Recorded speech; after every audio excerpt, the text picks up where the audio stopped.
Any time. Love to have you. We begin with a prayer and a pledge. Do I have any volunteers for tonight's prayer? Ms. Christensen, Brooke, would you do that for us? Our dearest Heavenly Father, we are so grateful that we could gather together this evening and worry about and contemplate the issues of Sandy City. Please bless us that we'd be able to have the residents' best interests in mind and that we would be able to come to solid decisions that would benefit them. We are so grateful for this wonderful country and the amazing freedoms that we have. We ask thee for these blessings in the name of thy Son, Jesus Christ. Amen. Amen. Thank you. And if everyone will rise for the Pledge of Allegiance.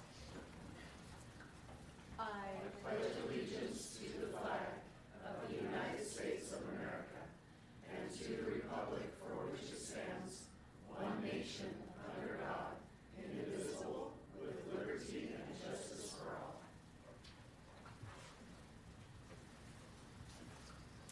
We also do introductions, and we're going to wrap in the planning commissioners as well. I'll start by introducing our city council staff. Dustin Fratto and Justin Sorensen are here.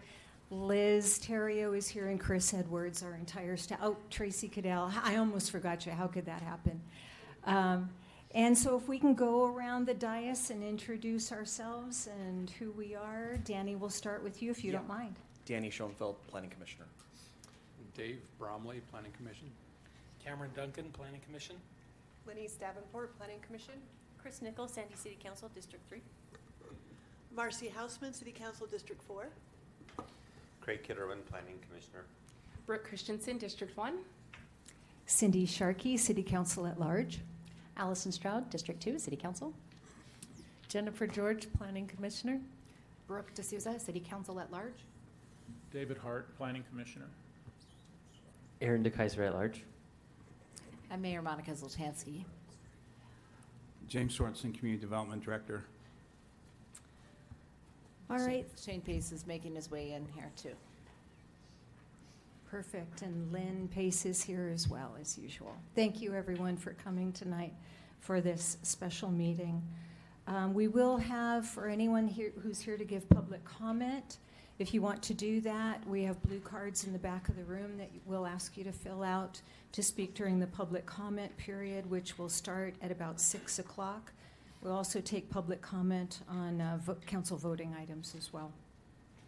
First item on the agenda is our joint meeting of the City Council and the Planning Commission to discuss our upcoming Land Development Code update. Melissa, you are our presenter, right? Yes, well, I just wanted to introduce the presenter. We have consultant team representatives. We have Chris Hupp, who's the lead on the project from SOMAS. Their office is nearby. And also Greg Haas from SOMAS, and they'll be doing the presentation. And what this is to give you an overview of this project, which is updating our land development code on the heels of our adoption of the general plan. So we want to make sure we're consistent and have the tools in our code, our zoning code, so that we can see the vision that was laid out in the general plan to fruition. So Chris, if you'd like to get up, it's a short presentation. We'll have plenty of time for questions. And you can use this to go forward and backwards. Just let me know if you need it. Okay. Okay, so as was mentioned, on the heels of the pace of progress, it was a well thought out, great plan that went through several strategic measures. We're looking to take those measures and see how we can be consistent with that with the code, so that as an application or something comes before this large body one at a time, we'll be able to use this general plan and apply the code to meet those guidelines.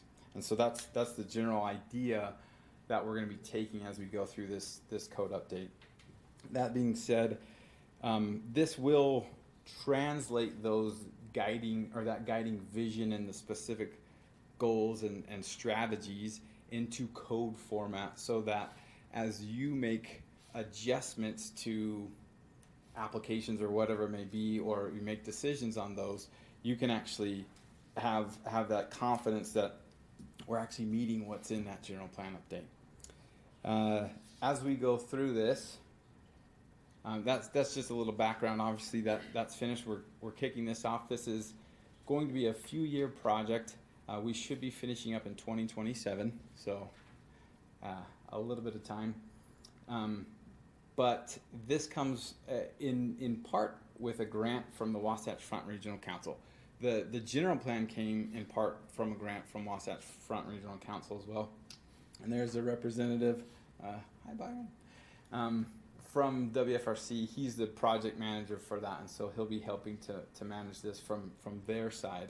I am the project manager for this project. Greg Haas is our senior code analyst, and we've been doing this for a little while. We also have a few other individuals on our team that have specific emphasis in landscape architecture, in code analysis and code writing, and state mandates and other things like that, just to make sure that we keep the city safe. So that's a little overview of the team. We are the group, Greg Haas and I helped with the Stadium Village Master Plan to help finish that one up as well. And so, former resident of the city, we love this place. It's wonderful. That said, a little bit of background on us. This is a small list of some of the codes that we've helped update in the last 3 years. It's a lot. We've done a few in that time frame, and these go. And I'm going to use a little bit of buzzword, but I'm going to explain it. These can be anything from Euclidean to form-based, and what that means. Euclidean is more. Here's the specific standards and measures that a thing needs to do. Form goes more towards this is the look and feel of how that is developed, and so we've done all of those. We've also done hybrid codes, which are sort of a merge between the two, and so we've done quite a bit of that, and we're excited to help with this one. It's Sandy is near and dear to my heart. My wife grew up here, so. That said, here's a very brief overview of the schedule. You'll see on the right-hand side the general timeline, but then on the left you'll see the specific phases of how we're going to move through this code update. This is our process that we've implemented for this specific process. As we go through this process, we'll have strategic areas where we meet with the steering committees and technical committees. We have specific time frames where we'll be meeting with the individuals in this room as far as those key points of stakeholder interviews and one-on-one interviews, just to get a sense for the pain points that you have and the things that need to be brought into this process to make sure that we keep this group safe, and we make sure that we also see the vision of the general plan as we continue to work through this. And so one of the biggest pieces that we're currently working through is a preliminary code assessment. And what that is we leverage our best practices and past experience and things. We have been digging into the code. It's big. And a little bit of light reading. It's quite fun. But as we go through this, we're finding areas where there's inconsistencies, incongruencies, and things that don't meet the general plan. And we're looking for all these things and then layering the best practices that we've found on these dozens and dozens of codes that we've been writing. That's this first piece. Once we do that, we'll have our preliminary assessment saying, hey, this is what we're noticing. Then we actually come out and we meet with the stakeholders one-on-one to say, all right, now we want to get a little bit more flavor of some of the concerns or the opportunities here that we can really work to enhance. And then we'll update that code assessment to get a greater context. following that, we'll start to develop that framework that gives us the general outline, the general flow of how each and every zone is handled. So, for example, there's some inconsistencies right now with the code. That's no shocker to you all. We're going to help streamline those things and make them a little bit more systematic so that it's easier to enforce, maintain, manage, and understand the code. And so that's something that we're going to be going through as well. And then we'll draft. Drafting takes some time. So we'll go through that process, and that's generally the process. If you have any questions with this throughout the process, we're open. We're always available. In addition to that, we're also meeting bi-weekly, every other week, with Melissa as well as we go through this process, and we'll be bringing people in and out of those meetings as well. Oh, slightly delayed. So with the code update, we're going through that revamp as we talked about, and this is looking at the development code as a whole. There's some segments where we're going to take a high level view, specific zones that have sort of the one-off zones and things, to see how we can blend those into the code as well. But generally we're looking at all of this to modernize it, to find things that will help maintain it more easily, so that we don't go a decade plus updating it, so it stays current, it stays fresh, it stays something that helps the city. In addition to that, I know there's some discussions about missing middle housing and things. We're going to take what comes out of that and help address that with the code as well. So whatever that decision is, however that gets moved into this, we're going to take that and pull it into the code as well. And then the standards, so the NACs from the general plan and the corridors and the station areas, that will all be implemented as part of this plan. We're going to look at those pieces specifically to say, okay, this is what we're saying with a station area. These are the guidelines. How can that guide this code? How can we actually put the rubber where it meets the road into this code? So that's what we're looking there. Enhancing the walkability, the contextual design, and all these pieces.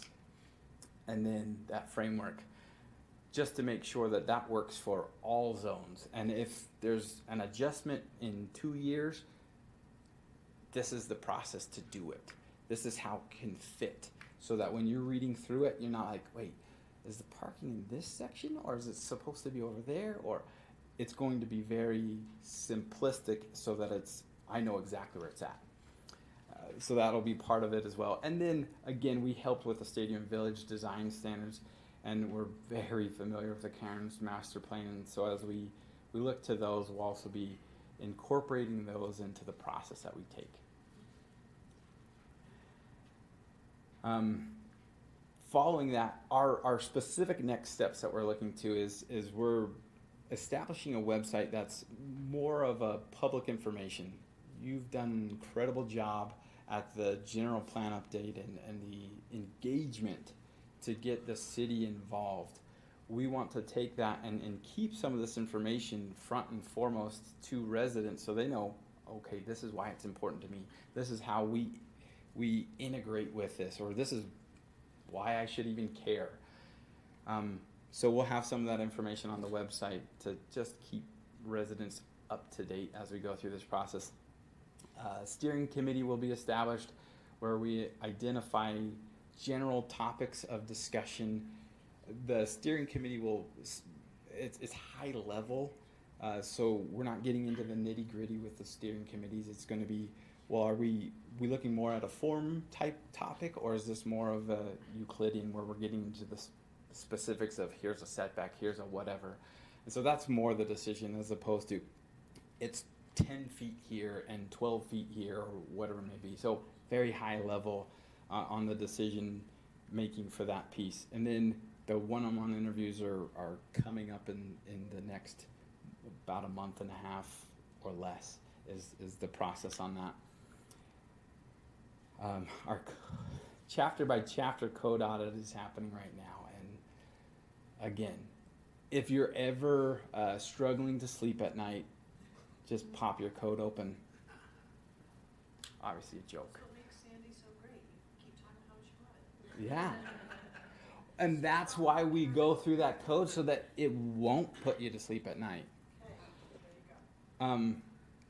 Obviously, there's some specific code sections that we're going to prioritize, again, with Enact's missing middle, housing tools, the mixed-use regulations, the corridors, and some of those other pieces. We're going to be encouraged to look through those, and from the developer side, from the city side, how can we infuse this into the code so that we can make sure it meets what you're looking for, and there's no cutting corners from a developer side or anything of that nature to protect the city in that process.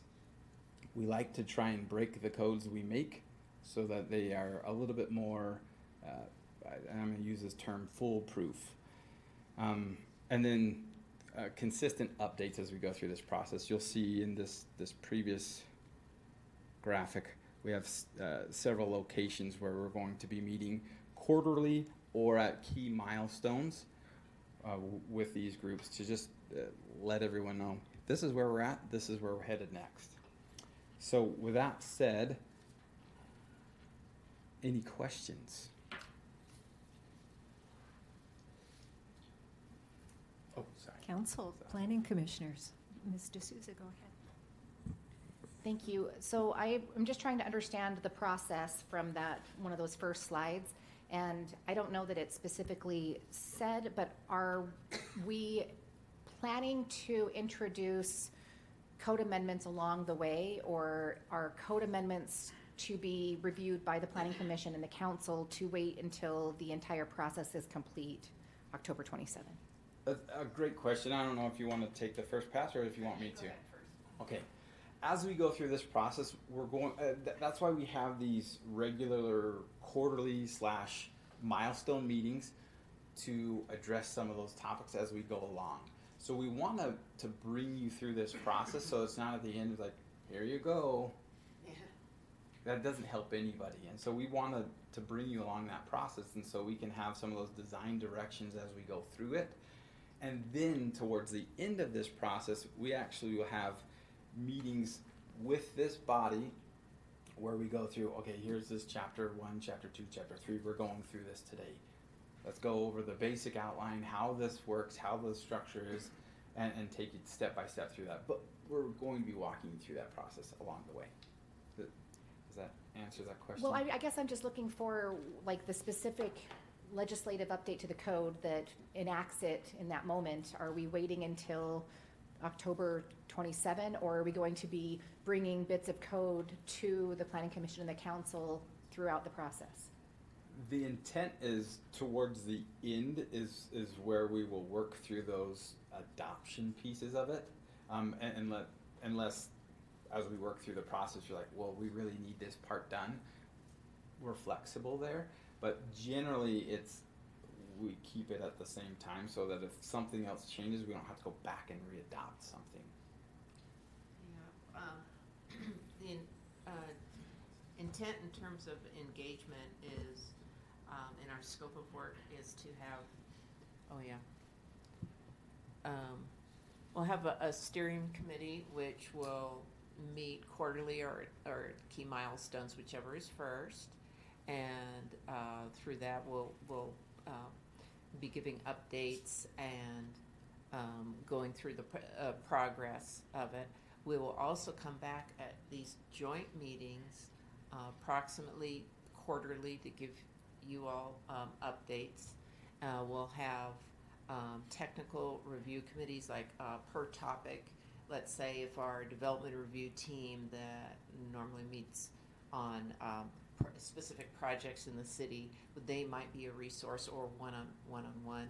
We also will have a few open houses available, but it sounds like you'd like to see code that is crafted along the way and would like to avoid having to go through a lot of it towards the end. what was your thinking in terms of? With that being said, let me try to answer what you're saying as far, because I think I get what you're saying. That does not, however, mean that everything is on hold with the city council, that we're not going to be adopting any code amendments. For instance, we have the ADU that was just approved by the city council, or by the state legislature. So we'll be moving forward with that immediately. We have a meeting with the council on March 31st already to start moving that forward and bring you some ideas on that. And we have to have that adopted, for instance, by October to actually march that through. But if there's other items that come to the city council that we can't wait on, or things like that, we will definitely run some of those through and add on. We're not going to stop the business of the city until this is done if there's some critical things we need to push through. Okay, and I was just really trying to understand what the vision was from your guys' perspective on what we as a council and a planning commission could expect throughout this process with regard to actual review of code changes. And part of it was the identification of some maybe priority topics like mixed use and missing Housing middle in general, that would be helpful to not wait until, a year and a half from now to be seen and discussed, because I think that those things, and personally, are really important to maybe get through more quickly. Yeah. So it is our intention to move through with the housing, because that has been the hot topic with our workshops and things like that, and we've committed to look at that right off the bat. The things that are part of that we're going to transition into the code. There's some things we're going to do up front as staff, but other things we're going to hopefully do as part of the code. And the reason we want to do that really is they talked about the code staying together. We don't want to one-off too many things, because the code all is integrated into different aspects within each chapter. So we want to keep that together just as much as we can, so we have a very unified and very concise and very, at the end. But in the meantime, there are areas that we probably do need to move, and we can move faster on if that's what we end up, that the council ends up having us do. Yeah, the detached ADUs, we definitely, I'll be taking that on, coordinating with information feedback with the consultants, but I'm definitely moving on that. March 31st is on the docket. We also have an application by a citizen that would like to see changes to our building height code, how we define building height. So that's kind of separate and moving faster. Okay.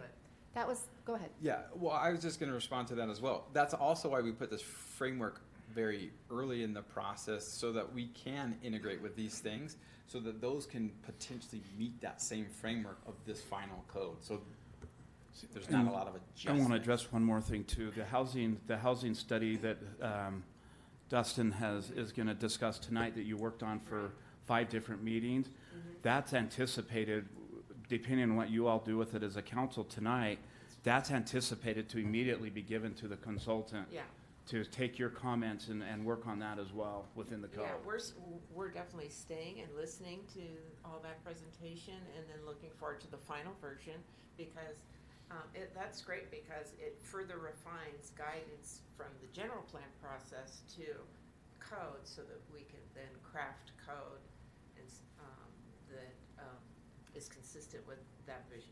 Okay, and that was my question. Thank you. Dave, go ahead. I'm just curious how we're going to avoid the conflict if somebody's trying to move through the process and we adopt a code and then they're stuck. What does that look like? I don't want people to be able have to stop and wait because their projects are timely and money costs, grows and changes. So how are we going to handle that transition from the old code to the new code? Right. And is there going to be a grandfathering of people who are in process when the code is adopted? Or are we going to catch people and... Yeah, the general rule is that at the time of application, the code that's in effect at that time applies. So if 3 months from now, even though we've been planning for 2 years to adopt something, that code at the time they apply is going to be the one that's in effect. So no one will slow down, and we won't hold anyone up. The code will always be in effect. The code we have now they'll have to comply with the existing code until the council adopt something new, then that becomes law. Then And that that's the becomes way a we law, operate. And then have they'll to go comply with the forward new with one. that. Right. Yes. And that's the way we always operate for all code amendments that may be in process and things like that. Yeah, that's typical. And actually, I think it's part of the legal framework that we have to adhere to, too. Can I ask a question as well? If the new code is more advantageous for the person, even though they applied under the old code, will they be able to use the new code? If it's adopted by the city council, Right. they could put their project in and go under the new code, but it would have to be adopted by the city council as the, the ordinance of Sandy City. They have to decide whether to wait.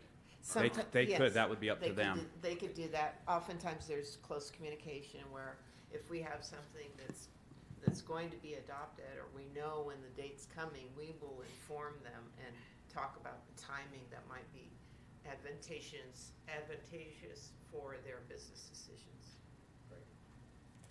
Madam Chair, I have a question. Can you tell us who will make up the steering committee?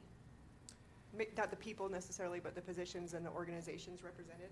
So, we've got a list of, there's very specific groups of individuals that we typically look to that take up the places of steering committee members. Council, planning commission usually fill some of those roles. And you obviously understand that we can't have more than a certain amount too, otherwise it's a public meeting every time you meet. And there's certain things that we need to address. But in addition to that, staff, all technical advisory, it's usually internal to city is the groups that we involve. Yeah, so specifically, I have everyone from the steering committee except for city council representation, so I'm anxious to hear from you tonight as to what your decision would be on that. But we have Byron Head from the Wasatch Front Regional Council. We'll have several people from our community development department sitting in on those. Other people from the city administration, our city attorney's office, the Martin Jensen, Public Works, Parks and Rec, and Public Utilities, Fire Department, and the RDA, and our Planning Commission representative, Dave Bromley. Also, Historic Preservation Committee representative, Architectural Review Committee, and the Utah Transit Authority has requested to be on that committee because, when we develop along certain transportation corridors and looking at certain density per the direction of the general plan, that the Utah Transit Authority is anxious to see that our development is moving in their direction so that they could invest in that kind of transit services. I just have one follow-up comment, and I'm not super familiar with the legislation, but I do understand that that UDOT will now manage a lot of the land use around Front Row Station, so I wonder if UDOT would be good to add to that committee. I was going to mention that, and where we're talking some corridors, there are some UDOT corridors that it would address them. So yeah, that's already a consideration. That's a great addition. We'll add that. So I have a question about the makeup of the other committees. So we're talking about the steering committee, which is overarching, high level, kind of defining a process and keeping the process tracking, right?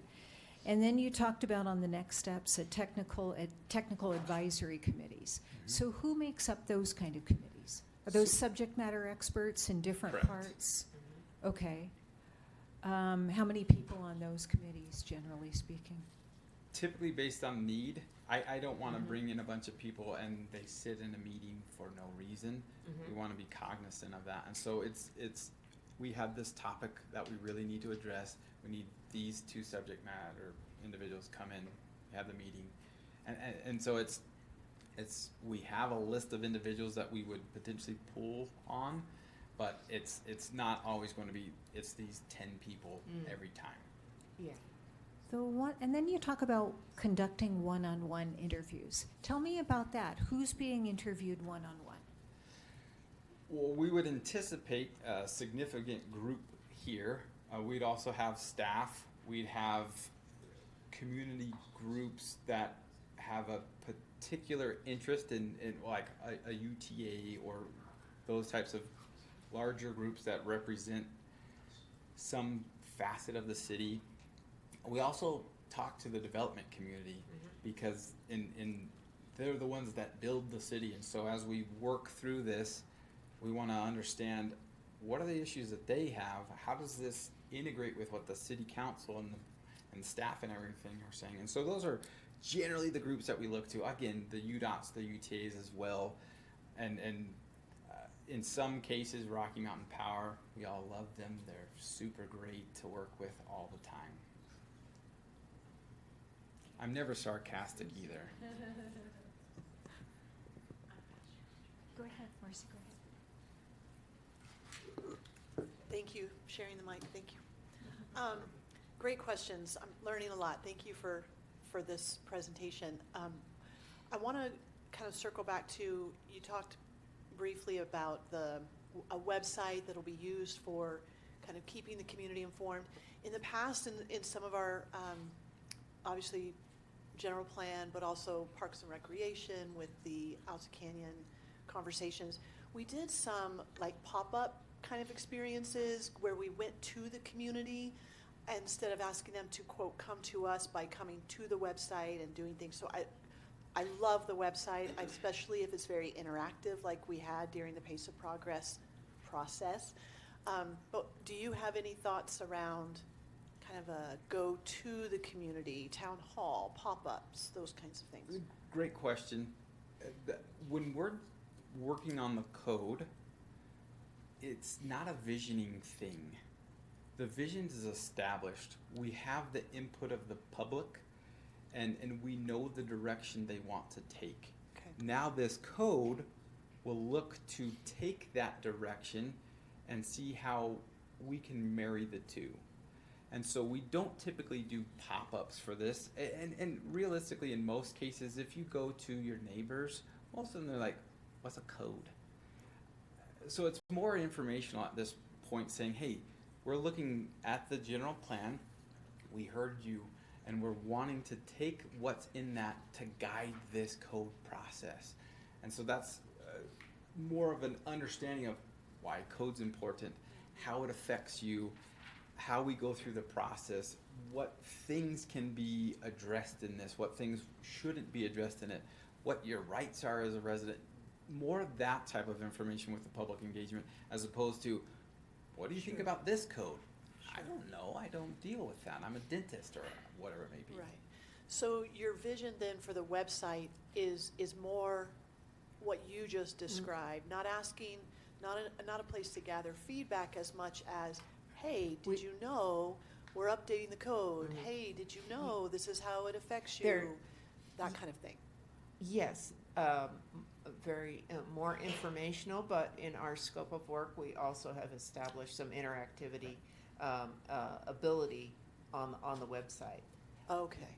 And I'd and love to hear plus, more about that. We have in our scope open houses as well. Right. You do have open, okay, so But that's again, what I it's was looking more for. informational as Yeah. opposed to, tell us what you think about this chapter. No, and I So, could have, yeah. I could have clarified. No, By that's pop-ups, I simply, you're right, pop-ups are typically gather feedback on these designs and all of that. Yeah. But I was thinking in terms of going to the community Right. instead of just asking them to come to the website. So it sounds like it's already built in, and maybe I missed that. But you said open houses and an interactive There is, component. yes, of in the- our scope, we had written in an interactive element to the website. But, the general plan and that process, the product you're producing versus updating the zoning code, the land development code, they're really very different. And so we see so much of that public engagement has been accomplished in gathering information and exchanging that, coming out with a vision, adopting it. And so that vision is already established. And so we are wanting to create tools in the code that are consistent with the vision of the plan. But to directly answer that, we do have a workshop at the beginning, middle, and end. Perfect. Right. We are introducing workshops throughout the process. Excellent. I just know that throughout the whole Pace of Progress experience, that was phenomenal. And we did have a lot of engagement. And I think for those who were engaged, they found it to be very, very helpful and productive. But yet, there's still a piece of our community that they don't necessarily know that we've made these plans. And so where it might hit them is another round, but it's from a different angle. It's we're changing code, and this is how it could affect you. And you probably know why I'm asking this is because as we work to address the missing middle, which I know we're going to talk about next because of our housing workshop, but as we work to not just change code, but we start the process of starting to see some things going in that might, raise some questions or wait, this isn't what used to be allowed. Why is this now? Anything we can do proactively, and it sounds like you've got it covered. I love the idea of workshop before, middle, after. I think you have a plan. I should have just known that you would. Why even ask? Well, I think it's important to note, though, because it is a little different than the general plan type of workshops, but you described it. It will just be more of the code type and asking questions and things like that, and what we are doing with the code and things like that. It won't be the visioning that the general plan, because that's established, but it's planned in here, and it will give people an opportunity to learn about what we're doing and ask questions. I love that. And we want to be very businesses as well. protective of that too. So. Yes, and because what that will do is certainly continue the conversation around Sandy City is committed to doing what we can to address the housing affordability crisis, to help more and more people become homeowners in Sandy. And so anything we do in public engagement wise, and I completely agree, this isn't visioning, this isn't feedback, but this is, here's how all of that visioning and feedback you provided, here's how that is informing actual, things we are changing in Sandy through our code. So I'm very happy with the plan. Thank you for clarifying all of that. Sure. Yeah, and sorry to, I don't know if it ended up in one of those slides, but yeah, we do have beginning, middle, and end. And again, we want to be very protective of the vision that was established, and that's why we're careful on how we craft these workshops, so individuals don't think, oh well, I didn't really like this one thing, I can change it now. No, that's not what this is. The general plan. That's all I have, Madam Chair. What other questions or comments do we have? Commissioners, council members, anything else? All right, thank you for the presentation. We appreciate that. And we will This- be back to keep you informed. Thank you very Perfect, much. we're looking forward to it. Now, this concludes the joint meeting of the City Council and the Planning Commission. Planning Commissioners, you are invited to stick with our meeting. There are interesting items on the agenda that I think you might like to stick around, please. And we'll adjourn just for a minute while we move around and remove chairs and stuff like that. And then we'll come back to the meeting in just, we're recessing for just a minute. Be right back.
We're good to go.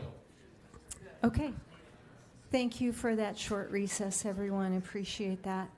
I do want to point out for those of you who were here last week too and want to comment on the rezone, you have two opportunities to do that.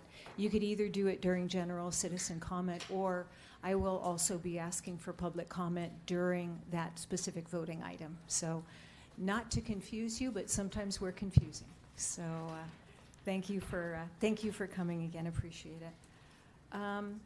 It is our 6 o'clock public comment time. Hang tight, hang tight. I'll do the others first. All right. For anyone who'd like to speak at this time for something, just fill out a blue card if you haven't done so already. Hand it to staff. We'll give you 3 minutes. I do have a card from Dennis Tenney. So Dennis, step up to the microphone. What do you have to tell the council tonight? You have 3 minutes. Good evening. Mayor Soltansky, members of City Council, my name is Dennis Tenney. I sat in your place for a few years. I'm here as a private citizen, to encourage Sandy City to seriously consider a formal sister city relationship with the city of Zacatecas, Mexico. I was in Zacatecas about a month ago. There is already a budding informal relationship between Zacatecas and Sandy City. Fire Chief McConney and I are working on accumulating quite a bit of surplus fire equipment, firefighters' uniforms, and so forth. And major credit union right here, Mountain America, has donated many laptops for 2 youth centers in Zacatecas. If I could have if I could capture the expression of those youth when they saw those computers, it's changing their lives. There are many levels of opportunity for a formal sister city relationship. I think I've emailed to all of you copies of letters to Mayor Soltansky. A little bit about Zacatecas very briefly. It's a city that was founded in 1548. It's almost going on 500 years of existence. It is the major single largest silver producing area in the world. In the hotel, the mirror frames are silver. The lanterns are all silver. It's amazing. It's an incredible city. There are several levels of potential relationship that would be beneficial to Sandy City and businesses. Number one, they have a very vibrant business community, which many of them are bicultural, bilingual. They have 2 or 3 major chambers of commerce that are very dynamic. They're anxious to have interchanges. One chamber of commerce is strictly comprised of business owners. They're decision makers. There are cultural opportunities. There are educational opportunities. Zacatecas was designated in 1993 as a UNESCO World Heritage Site. It's a beautiful old colonial city. It's on a high desert. It's about 8,000 feet elevation. The people are as friendly as you can be. It's just a wonderful. In the past, I know Sandy City has had a formal sister city relationship with Mies in Germany, and then Chris McCandless had encouraged, and we'd had a sister city relationship with Piedras Negras, Mexico. I don't know what the status of those are. But since our largest ethnic minority in Utah are Hispanics, it's, to me, just a no-brainer not to consider this. I think you can be justified on every level, educational, cultural, commercial, political, in encouraging and developing a formal relationship with them. The mayor of Zacatecas is very dynamic. His name is Miguel Varela Pinedo. Wonderful person. They're very sharp. They don't take a second seat anyway. So I'm just encouraging you to form a committee and establish a formal sister city relationship. Thank you. Thank you. All right, those are the only cards for general citizen comment that I have in the chambers. Dustin, will you see if anyone online has a comment at this time? Yes, Madam Chair. And then just a note, I also have a comment that somebody requested to get read into the record. Okay. So if we could do that after our online commenters. If you're joining us virtually this evening via Zoom and you'd like to comment on any city business, now's the time. Go ahead and click the raise hand button on your screen. I'll call your name in the order in which you raised your hand, and you'll have 3 minutes.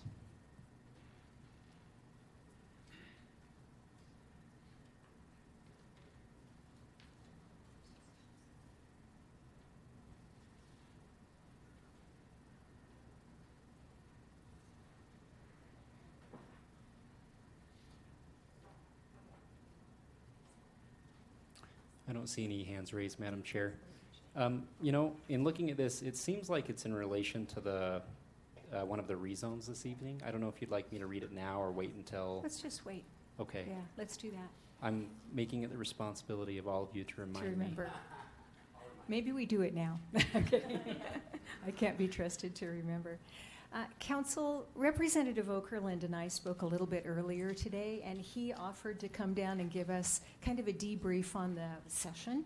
And I thought now would be a good time. Do you guys agree to put him into our agenda right now? And go ahead. Thank you for coming. We appreciate you. Don't worry, you're not limited to 3 minutes. We'd love to hear what you have to say about what happened in the last 7 weeks of your life.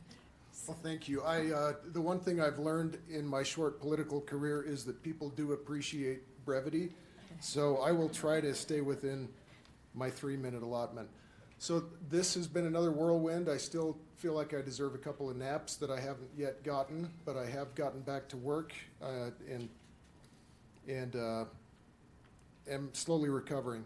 So this year, well, first I'll introduce myself. I'm Clint Okerlund. I represent District 42, which if you live in Sandy, east of 13th East, you probably live in the district that I represent.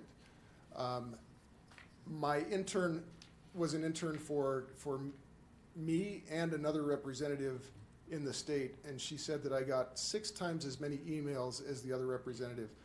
I was told that when she tallied it all up, it was the #1 constituent responsive district in the entire state. I wouldn't have it any other way. I still owe a lot of people a lot of responses to emails. I got about 200 emails a day from constituents, as well as other voicemails, text messages, and other things that have tried to respond to. But if you texted, emailed, or sent me a voicemail, I am going to try to get back to you. It's just going to take me a lot of time. But I'm just so proud to represent such a politically active and engaged citizenry. We had a record of over 1,000 bills introduced this year. I don't think that's great. I think we should have fewer bills. I think famously I've kind of become known as the guy who wants to try to limit the number of bills in the legislature. I think that would give us more time to give thoughtful discussion to the bills that are represented in the legislature, and I'm going to continue to fight that fight in the future. But we did pass fewer bills this year, which is probably, for those of you who think that when the legislative session starts, what are they going to do to me this year? The good news is we did a little less damage than we might have otherwise. I think it ended up being about 541 bills passed, and then today I think we pulled one back because it got its final votes after the stroke of midnight. So that was kind of a new thing for me to see that. Notable highlights this year. Sorry, my voice is not recovered yet from all the talking that we do. But notable highlights this year primarily is what didn't pass. If you looked at the emails that I was receiving from constituents as the session was starting, people were terrified by all the legislation that they saw that they didn't like. I encourage you, if you were terrified by some of the bills that you thought were going to be introduced and passed, go back and look and see if it actually happened. If you really thought it was awful, there's a decent chance that it didn't pass. We really did a good job of screening these and making sure that we did the will of the people, I think, this year. So which bills did pass and which ones didn't? A lot of what I think my constituents consider to be attacks on the judiciary, most of those did not pass. Most of them didn't even see the light of day. We did end up expanding the Supreme Court, which I wasn't a fan of, but it happened anyway. We kept mail-in balloting, which my constituents are big fans of. Maybe not everywhere in the state, but East Sandy really loves their mail-in balloting. We funded education even in a light budget year. And so I think we can be proud of ourselves for the prioritization that we gave to our educators and our children. And we found all kinds of creative ways to make sure that more water gets to the Great Salt Lake and that the water that gets there gets saved. A lot of our money got invested that way. A lot of creativity went into making sure that our air stays cleaner, our water stays in the Great Salt Lake, and in some cases, we had some legislation that did a little bit of both when it comes to the U.S. magnesium deal that we did. And anyway, I just really appreciate the thoughtfulness, the engagement that I had from our city leaders. There were several times we were texting back and forth about bills and legislation that would impact Sandy, and we've got great leadership in this city that knows how to engage with me and with our other representatives in the House, and I thanks for your time.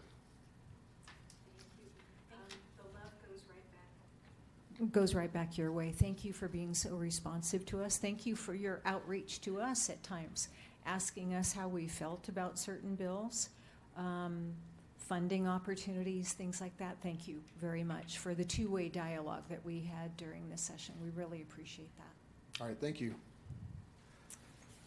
All right, it seems to me I have not closed general citizen comment, and I just got another card. And so that is McLean.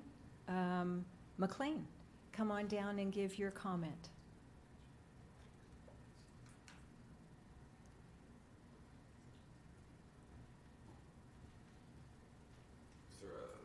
Does it matter Either which one. Okay, Either hey, one or listen, I wanna both. make sure. I know I look like a robot, so mind you, I appreciate the accommodations, which most cities do not have prepared or even ready or even know where it is. So great job on him. That was very quick, so I appreciate that. I actually work in the ADA world with people who are deaf and hard of hearing. I'm hard of hearing myself. I was born getting it genetically to my mother, and I was involved with the Health Center Theater with all the ADA accommodations at Listen Tech, and they also provide your guys' services. So we appreciate you working with businesses who are based here in Utah. But I've been going around the cities to lend a helping hand to make sure that we're working with the businesses and the city to make sure that we are providing accommodations and checking up on that.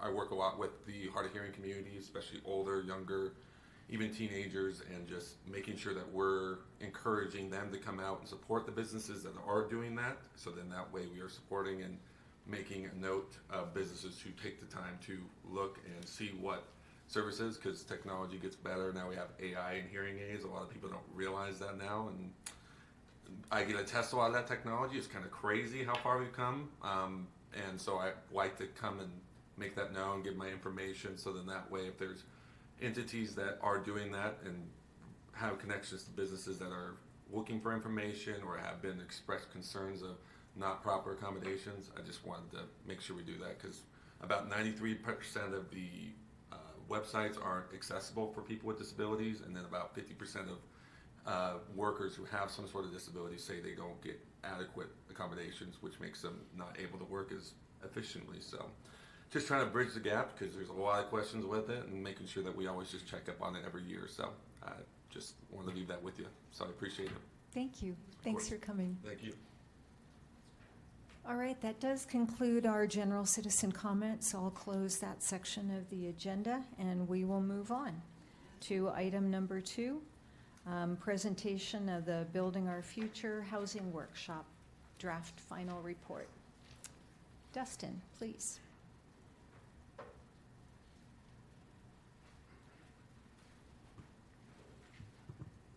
Thank you, Council. Appreciate it. Liz is going to go ahead and pull up the report, which I have to say, she compiled the final report, and didn't she do an amazing job? It looks so nice. If I had to put that together myself, you would have gotten one long Word document that wouldn't have looked nearly as nice. And she also helped draft quite a few sections within the report. So I just want to pass along appreciation to staff, and I'll pass along appreciation to all of the other staff at the city that helped work on this as well. Shane and Lynn and James and Jake and Casey and Rob and Justin, and I've already mentioned Liz, and I'm probably missing somebody, but there's a lot of work that went into it, and I just want to pass along that appreciation to city staff. And then finally, appreciation to you guys and to the mayor for participating in the workshop series. Appreciation to Councilmember DeKaiser for kind of bringing this up initially, in the middle of last year.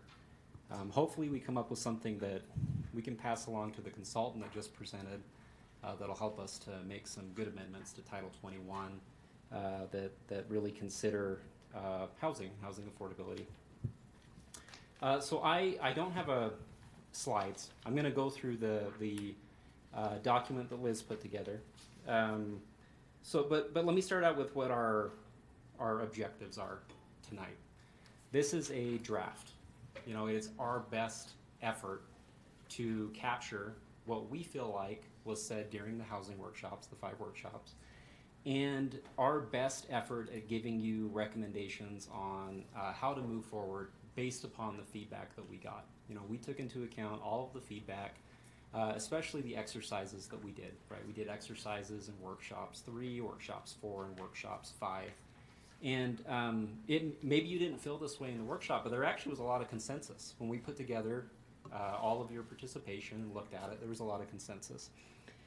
We did not attach all of those appendixes to what you're looking at tonight. Though when we bring back the final, after feedback tonight, we'll make sure you have all the appendices, and you can take a look at the various exercises or the results from them, and you can make your own judgments based on that. But we did take all of that into consideration. So our objectives tonight, number 1, does the report accurately capture your intent? Number 2, are you comfortable with the strategies, the tactics, and then the tools that we recommend in section 4? And then the third objective is, are you comfortable with the implementation plan that we outline in section 5? I'm going to jump through this just a little bit. We're not going to go through every page. Okay, so really quick, I don't want to spend a lot of time on recapping what we did. You all lived through it, even the council members that weren't council members in 2025, you attended, you watched, you observed what happened. But I want to give a quick recap for everybody. So it was the workshop series started in the middle of 2025. It was elected officials, all 8 elected officials, key staff, and then we had some industry experts present at the beginning. We had folks from WFRC, the Governor's Office, the Utah Foundation, the Kem C. Gardner Policy Institute, and then we had a developer from Cowboy Partners who also presented. From those industry experts, we identified 48 major issues within 10 categories, and we have those listed here on page 10. Oh, maybe not. Maybe I've got the wrong page listed. Sorry, I do. Page 6. There we go. So those are the 10 categories that we identified. There were 48 issues that we identified within those categories. They will be attached to the appendix. Once we identified each of those issues, we provided all of them to you, and we created an exercise. And what we asked you to do was to go ahead and identify which of those you felt were the most critical to Sandy City. And as a group, you prioritized 3 of these 10 categories, and you identified 5 of the issues that you felt were the most important. And the categories that you identified were Category A, severe housing shortage, Category D, limited housing stock variety, Category F, neighborhood and community opposition. The issues you identified were obstacles to middle housing, limited options between large family homes and apartments, right? Nothing in the middle. Lack of tools to enforce owner occupancy, low condominium construction, and restrictive zoning codes. So that was our first area of focus. The next thing that we did is we all worked together and we created a shared vision. I'm going to skip through quite a few of the pages here that go into detail on the background. And we're going to go to the vision. So once we identified and prioritized the issues, we worked on a vision as a group. And the vision that you all came up with was the following: to ensure continued sustainability and to maintain the character of our city, our goal is to encourage housing and housing affordability for residents across all stages of life.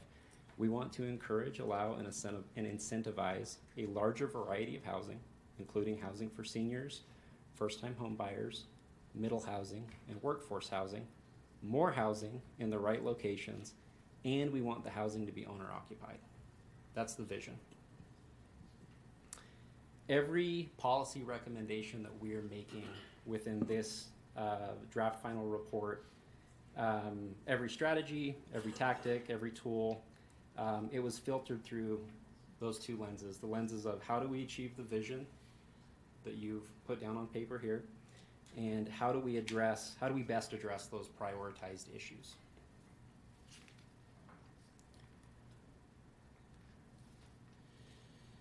And then finally, the kind of last thing that we did to gather your feedback before we went to work,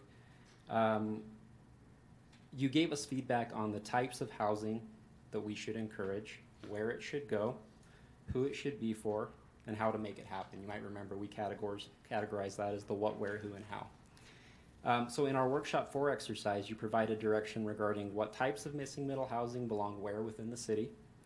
And then in Workshop 5, you provided direction regarding the types of conditions that are required for those housing types and for those locations. And then in that same exercise, you also provided direction regarding the types of development incentives that the city should consider, and then what types of housing or public benefits we should actually incentivize. Okay, so now we have all of that information, all of that feedback that you provided us with, and that is what we use to come up with 3 actionable strategies. The strategies are kind of the overarching, the umbrella, I guess I would say, for the tactics, the tools. They are, what are we trying to accomplish? And so the 3 actionable strategies essentially are incentivizing variety, targeting strategic locations for additional housing, and then encouraging ownership and quality design to maintain neighborhood character. Okay, and they're listed here on the screen. I shortened them a little bit in what I just read, but those are the 3 key actionable strategies that we're proposing. Each strategy, I'm going to go through in detail. Each strategy has a couple of tactics that are applied within the strategy. How are we going to work towards that strategy? That's what the tactic will cover. So let's go through each one. So strategy 1, permit and incentivize a variety of housing options for a broad range of residents. There are a couple of tactics that we've proposed. The first tactic for this strategy is to legalize middle housing much more broadly. Okay? How are we going to do that? That's the question, right? So the focus from our perspective and based upon the feedback that you gave to us is that we should focus on gentle infill when we're talking about some of the lower density neighborhoods with the kind of denser development in the cairns and centers and along corridors. It became really clear to us that that kind of gentle or invisible infill in neighborhoods was important to all of you as elected officials. Specifically, you talked about a few housing types. Number 1 was detached ADUs. Okay, so detached ADUs you said were preferred in low and very low density neighborhoods with specific conditions. Small lot single family preferred in low and very low density neighborhoods but without conditions. In other words, we're ready to go. Let's put those in those lower density neighborhoods. Small mid-rise preferred in centers, along corridors with conditions. I'm sorry, I'll add the cairns onto there as well. I forgot to mention that. Mansion-style multifamily preferred in the cairns, centers, and low, very low density neighborhoods with conditions. Preferred along corridors and in medium density neighborhoods without conditions. Twin homes or duplexes, depending on if you're renting them or selling them. Preferred in low or very low density neighborhoods with conditions. Preferred in centers without conditions. Okay, so when we're talking about legalizing middle housing, what we're saying with tactic 1 is let's legalize these housing types. There will be conditions attached to some. There won't be conditions attached to others. So some of the conditions, I'm actually going to stay on this slide. Some of the conditions that you mentioned is important. I'm going to go over them by location. So conditions that you came to a consensus on that were important for very low, and medium density neighborhoods were dimensional requirements. Okay, so things like the size of the structure, the setback, where it's placed on the lot. How is it going to impact the neighborhood? Things like parking, right? That's what that would be an impact. Is there going to be new infrastructure required based on this new structure? Is it going to cause some new noise issue, or is it going to increase traffic, right? Those are the types of conditions that you identified, again, as important in neighborhoods. And then the final one is owner occupancy. That is a clear preference across pretty much every location type, quite honestly, but especially in medium, low, and very low density neighborhoods. So those are the conditions that we're talking about when we mention with conditions on these various housing types that you've identified as preferred. Within the cairns, you've identified one condition that you came to consensus on, and that was affordability.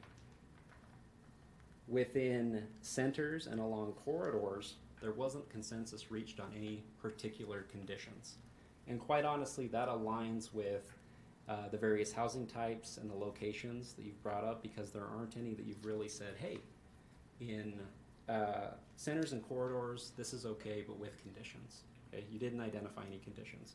So we're approaching each of those areas and these housing types based upon what you've said is preferred and the conditions that you've identified as preferred. So that is the first tactic within Strategy 1. The second tactic is incentives. We've listed as adopt financial and regulatory incentives.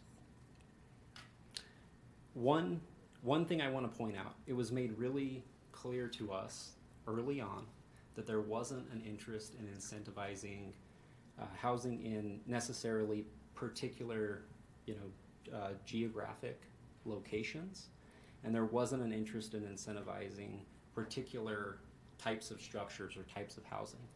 But there was an interest in incentivizing outcomes.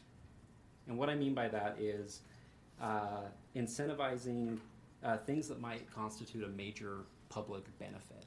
Okay, so an outcome might be housing for first-time home buyers, right? Or housing for seniors. We've listed some of the public benefits here on this slide. These are ones that you all seemed to speak to as important to you. So we have affordable units, housing for first-time home buyers, workforce housing, housing for seniors, and again, you'll see this pop up all the time, owner-occupied housing. So those are some of the major public benefits that we're recommending you consider incentivizing. How do we incentivize them? You made it clear that there were 3 areas that you were interested in using as incentives. One is density bonuses. One was city assistance. City assistance could be various things, right? It might be providing land at one end, or it might be providing city funding at another end, or it might be fee waivers or reductions, right? Some type of assistance from the city. And then the third incentive that you identified was an accelerated approval process.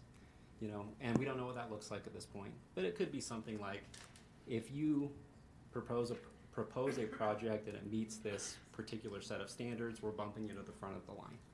We don't know what it would be at this point in time, but what we're recommending is, in order to achieve those public benefits, that we recommend a combination of those 3 incentives.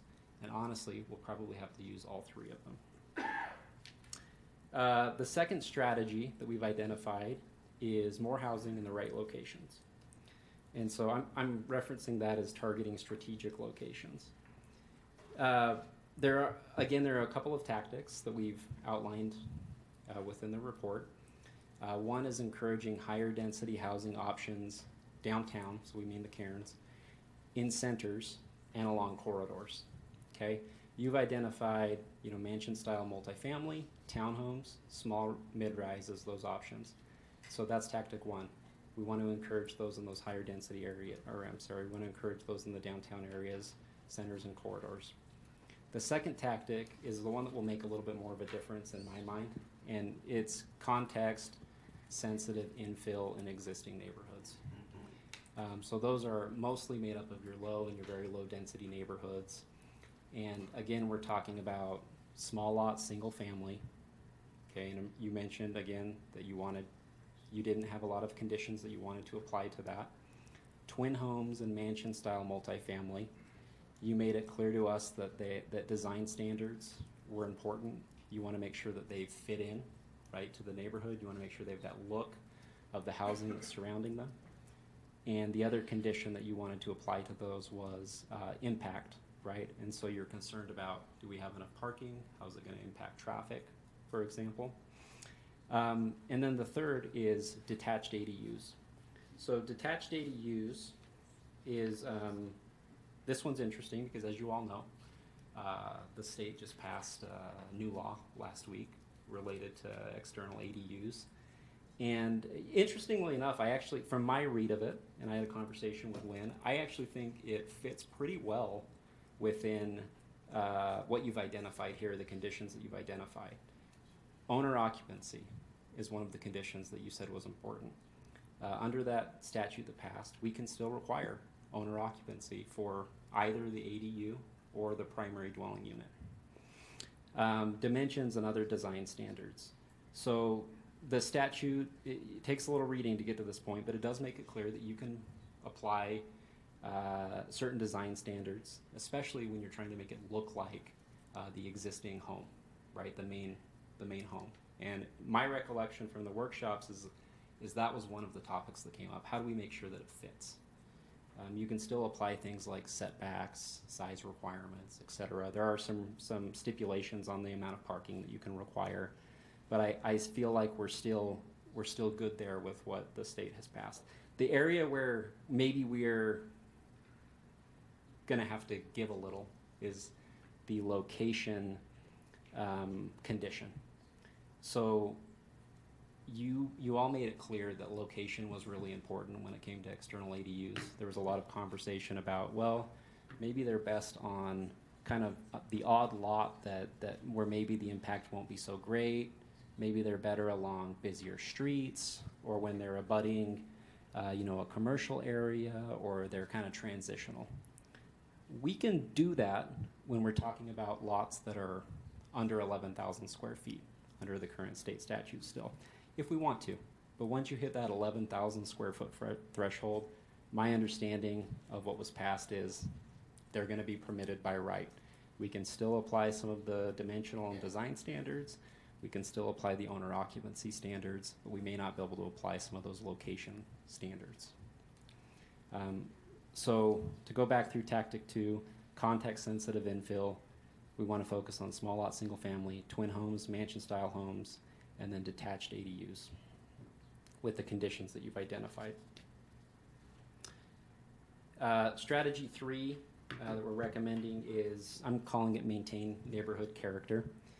But really it's maintaining neighborhood character is kind of the result of that strategy. How you do that is we are recommending, again, 2 tactics. One is incentivizing, encourage, or require owner occupancy requirements whenever possible, okay? I think an important part of maintaining neighborhood character is you're maintaining the character of, hey, the people who own this property live here, right? That's my understanding of what you passed along to us. And so one of our tactics is let's do everything we can to incentivize, encourage, or require owner occupancy, especially when we're talking about neighborhoods. That's really what's important. You identified ADUs, you identified very low density neighborhoods is where owner occupancy is most important. And then the second tactic is to adopt robust standards for the location, dimensions, and design of middle housing in neighborhoods. So any of these middle housing options that we've talked about, the ADUs, the twin homes, the mansion-style multifamily, etc., we want to make sure that when they're built in those lower density neighborhoods, that they fit, right? They look like the surrounding neighborhood. And that's what Tactic 2 is talking about within Strategy 3. So how do we meet those? What do we need to implement in order to make that happen? We have come up with a list of kind of broad operational regulatory tools. And most of these are really going to be, we're going to need to consider them with our Title 21 rewrite. That's where this belongs. And so we've identified 4 regulatory tools that we would recommend. One is by right development approval. One is looking at some form-based codes. And then the other 2 are looking at development agreements and then overlay zoning. So I'm not going to go into those into those in great detail, but I'd like to talk about them a little bit. So the development agreement and the by right development approval, those are the how do we make this happen. By right development agreement, I'd kind of view it as the self-checkout lane, right? It's, hey, here are a list of standards, here are a set of standards, and if you meet these standards, by right, you can build this thing in this location. The development agreement is how we, make sure that if we're incentivizing something, or if we're offering something that's maybe not necessarily offered by right, that it's going to happen. The form-based codes and then the overlay zoning are how we implement those two things. Okay, so form-based codes are going to be there may be some sections of the city where we say, hey, if you are building within, if your building looks this way, then we're going to give you more leeway on what can happen inside of it. Right? It's a little different than Euclidean zoning. Whereas when we're talking about the overlay zoning, that might be more surgical in nature. So if we want to apply a incentive to a very particular location within the city, we may use an overlay zone to more surgically say, if you do X, Y, Z, then you may qualify for this benefit from the city, right? You may get a density bonus, for example. That's just an example of how that might work. That's not the full detail, obviously. But those are the regulatory tools that we're recommending that we move forward with exploring in the Title 21 rewrite. And so, finally, I want to talk about just implementation and next steps. The way we've kind of written this out is a green light, yellow light, right? Green means go, yellow means slow. And the green items are ones that we want to start moving on right now as soon as the council says, yes, we like this, let's move forward.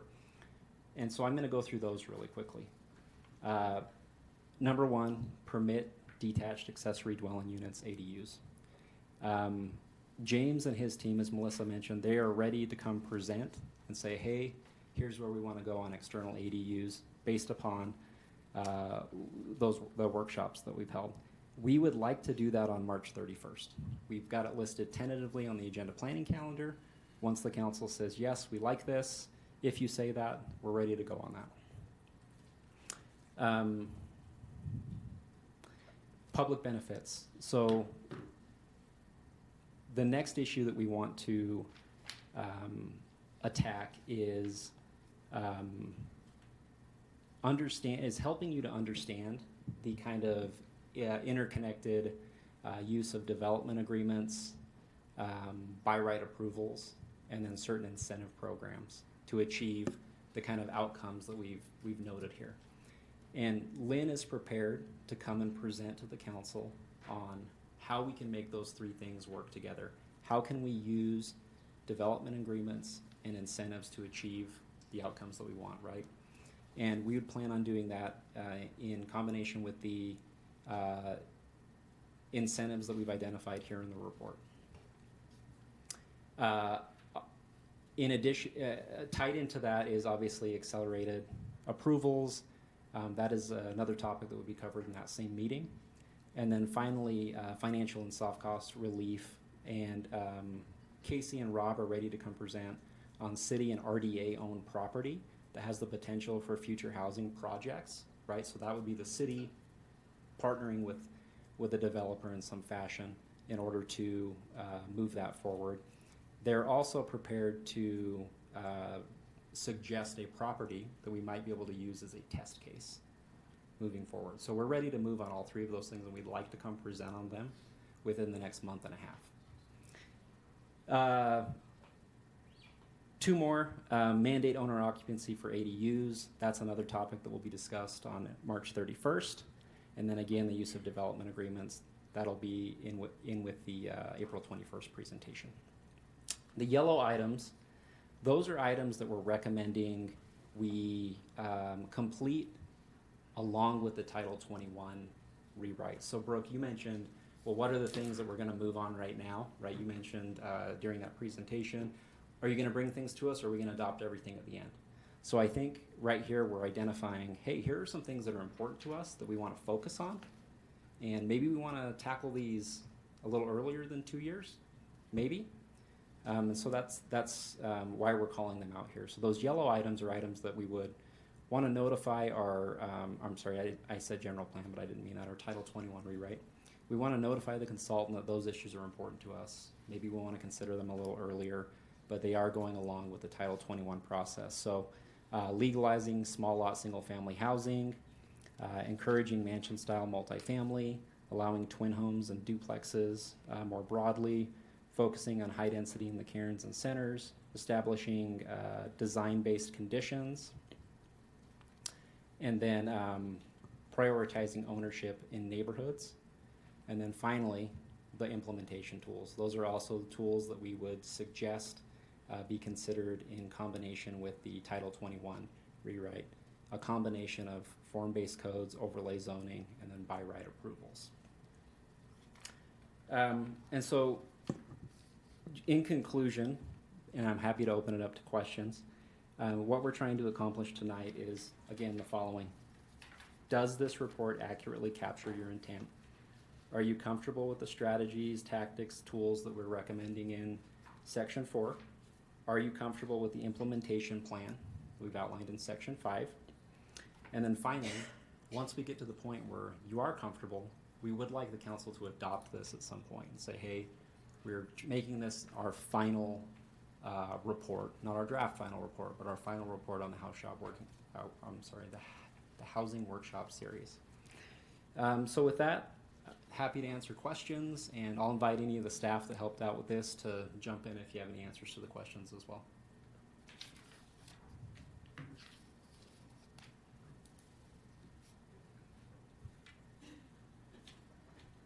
Ms. D'Souza. Thank you, Madam Chair. Okay, so on page 32, there were a couple of things that I'm not sure in specific that I thought reflected my recollection. And it was the mandate owner occupancy for ADUs. The subtext says require that the primary unit of any property with a detached ADU be owner occupied. And so I would think that either one of them, but not necessarily the primary, because I mean it kind of defeats the purpose that somebody might want. Yeah, well, and that's fair because the new state statute also says that it can be either or. So that's okay. There are certainly some things that we'll have to amend in this based upon the law that passed after we put this in the packet last Friday. Okay, no, that sounds good. Thank you for that clarification there then.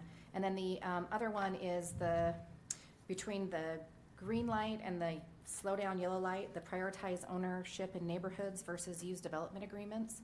And maybe I'm missing it, but it sounds like the development agreement is a tool of is a potential tool of owner occupancy. And so I guess I'm questioning why we would focus on that specific tool as opposed to the overall goal and a plethora of tools. Can you point out what you're referencing one more time? Sorry. What page are you referencing? 32. Page 32. Am I looking at an old, it's a printed, okay, yeah, right there. So in the bottom section, the yellow and the green. Mm-hmm. And I guess my question is, wouldn't we prioritize ownership in neighborhoods versus just use development agreements? I think that, and I apologize if I'm not getting your question correct, but I think those things are tied together potentially. Well, no, I guess that's what I'm saying, is prioritize ownership in neighborhoods is slightly larger, that may have more tools than just development agreements, where development agreements is maybe a tool in prioritizing ownership in neighborhoods. And so my question is, why would we just prioritize one specific tool as opposed to the goal, which may allow us more tools? Does that make sense?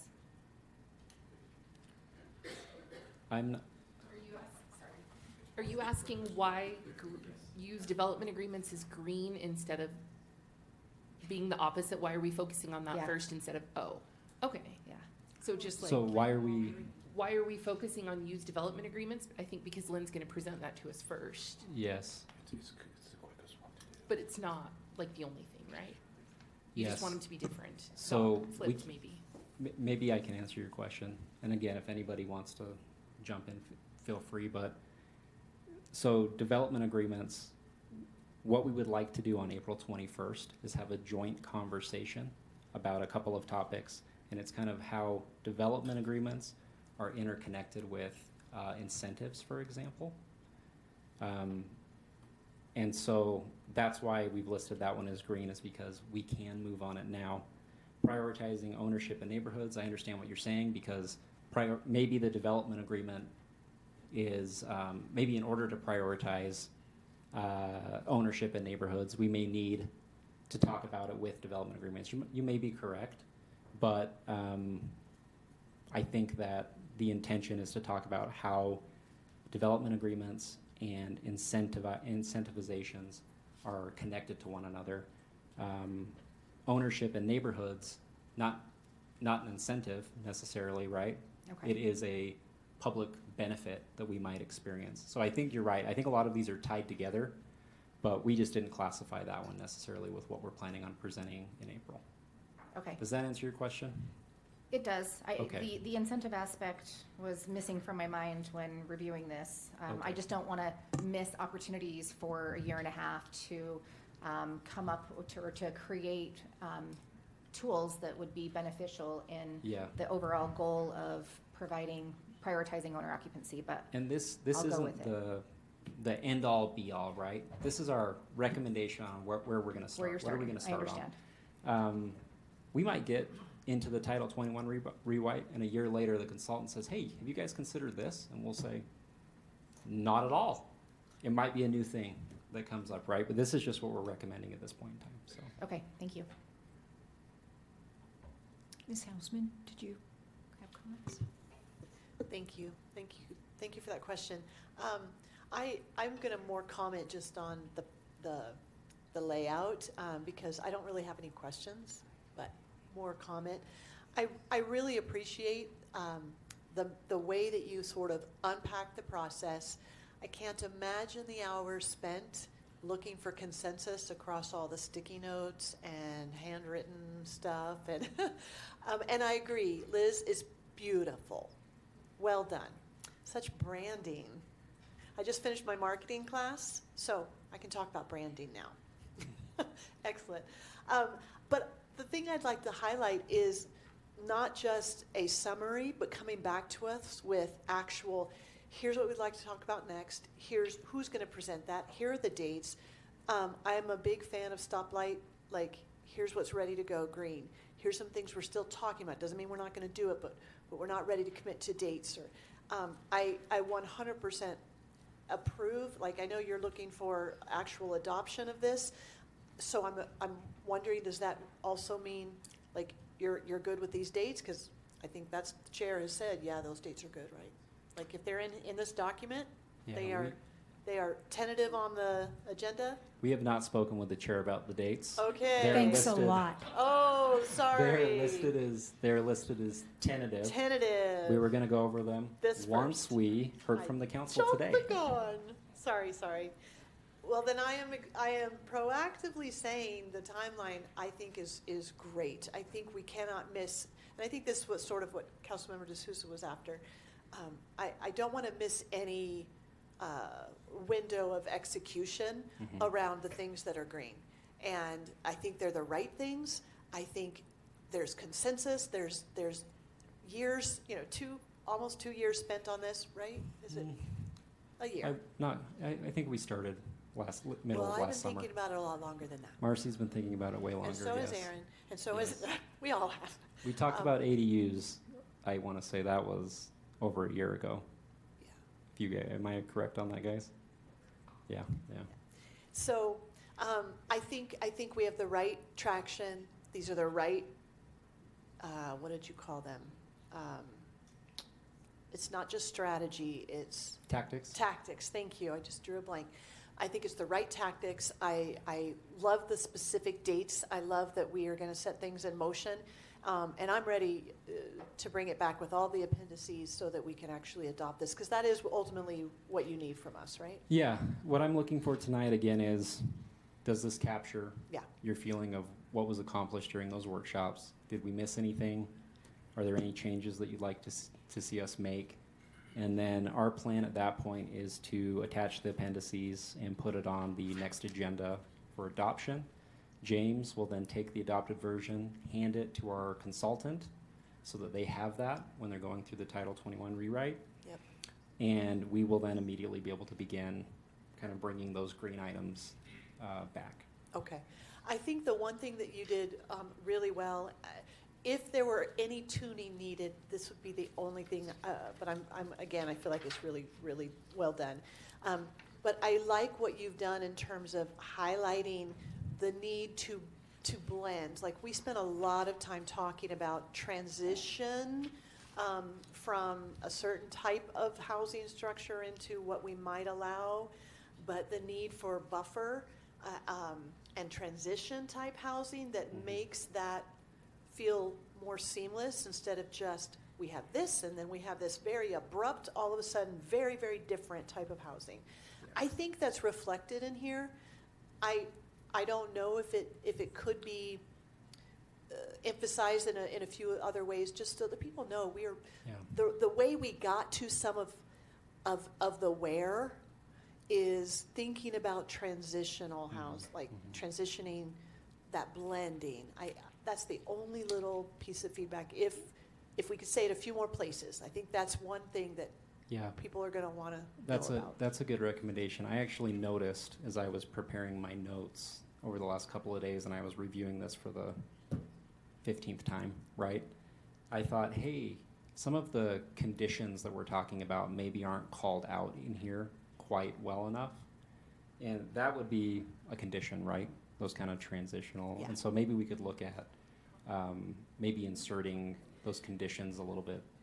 Yeah, not as much continuity as a blend, so we're not going dramatically different.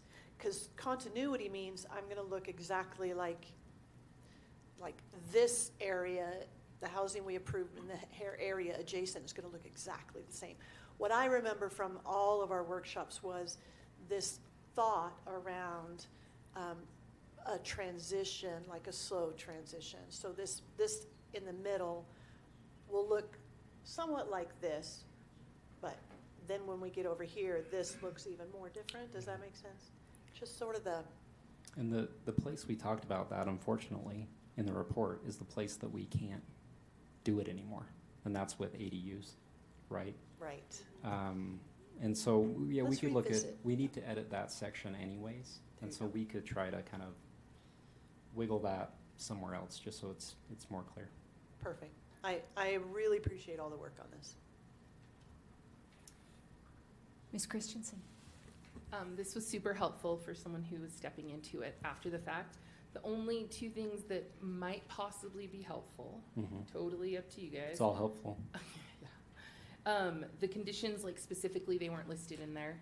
That would be really helpful. Okay. And then also a map that shows when you're talking about the three things you talked The about a lot location throughout types. is downtown, centers, and corridors. Yeah. Like a map at the beginning or the end, just calling those specifically out to be referred back to. It was Excellent. really good. Excellent recommendation. Mr. DeKaiser. I don't want to add too much. I did agree with Councilmember D'Souza's reading of the ADUs and the ownership requirements. That'll change. Also, as we talk about transition, let's really edit that as we do that. I didn't think that had anything to do with ADUs. As far as I'm concerned, you can plop one down wherever you want. In terms of going from, on a busy street from a residential to build up to scaling to a McMansion, whatever we're calling them, I think that's more the intent in the transitional housing or housing on peripheries and through corridors, things like that.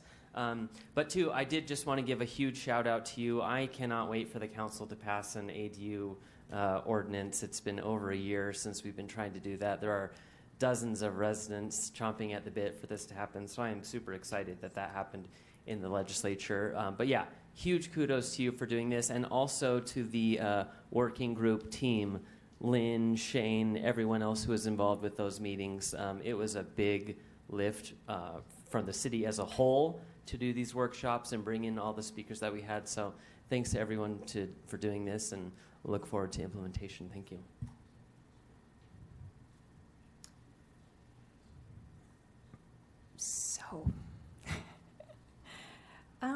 Is the intent that when the council passes this, that this gets taken and built into the new land development code? I think the intent is that the consultant considers it, that they reference it, right? It is a conglomeration of policy feedback given by the legislative body, right? You didn't vote on all of those things necessarily, but you participated in quite a few exercises where you expressed your preferences. You expressed what issues you thought were most important to the city.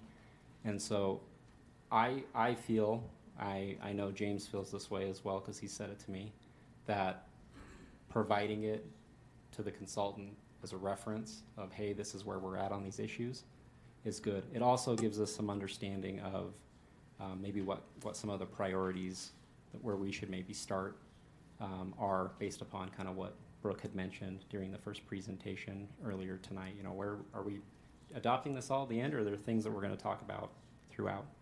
Right? These might be the things you want to talk about throughout. As I said before, when we were doing the housing workshops, I'm still struck by the fact that we're missing something that I feel is very important, and that is a staff recommendation.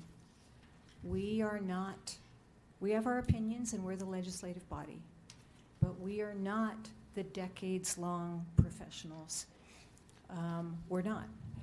And I feel like because of that, I'm wondering whether we might already be making some mistakes. Mistakes is probably too strong a word. But like as an example, page 26, if you want to go back to that one, Dustin. So we did make it very clear, and I would agree that we talked a lot about a goal being owner-occupied housing. But on page 26, 2 of the 3 things we have on here would be rentals. So I think what we're missing is the guiding hand of the professionals saying, did you think about this? What about that?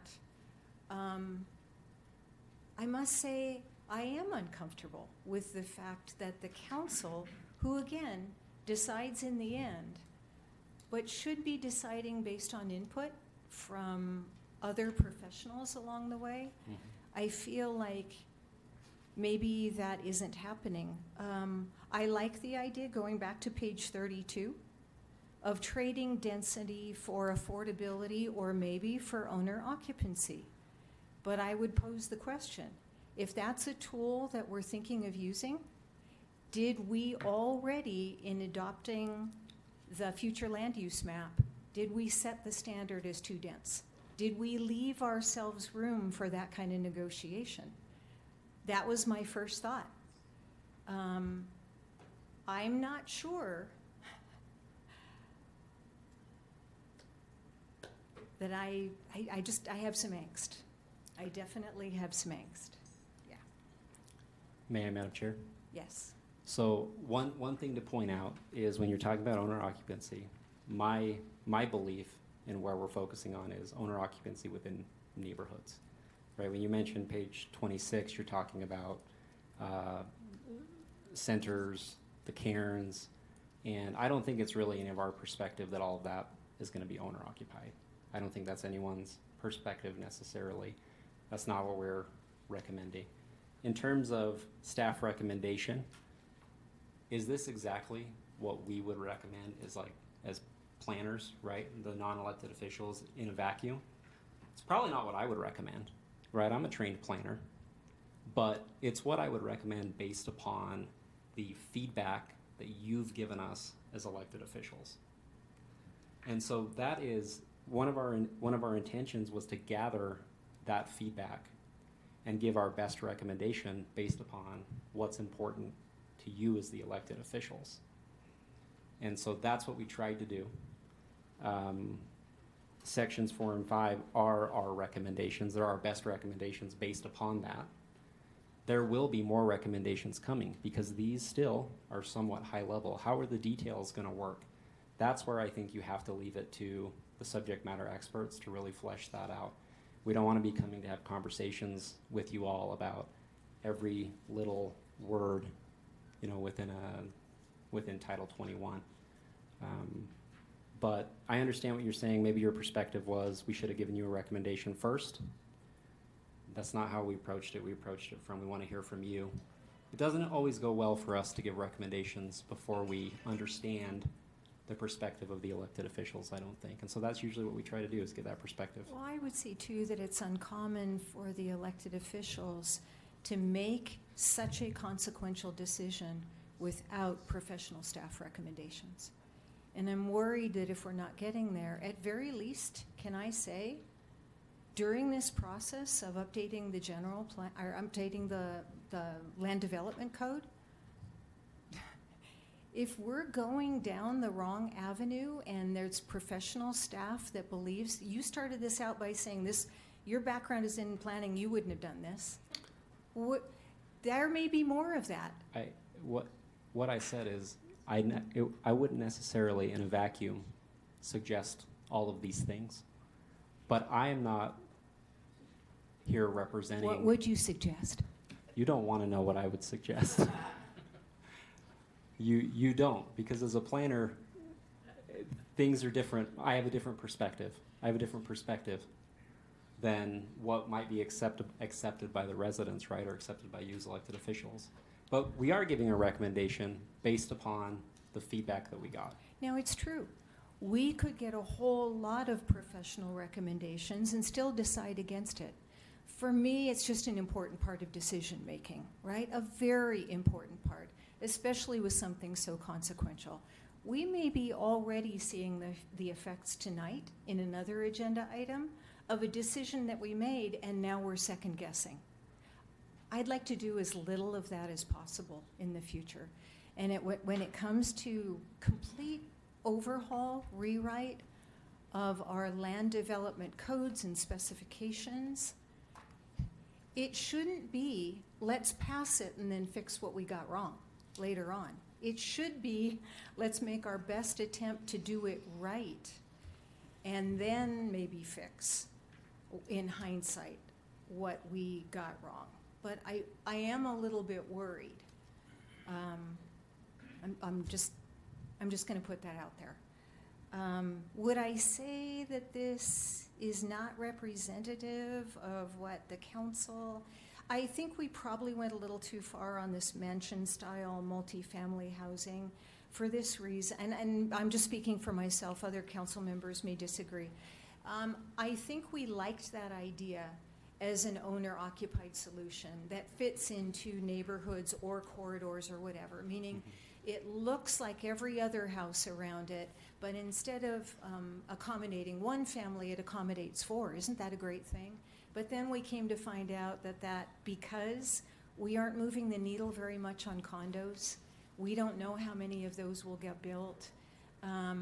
Maybe we wait to enact those until we feel a higher level of certainty that the use is going to be owner-occupied instead of rentals. We didn't get anywhere on condos in this legislative session. You know, one of the things that I think it's in this that we talked about is, as a city, this is kind of a Jake Warner kind of question or comment. It seems like the information we've been getting is that when it comes to market rate apartments, we're doing pretty well. We are fitting the need of affordability at market rate for the 80% and above of household income in Sandy. If we're going to build apartments, should we focus, and we're designating a lot of them, should we focus on the unmet needs, not more of the already met needs? I don't think we're being, I'm not sure if we're being very visionary in that category.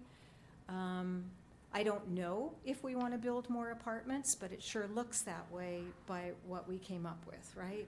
We know in the Cairns we've already permitted some, and so that's where we're headed. But I just want to make sure. I'm uncomfortable with an answer which is, this is the council's product sitting there in a series of work sessions saying, that sounds good, but we're missing the input of the professionals. And that makes me uncomfortable. So, may I, Madam Chair? Yes. This is just my perspective at this point. As I mentioned, this is our recommendation based upon the feedback that we got. But there is going to be more input from the professionals. We have the next 3 sessions scheduled where you are going to hear from city professionals and where they're going to recommend this is how this is going to work. This is how we should move forward, right? This is higher level than that at this point. The green means go, yellow means slow, right? The yellow items, we're still going to get additional professional staff input on those items. None of those, we could not take one of those items and say, let's just go ahead and stick it in the code right now. They're not code amendments. They're not written that way. Staff, the consultant, will come back with their professional recommendation on how are we going to actually put this into the code? How are we going to make it happen? How about the if? Can they go as far as if? I would say yes. Yeah, there could certainly be things. Maybe Lynn comes back in 2 months and says, hey, this thing about owner occupancy, we've really looked into it, and in order for us to enforce it, it's going to cost, $1 million, and we're going to have to do X, Y, Z, and it seems really hard to do. And we might say, oh, well, maybe we're going to have to sideline that one for the time being. We don't know at this point, right? What we're trying to figure out in the report is, did we capture the high-level direction that you gave us so that we can move forward and drill down and ultimately adopt amendments to the code to hopefully make these things happen. Some of them may end up not being feasible. I think that's a completely possible outcome for some of them. Cindy, I also want to make sure that some very important people sitting in the room are hearing this too. I am looking for your opinion, your guidance, your input.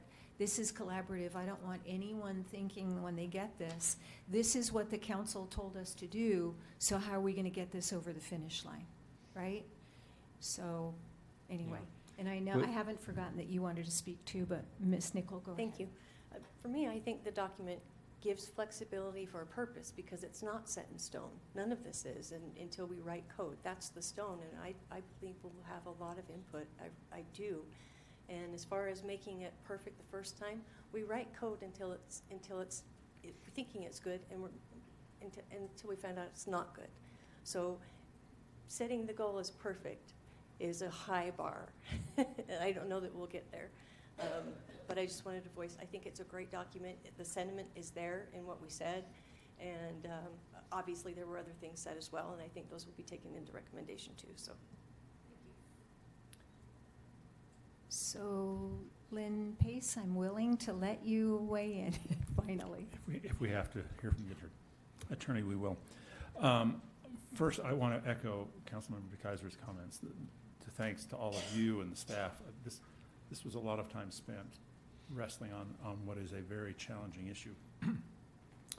And so I applaud all of the time and effort that was spent.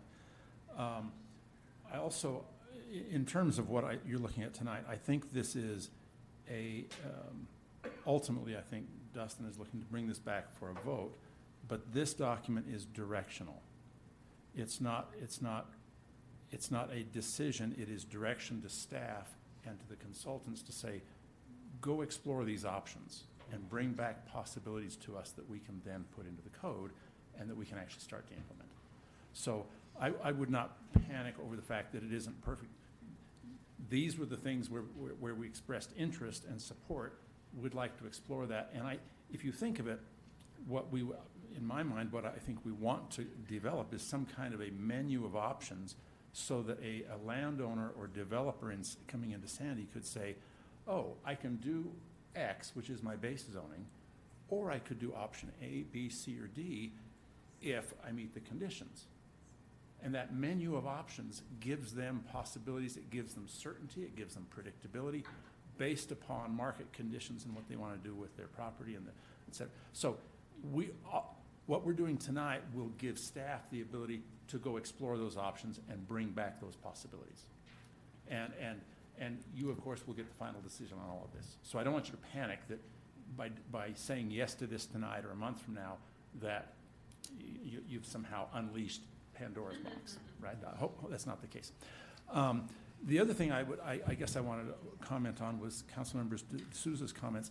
As you look at this, and we have marked this, green and yellow. I wonder, as I sit here tonight, I wonder if you want 3 colors, because what I heard tonight was that the code rewrite is not going to be completed until December of 2027.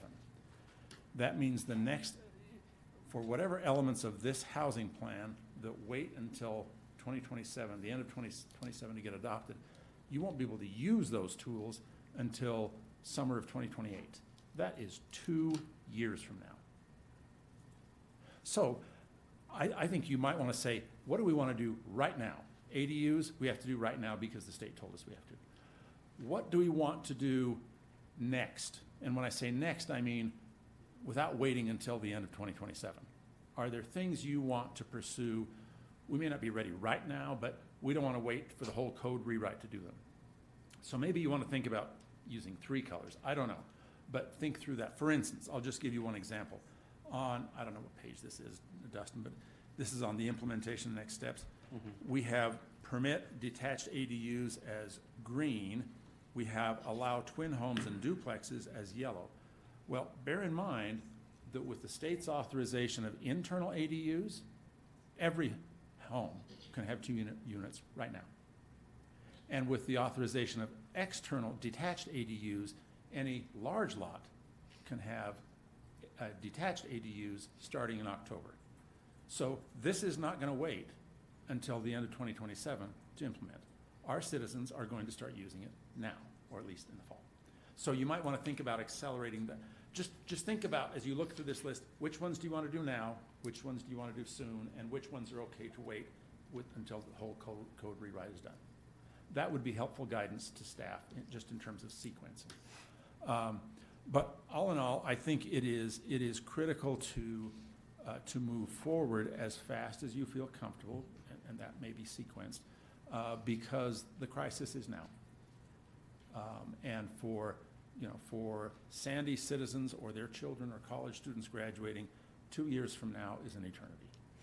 And so anything we can do to move the ball forward in terms of accessibility, number of units, affordability, is enormously important and enormously meaningful. So I think that's our collective pledge, is to help us accomplish that in whatever specifics and whatever timetable you're comfortable with. So, thank you. May I make another comment, Mom? Sorry, go. Oh, just in reference to Lynn, if you'd like, we as staff could take a look at those and make some recommendations on what might be kind of the next end of the general plan. We could do that and include those changes in, potential next version if you'd like us to. If you want to give us any feedback tonight, open to that.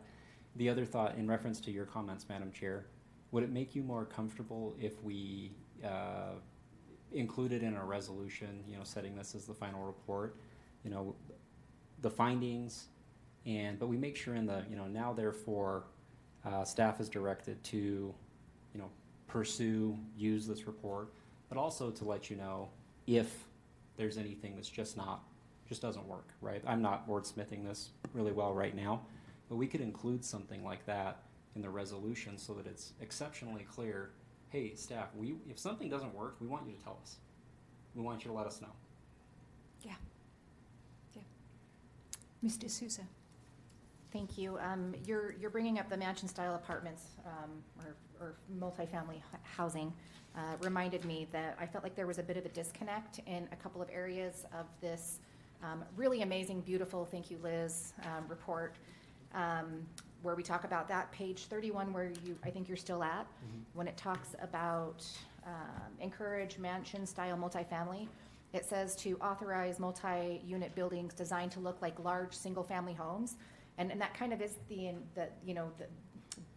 the beneficial use of that style of housing is to create density in areas that may not be suitable to other types of housing very well from a consistency, continuity, and look. But then on page 31, I think it's 31. Oh, no, it's 26, because that's where we're on, sorry. It says mansion-style multifamily was preferred moderate-density middle housing option within the Cairns neighborhood activity centers and along corridors, but I don't know that that style of housing matches that particular location as opposed to a like lower medium density single family neighborhood. Yeah, Madam Chair, may I? Yes. Yeah, we actually had discussion about this in some of our meetings that we had as a group. We were a little, we were interested to better understand why the elected officials felt like that fit there. That might be one of the mansion-style homes, for example, in the Cairns, may not be, it may be one of those items that the Councilmember Sharkey's comments that we come back and we say, you know what, maybe we wouldn't recommend that. That might not be the best idea for X, Y, Z. We've already actually discussed that. We intended to draft this using all of the incomes. We didn't want to cherry pick, right? But I agree with you. Okay. Well, and we went through a lot of the information. Not that we went through it quickly, but there was a lot of information to get through even over those 5 meetings. And yes. So, you know, reminders of the styles and types. There's, you know, what it looks like and density. They're very different. Now, if you want us to take that out now, happy to, because again, it's a topic we already discussed in one of our meetings. I think we generally agree that it doesn't necessarily belong in the Cairns, for example. Corridors, centers may be a different story, but I mean, we'd be happy to take that out if that's what you guys would like us to do. It doesn't have to be in the report. Okay. I'm not recommending that we take it out because I think it's still an important topic to cover or consider. But I just wanted to voice the discrepancy with what it looks like and its intended use versus where we say we're comfortable with it. They don't match. Yeah, you did note also, so mansion style was interesting because mansion style, you all made it very clear that you were happy with it just about anywhere. And so really, we've talked about it in multiple locations in this report. And in our minds, I shouldn't say our, in my mind, and in my understanding of the minds of some of the other staff, maybe it doesn't belong in locations like the Cairns, for example. Okay. And then the only last comment that I was going to make, and it kind of goes back to Councilmember Hausman and Councilmember DeKaiser's comments on the transitional zoning. And I'm thinking about it. I think I understand what you guys are getting at, and more of blending 2 different densities so that there isn't such a stark contrast, and providing more. I don't know what the word is. Assistance is the only word I can think of to create a better blend between 2 opposing density areas.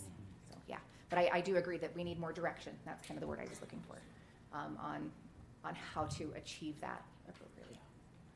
Thank you. Yeah, Madam Chair, may I? Yeah. I think what we could do in the report is make sure that it's understood that that is an area of interest, right? That's a priority. We noted it specifically under ADUs, which we need to change that at this point, right? But maybe we could, as I mentioned earlier, move that or make that more clear in reference to other housing types or other locations that aren't necessarily ADUs. That was another kind of area where we had some conversation and we felt, well, does there really need to be buffers between properties that don't have ADUs and properties that do have ADUs? In the exercises, you made it clear it was important, but it's another one of those things that maybe doesn't quite align with what might be best in practice, right? Ms. Hausman. Thank you, Madam Chair. I just want to understand a little bit more. I really appreciate this conversation around the mansion style, because my vision, doesn't mean it's the right vision, was more in line with Councilwoman D'Souza, that it helps us accomplish housing. But Councilwoman Sharkey, you just said that it falls, and I'm making an assumption, you said 2 out of the 3 on this page are rentals, and that you had concerns about that. Are you saying that the mansion style multifamily is a rental? Uh-huh. Why is that the case? Because otherwise it would be. That's not my understanding. Well, we did talk about that during one of the meetings. It'd be most likely that unless it was built as a condo, and we just are having trouble getting condos built. So it's most likely. So it's kind of an rental. assumption based on like what the market is currently doing, but it doesn't mean that we're limited to it being rentals. In a It could development be- agreement, we could try to get away with mandating it with a developer. But it's the developers that are resisting building them. Well, they don't know about all of the other things that we're working on that could make it May I, Madam Chair? attractive. This is, in my mind, this is one of those areas where incentives are really important, Correct. right? If you're going to ask for something that maybe isn't being built right now, and you're gonna say, hey, we want it to be owner occupied, you better be willing to offer some incentives that make that interesting to the person who's gonna develop it. And so that's where those details are the things that I think we're gonna have to struggle with over the coming couple of years. It was clear that incentives for particular types of housing weren't of interest to you. Maybe that'll change in the near future. But it was also clear that incentivizing, again, outcomes was, right? Like, as you mentioned, owner occupancy. So if you're saying we like mansion-style multifamily, for example, and we want it to be built like a townhouse where it's divided and can be owned, but the market's not necessarily allowing for that, you would have to offer some pretty good incentives to encourage it to happen. Okay. Well, and I agree. You don't need to take any strike it now, but I do want to make sure that we maybe revisit that of what do we feel are the right locations. I understand if the staff recommendation is not in the Cairns, I'm fine with that, but it doesn't say here single family neighborhoods where I think that is a possible location for this. Because you're looking at the strategy. So this is an individual strategy, right? And this strategy, this tactic, within this strategy is specifically talking about housing in downtown and centers and along corridors. So it's only talking about those locations. Okay. But if you go to the next up. tactic under that same strategy, it's talking about context-sensitive infill in existing neighborhoods. And you'll notice that it also talks about mansion-style multifamily. There it is. Okay. Because mansion-style multifamily was a housing type that there was broad consensus that it was something that you all liked, at least in the workshop series. Again, maybe that changes, but there was interest in exploring it pretty much everywhere in the city. Great. Great. Okay. Thank you for clarifying. I think that's all I had. So in terms of the question that both you and Lynn asked about, do we have other priorities, Council? Other than, are we okay with the priorities that are listed on here already, the items in green? We have 3 of them teed up to be heard next month. So it seems like we're starting out at a pretty good clip. I think I'm going to answer my own question and then look to others. There was a bill that got pretty close to passing for starter homes. And so we know that that is a great interest at the state level. And if we're talking about something not being implemented until 2025, 2028, we're falling behind. So I would suggest that maybe we escalate legalizing small lot, single family housing. Maybe if we can get a jump start on that, we can beat the state in telling us how to do that. So that would just be my input. Yeah. Thank you. Since you asked, you offered to have the revised version come back with staff recommendations doing that very thing, like act now, like immediately, but then act now, then wait for, so almost 3 per Mr. Pace's recommendation. I would love to have that in the revised version that comes back to us so that we are parceling out act now. May I, Madam Chair? Sure. Yes, I'm happy to sit down with planning staff and discuss with them, hey, which of these items could be in that middle ground, which could we actually potentially move forward. And that would be our recommendation. I wouldn't necessarily want to recommend something outside of what they feel like can be accomplished.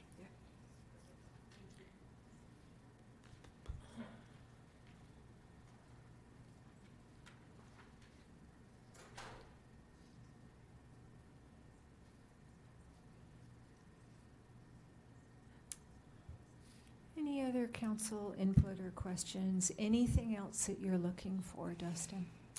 No, it sounds like, thank you for the great notes and recommendations. We're still looking through this as a final edit. You know, even today I found a couple minor things that we needed to change, so we're still doing that. I will talk with staff. We can kind of add a middle ground to some of those, you know, upcoming, or I'm sorry, to the roadmap. And then if you're comfortable, I would like to put this on the agenda 2 weeks from now. And essentially what we'd be asking for is just for the council to set it as the final report, right? You know, we're not necessarily adopting and saying this is the policy of the council and how this is going to happen. It's the final report from our housing workshop series that staff will use to implement the code rewrite and to consider when bringing forward, you know, other recommendations related to housing. So that's how I would like to proceed if you're comfortable with that. Looks like I'm seeing nodding heads. Great. Okay. We're done on that one. You're up Thank on you. the next one as well. Do you want to stay there or take your seat, or it's up to you? I'm happy to just stand here for a minute. Okay. I might go sit down. So Liz, would this- you mind pulling this off the screen, though? Thank you. So this one is selecting a council liaison or liaisons for that Land Development Code steering committee. Yes, so the intention of this agenda item tonight is to allow the council to discuss how you would like to select who you want to serve on the steering committee. We don't have a particular process for this. With the general plan, you actually had me serve on the steering committee. I went to all of the meetings. They were beneficial, but the way I kind of viewed them is it was planning staff and the consultant providing an update to a particular group of individuals on how things are going. Whether or not that was the intention of the meeting, that's what it was in my opinion. And then as you recall, there were the technical subcommittees that you served on, and we actually appointed you to those in the same process we do with our annual committee appointments. We had them listed on that resolution, and you selected who to go on, and you appointed them. So since we don't have a particular process, my interest is in understanding how the council would like to proceed. You know, you could appoint a person or people to serve the entire time. You could appoint a person or people to serve for shorter periods of time and switch it out. You could say, hey, you know what, we want a staff person to be on the committee.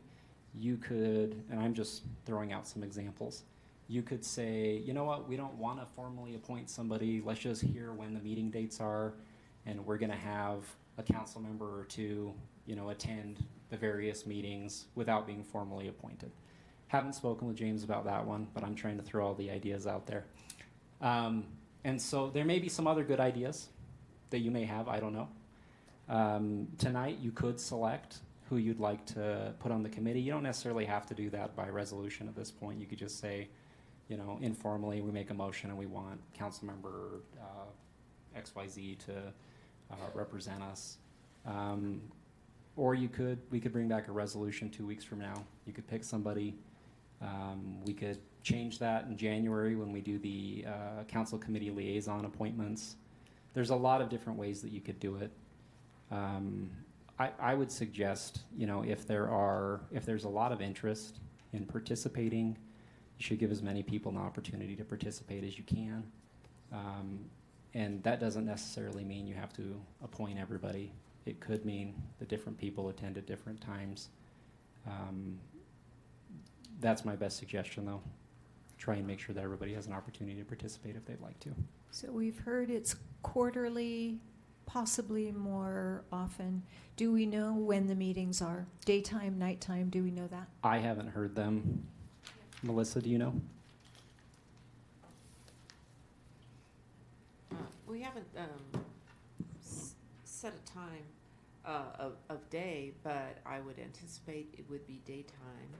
Our first meeting we want to do on April 29th, lunch meeting in this room, right behind us.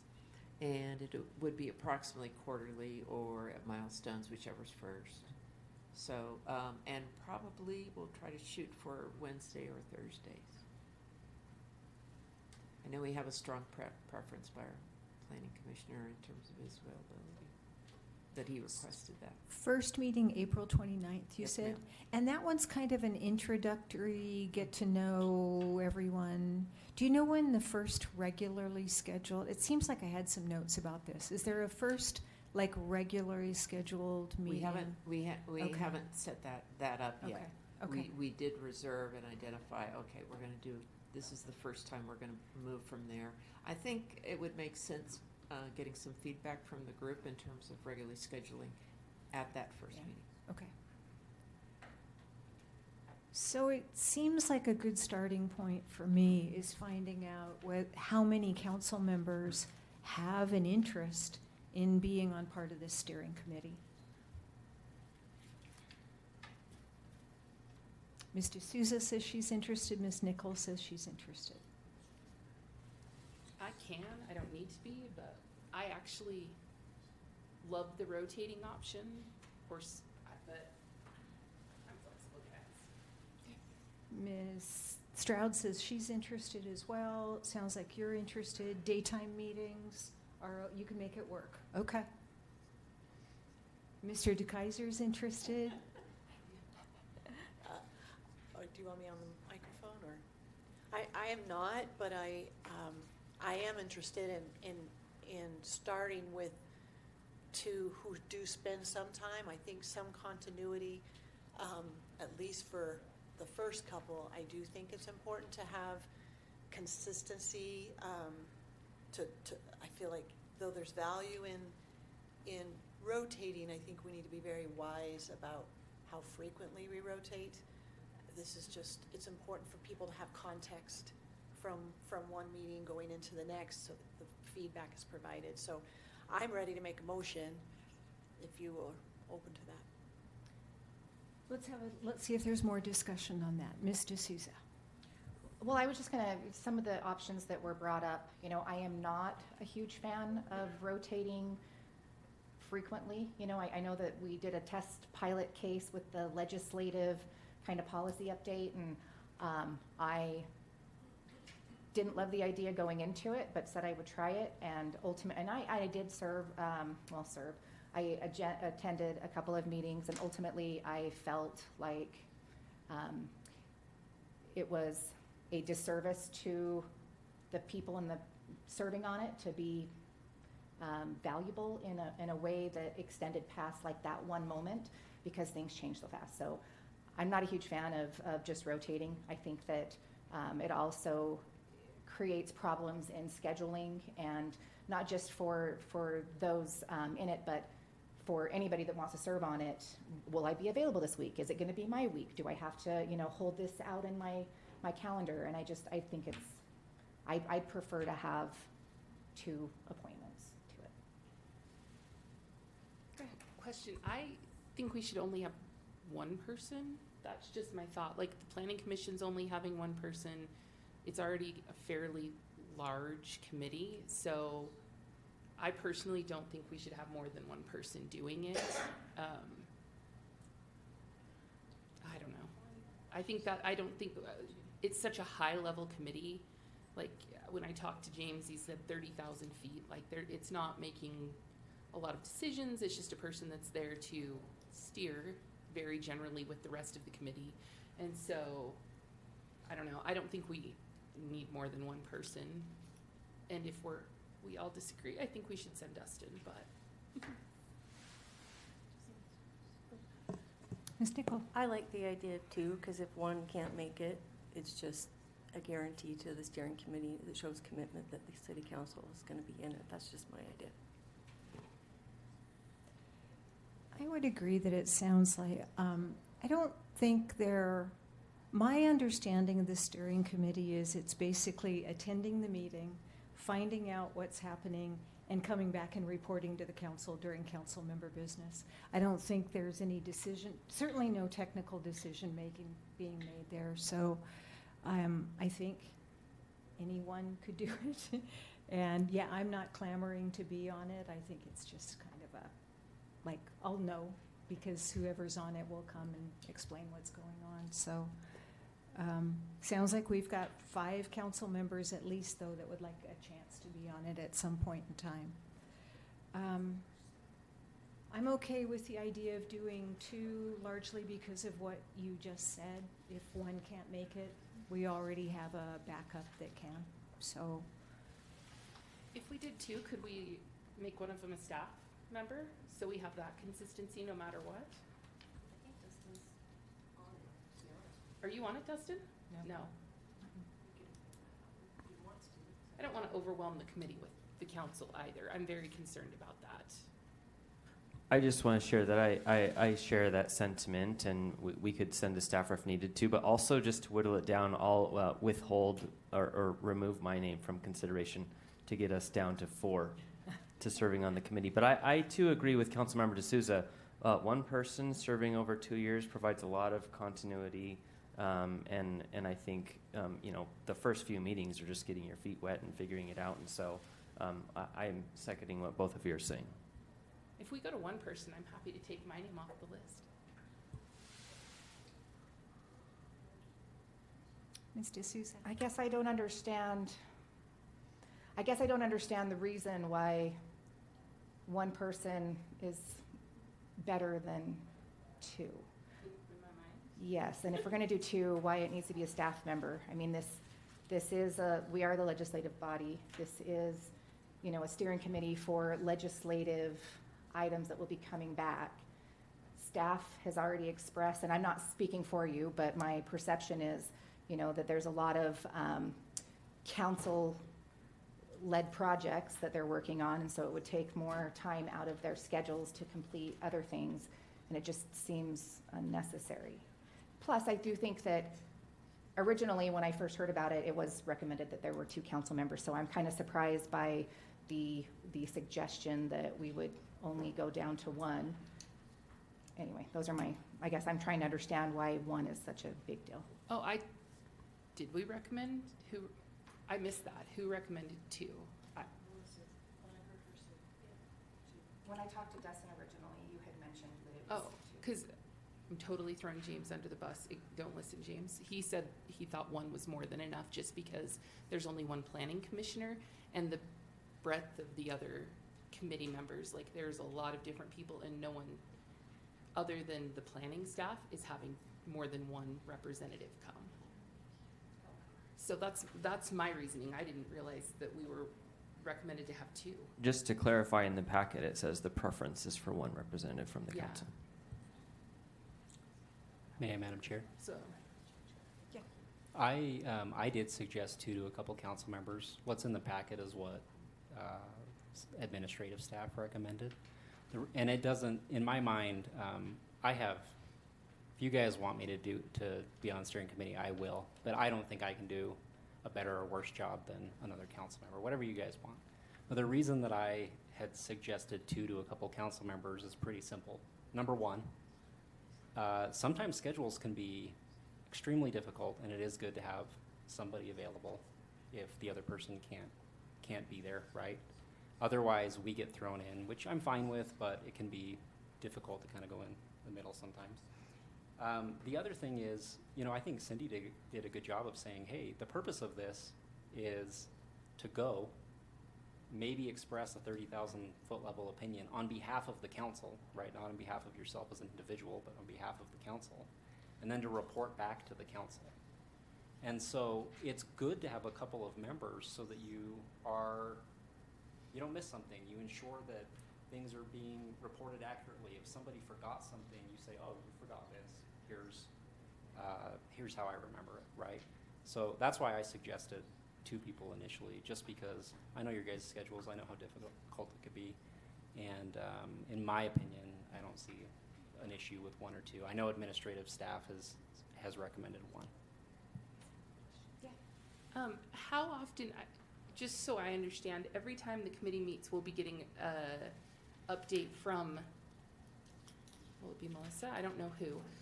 Every time you guys meet, you'll come back and update the council anyway, right? That's my understanding. Yes, periodically we'll be having the same setup. We'd request that anyway. Planning Commission, City Council joint meeting to give updates. We were anticipating about quarterly. We just want to make sure that you all are informed and we don't come back a year and a half later with a big surprise. And eventually, after the first little bit, meetings are anticipated to go quarterly. Is my understanding. For which one? For the steering committee. For the steering committee, yeah. In our scope, we establish it as quarterly or at key milestones, whichever's first. Okay, thank you.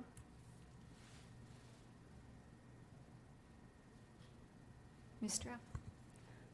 I think two's great. I mean, it does, if there's scheduling issues, if there's something where it's, a council member,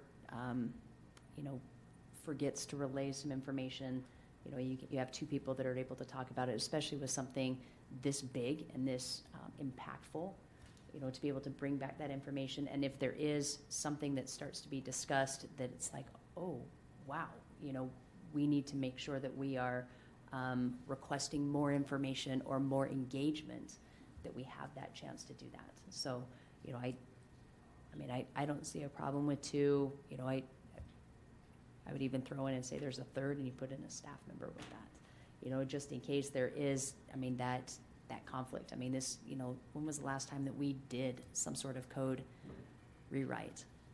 How long has it been since we've looked at as comprehensive as we are planning to do that? Less than 20 years, but more than 15 years back.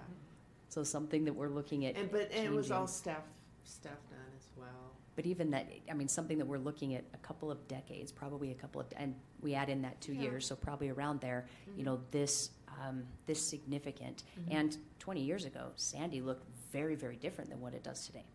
So I think having as much awareness of bringing things back, because I think you are 100% correct and accurate in saying that it's not a council member's job to try to steer the steering committee, but more of bringing information back. If there are concerns or clarifications that need to happen, or saying, hey, as a body, this is what I'm thinking the council is feeling, but then to bring it back and to discuss with other council members. So, I think you, right on the money with that.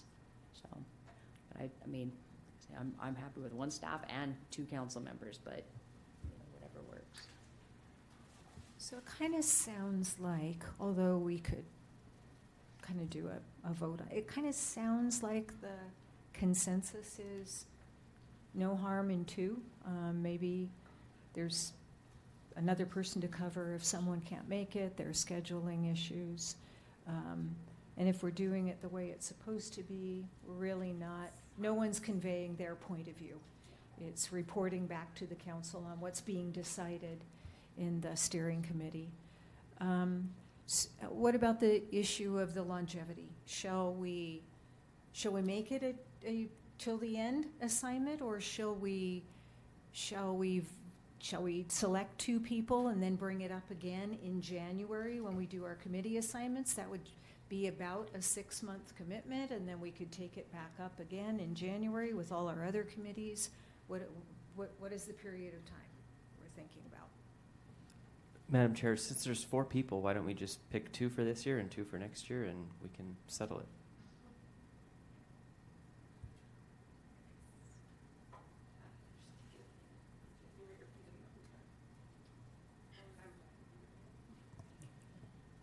I think it would be beneficial because the committee is going to be the same. Maybe keep them the same. And it lessens our pain up here to do this again. I see we let Marcy make her motion. I'd say that maybe we start with the 2, and then we could look at it in January, and if those 2 are, and the feeling is to maintain that continuity. That's what we always do with the committee, is if someone wants to stay on it, we will really take that into consideration. Or if that So- recommendation is that it really would be beneficial, but I think you could start with the two, and then, I mean, if it's not, you're going, you know what, it really is just kind of relaying information back and forth. They you know, may, then we whoever could gets change. selected may want to get rid of it. That's true. There's a 50-50 chance. Yeah, yeah. All right, so Marcy, make your motion. So we have something real to chew on I here. tried, Melissa. I tried to just like get this done so you could be gone, and but we had a great discussion.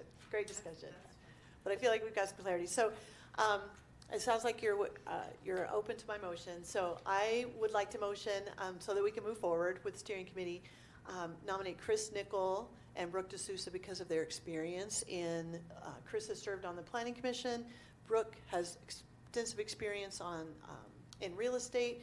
I love the idea of having that, like, having it be those two who serve, and then they come back and say, for continuity, we recommend staying, or they say at the year mark. I wouldn't want to rotate before the year mark, but at the year mark, they could come back with a recommendation and say, there's, you know, I think it makes sense for another two, or I think it makes sense for continuity.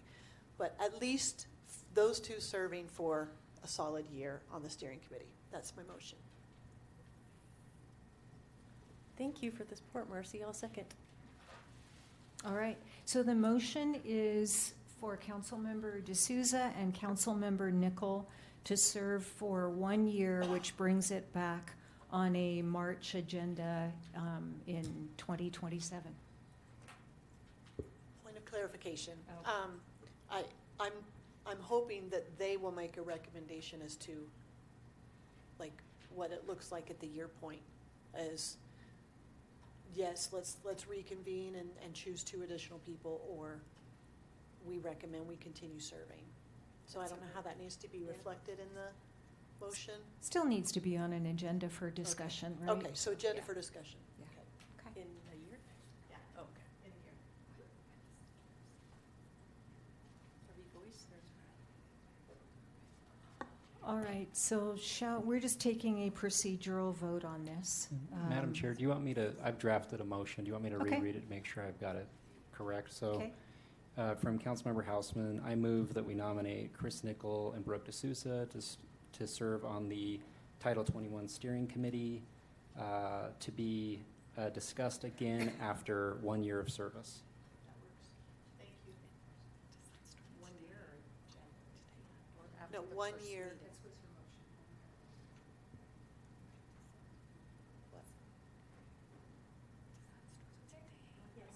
The first meeting. She wants to know if it would start today or the first meeting. Oh, good clarifying question. Thank you. A year from the first meeting. That's a great addition. Thank you. Is there any friendly, would you be willing to friendly whatever it to, I know I'm really articulate tonight, to January, not because I'm worried about the year time frame, just because it seems like it would be easier for the staff to keep track of and all of us when we're redoing our committees to look at our schedules? Well, I like, we've heard that it's quarterly meetings, and so a year from the first meetings means they will get 4 meetings in because they're going to meet quarterly. And so then the next batch, if it does pivot to 2 more people, it's a clean start with the second year and 4 quarterly meetings. So I think it's, I think this in particular aligns with the schedule of the team that's running the steering committee. I think they'll be able to keep track. I don't think it's complicated. So I think I'll keep it as is. I just want to comment for the record, I don't think you'll have 4 quarterly meetings. I think there'll be more like 6 since it's scheduled to end in October. And so if we do it January, the first group will get 3 meetings and the second group would get 3 meetings. I didn't realize that the end date, so it's more of an 18-month. It won't be perfect, and that's the best shot we have. We're just estimating when it will. It could, depending on approvals, it could go over that. It could be a little, you know. Okay. That's What, just an estimate. what are your thoughts on aligning the terms of this with the steering committee calendar? I think my comment on that is what you all decide is most fair for you. Oh my goodness. Dodge. Okay, I think that's a fair point, that it's potentially 3 and 3. I mean, based on what you've outlined, you're anticipating 3 and 3. Okay, so what if the friendly amendment is following 3 meetings, then we regroup? That way we're not locked in at the January thing, but we're making sure we revisit after we're halfway through.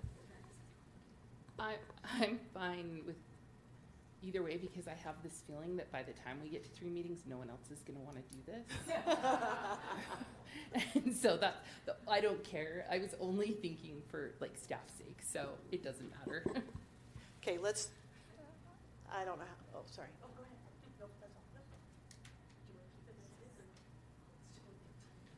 You could make the friendly amendment just for the calendar year. And then we would do it in January when we're talking about our committee. No, I know that's the friendly amendment, but I don't know that that's going to get us to 3 and 3. So if I were going to make an amendment, Mr. Fratto, what would it sound like to ensure we're doing 3 and then revisiting? So here's what I've written down. Okay. I move that we nominate Chris Nickel and Brooke D'Souza to serve on the Title 21 Steering Committee to be discussed again after 3 meetings of the Steering Committee. Perfect. That takes into your feedback, but I feel like it's a little more,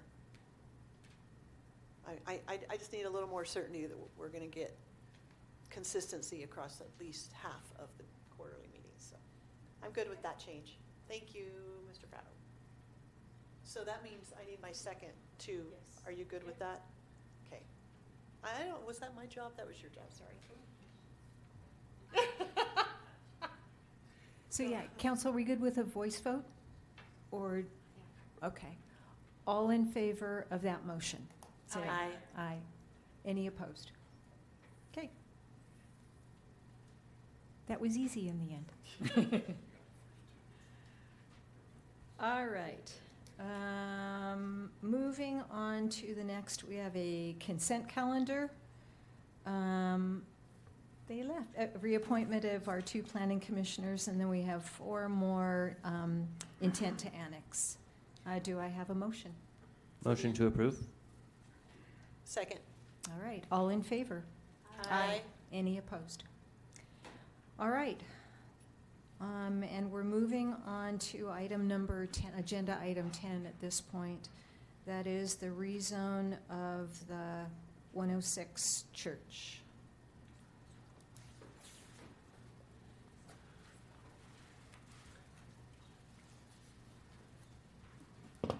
Sorry, Madam Chair, I wasn't sure if you were inviting me up to give an introduction before you take action. Jake Warner, Long Range Planning Manager for the city.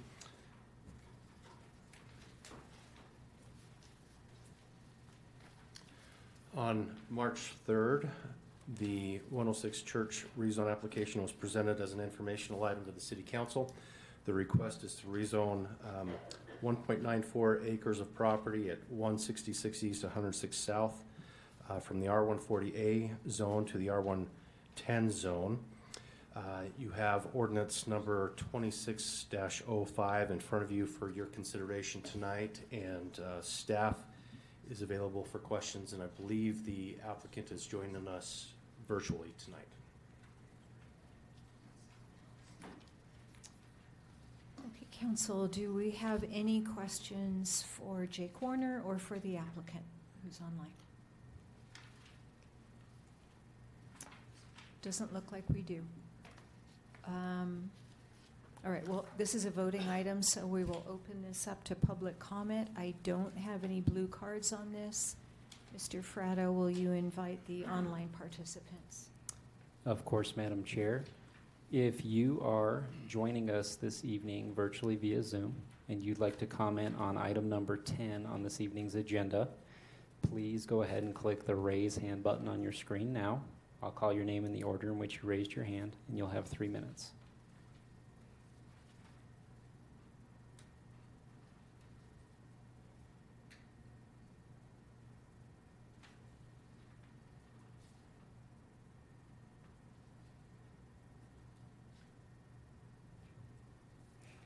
I'm going to give it just a minute, Madam Chair, because somebody had contacted me earlier and noted that they wanted to comment on this item, and I see them online, but their hand's not raised. That's for item 11. Thank you. Thank you, Councilmember. Okay, I don't see any hands raised, Madam Chair. All right. I'm slowly going to close public comment on this item, and we will bring it back to the council for action. Would anyone like to make a motion? I will make a motion to approve resolution 00712 with regards to the church rezone as presented. Second. Is that what we're voting on? Yeah. Okay. Is it the church? Yeah. 26. 26. Okay. Oh, yes, I read the wrong number. 2605. Thank you. All And right. For the record, Madam Chair, it's Ordinance 2605. Ordinance 2605. It's been a minute. All right, we have a motion and a second. Ms. Edwards. Ms. Nickel, Yes. Ms. Christensen, Yes. Ms. D'Souza, Yes. Mr. DeKaiser, Yes. Ms. Stroud, Yes. Ms. Hausman, Yes. Ms. Sharkey. Yes. Madam Chair, that motion carried 7-0. Thank you. All right, item number 11, that's the Fortner rezone. Jake. Madam Chair, this item, the Fortner rezone was presented to the council on March 3rd as well as an informational item. The application proposes to rezone 0.65 acres of property, 2 parcels actually, at 8564 South 10th East, from the R110 zone to the RM12 zone.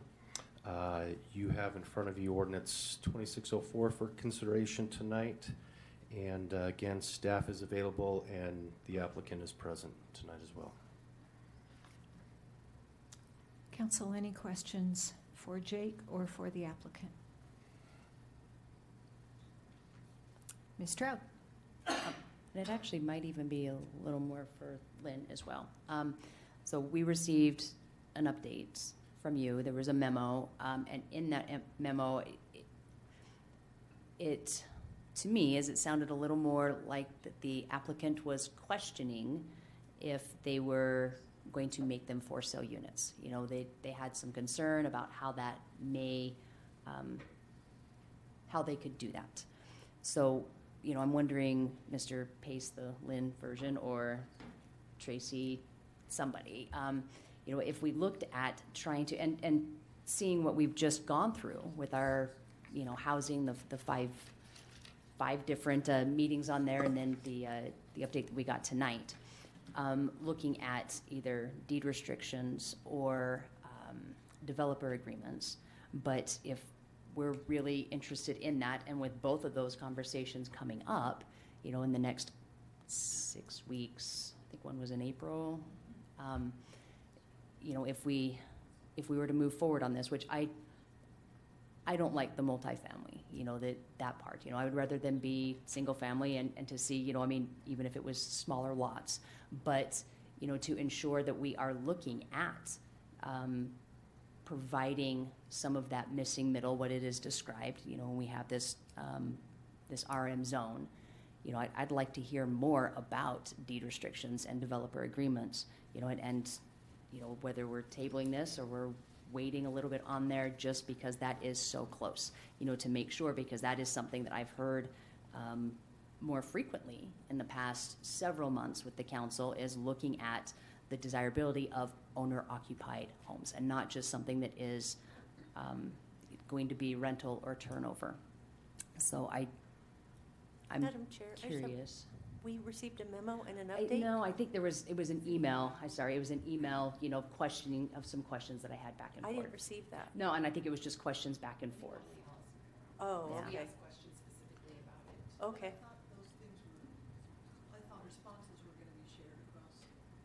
I think it was just, an informal. That's probably my fault. I apologize. I just asked Jake about if the developer would be interested in a development agreement, if that was something that he even would consider based on the information he had. So I'm sorry, you guys, I didn't even think Thank about you for the that. clarification. Yeah. I just No. want to miss something that You I didn't should have miss it. read, so, okay. And so he wasn't, do you want to? Yeah, Madam Chair, if I could, I would like to clarify this issue. There were a couple of questions asked of me that I asked of the applicant, and I responded. Questions about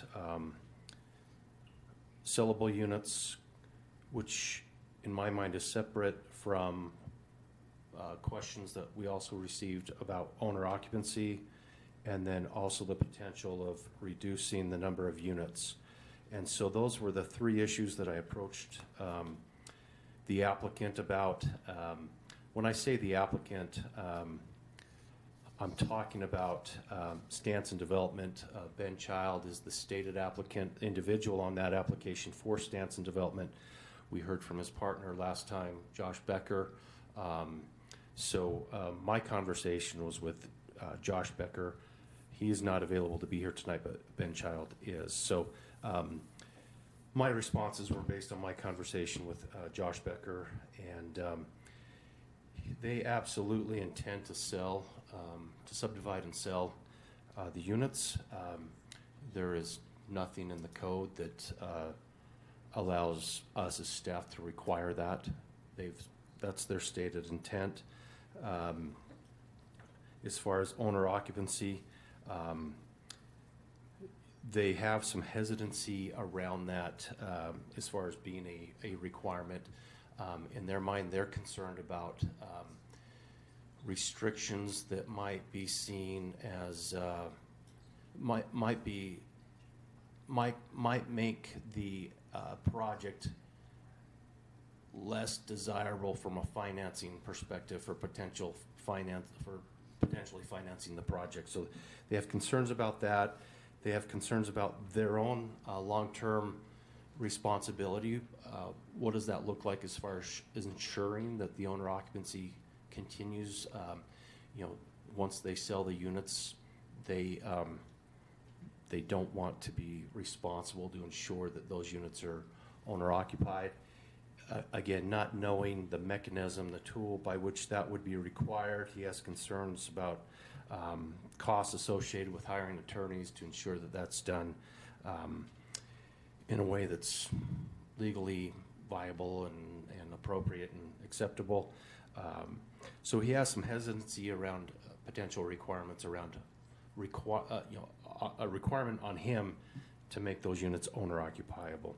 But they have stated that they absolutely intend to sell the units. And then a reduction in the number of units, they're open to that. They would like to see the project approved. Obviously they're open to the idea, but again, hesitant if that number drops too far, and then that affects, again, the viability from their perspective of the project. But they're open to that discussion as well. So that was the nature of the back and forth that I had with a couple of council members. Okay. I'm very interested in this issue of, and I wonder if Ben can address it, construction lending tied to a requirement for owner occupancy? I've not heard this before, and I'm very interested to know about this. I was interested to hear that too, but he was worried that, as far as underwriting, more requirements, that could affect potentially the underwriting of the project. Huh. Okay. Any other questions? So this one is probably more the direction here. When you have a property such as this, between where they're asking for 6 units, the property is owned by one person, but then you have 6, they're not independent, but residential units, even though they're connected. How does that work when you're looking to say, okay, if I own this, is that I own the house but not the land that my house is on? Or is there a requirement to subdivide? I think my understanding is that the property would be subdivided and it would be sold as per the subdivision, as per the subdivided lots. And is that done, so a requirement that would have to be made now? I'm sorry, you're asking a hypothetical. Now you're moving to specific. What? I don't understand your question. So how is it recorded at the county then? Well, a subdivision is recorded at the county. So if you take an acre of land and you cut it into 6 pieces, that gets recorded at the county, and they have the right to sell each of those 6 pieces separately. That's a subdivision. So I don't know what your question is beyond that. When you have a block of 4 townhomes and then 2 townhomes, who's taking care of the yard? The owner of that property will take care of the yard. And if you have 2 owners, imagine if you have, this happens all the time, but imagine if you have two twin homes next to each other with a patch of ground around them. It may be an owner on one side and the other side being rented, or it may be subdivided in the middle and each owns half. But whoever owns the land is responsible for maintaining it. Madam Chair, could I also address that? Please. Our code allows for both housing types that would be rental product and housing types that would be for sale product. It doesn't allow, the way our code is written, and there may be some legalities around it, our code does not allow us to dictate through the code whether or not they are sold or rented. The applicant has stated that his intent is to sell them. We cannot, as staff, ensure through the code that that would happen. Now, he is hoping to avoid an HOA. The scale is not there for a feasible HOA. So his intent is to subdivide every inch of the property into individual lots. Some of those property lines would go down the middle of buildings between units, but every portion of the property would be owned by the owner of a unit. The discussion came up about the private lane. It is common for us as a city, in fact, we require it with flag lots, for example, that the private lane be divided between the 2 property owners accessing the flag lot. And then there's a shared access agreement amongst them, but the entire lane is owned by somebody, and it's split down the middle between those parties that are accessing, and then they share access easements. So even with a private lane, it is possible that every portion of the property could be completely owned by the owner of a unit in the property. And he has stated that's his intent, is to avoid having to create an HOA for the added complexity for 6 units, and would that even be feasible, viable? So I can tell you what his stated intent is, but through the code we cannot ensure that that is what happens. So, Madam Chair, yes. Could I take a crack at Allison's question too? Sure. So, Councilmember Stroud, I heard a lot, kind of a lot in what your question was, and it is interesting, and sometimes it's weird to think that a person, say a twin home, for example, that 2 different people can own a twin home, and that the property line's right through the middle of the 2 twin homes. It seems kind of odd and nonsensical, but in fact, that very well can happen. In this particular case, that may very well be what happens. But sort of in the abstract, I hear your question is more of a bigger question, which is, what on earth can we do to ensure that these kinds of projects amount to the kind of housing that the council has said that they really want, right? I mean, we know we're hearing what the particular developer in this case, or what other developers want, but how do we get from the abstract conversations we had on the housing summit to really get what we want? And are there mechanisms to make that happen, right? So, yeah, I mean, there's tools like a development agreement that you can have, say, with a project that you can negotiate in good faith. Because when a city requires certain things, there has to be some sort of consideration for those things. Like, hey, if you can agree to certain deed restrictions, we can give you more density so you could make more on the project, rather than just telling them, you got to have these deed restrictions, which might cost them money. In fact, it might make them much more difficult to finance the project. It might make the contract not viable, or the development might not be viable.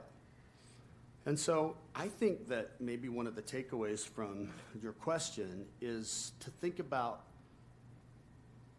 the bigger picture in terms of what you're going to be working on for the next year and a half or 2 years as you examine LUDMA.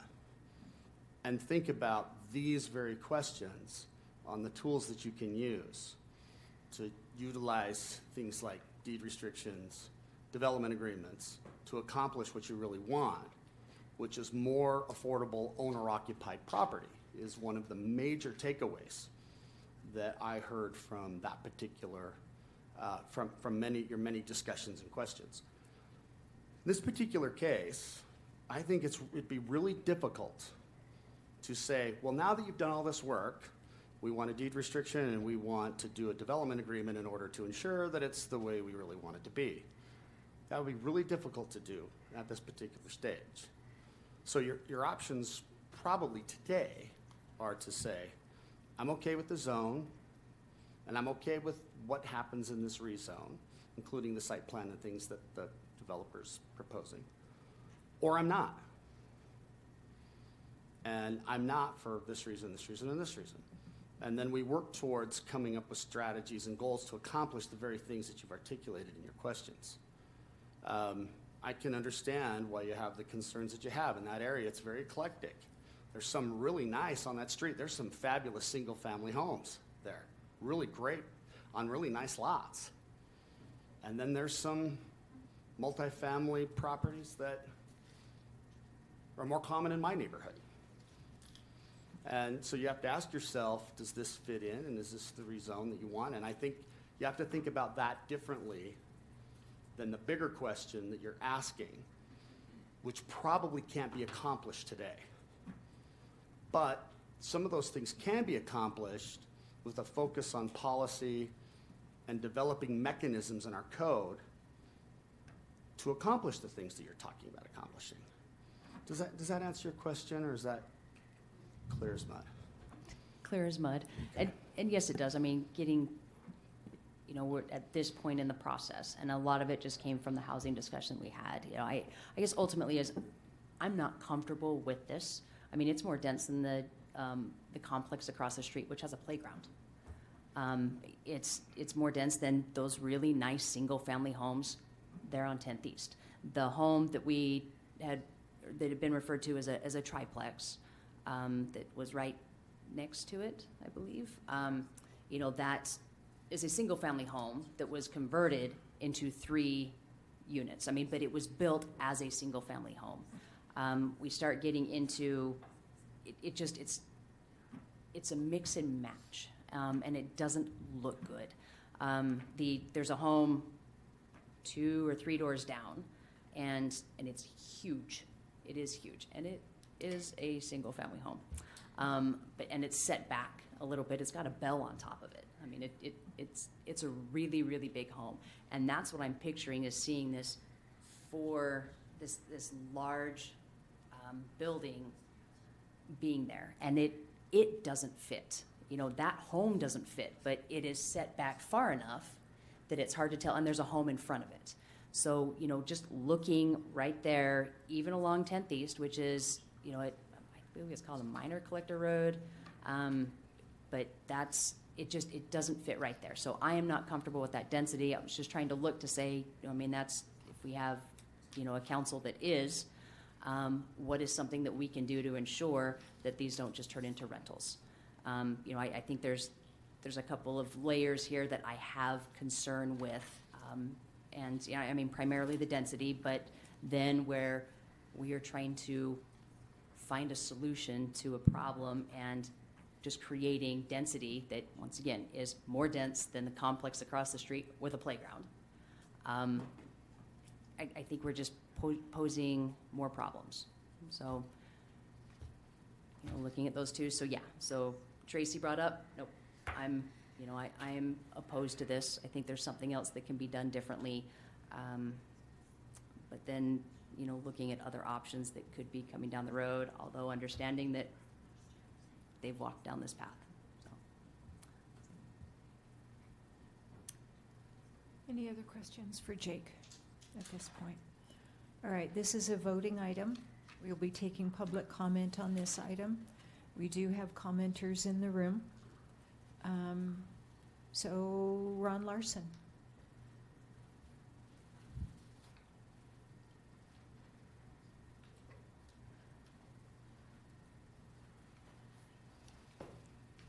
Thanks for taking my comments, and I was able to speak on this last time. Appreciate your time. I kind of ran out of time last time, and I was going to mention, Allison mentioned something about the house to the north, and they advertised it as a triplex. Well, it did like she said, it originated as a single-family dwelling, and then after time they divided it. I think they divided that house into a duplex, and then they built a shed in the back. That shed, or big giant barn, it's a big giant shed or a small barn, I don't know. But it is 22 inches from my property line, and it is about 6 inches from the property line to the north of it. So I'm pretty sure it doesn't follow code, because it doesn't have the setbacks, it doesn't have the backyard, it doesn't have any of those things. And that part of that building, which is a dwelling unit now, they added to it until it became a dwelling unit. And so there was just sprawl or just additions that were probably not even, they probably weren't condoned by the state. It probably didn't have a building permit to do it because of these things. So that's there. And they called it a triplex. Okay, started out as a single family dwelling. You need to know that that's probably not a triplex, that it's a duplex in the front and a barn with a living unit in the back. Okay, directly across the street too, the one is a multi-family dwelling unit. It's one lot. Next to that, and directly across from their southern lot, is a single-family residence. And next to that's another single-family residence. And then on the other side of it, there's a single-family residence as well. And that single-family residence has a posted sign that says it's a wildlife preserve, which is kind of odd, but that's what it says. And then there's a flag lot that goes back, and then next to that's another single-family residence, and next to that is a church.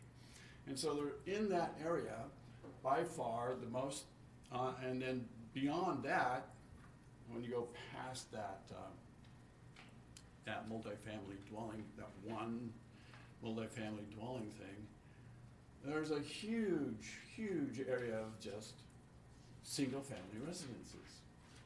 And most of the stuff down 10th East for miles is just single-family residences. You know, and I told you I was zoned as a special district, SDR17, which is zoned as a single-family residence. And then to the south, the house on the corner, I'm not really sure about it, but it seems like there's 2 units there. And then there's also, oh, I'm out of time again. Here we go again. But by far, to the south, other than those couple of units right next to it, it's single resident. Thank you. Thank you, Ron. All right, Shannon Maynard.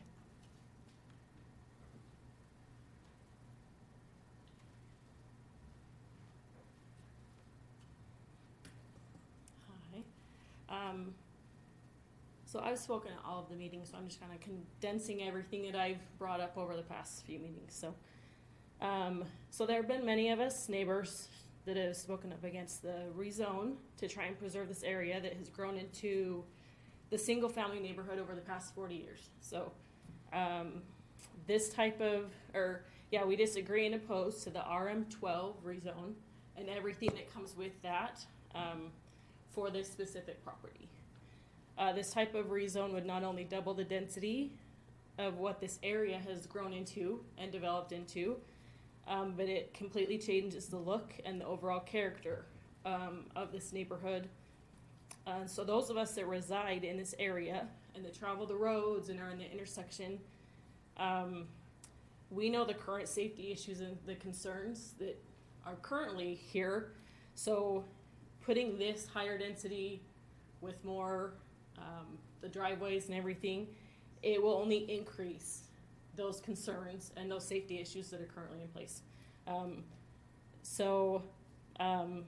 Again, the higher density multifamily units is not what the feel of this area is. It's grown into the single family residence, and that's the feel and the look we want to continue. Again, a big fourplex unit right there on the street would be drastically different than the single family homes, even the newer ones that have been built just down the road, and then the 8 that are being built right behind. So it's completely different. Let's see. So we are just asking that any zoning in this area now or in the future just comply with and maintain what is currently here and has currently been established, again, over the 40 years since the apartments were built, and even the duplex I think is almost 90 years old or something. So those were previously built, but again, what has been grown in the 40 years has been the single family residence, and that's what we like. Some of us are second generation, some of us are third generations that have moved specifically to this area because of the low to medium density. And that's why we bought or built our homes, was because of this lower density, like I said, the lower to medium density that it has grown into. And that's what we would like to continue seeing as we move forward with some of the older lots that are bigger. Like, we want to continue that and maintain that look and that feel of the single family homes. A few other things is we don't want rentals. Again, that's a big issue. We don't want rentals. The rentals we've had have been an issue. So we are just hoping to maintain that single family look and hope that you would listen to our pleas with that. Thank you. Thank you. And Miriam Tucker.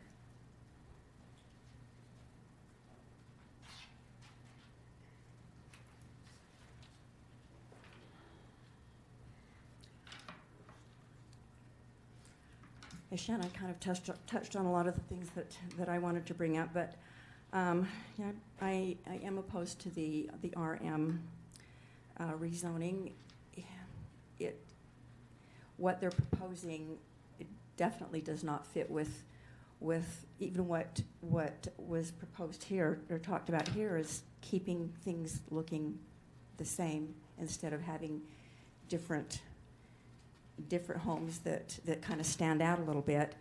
I'm worried that if this rezoning is approved, that sets a precedence for other little pieces of property in our area that will start doing the same type of thing, and then we're living in a hodgepodge community of rentals among single-family dwellings, which we don't want that to happen.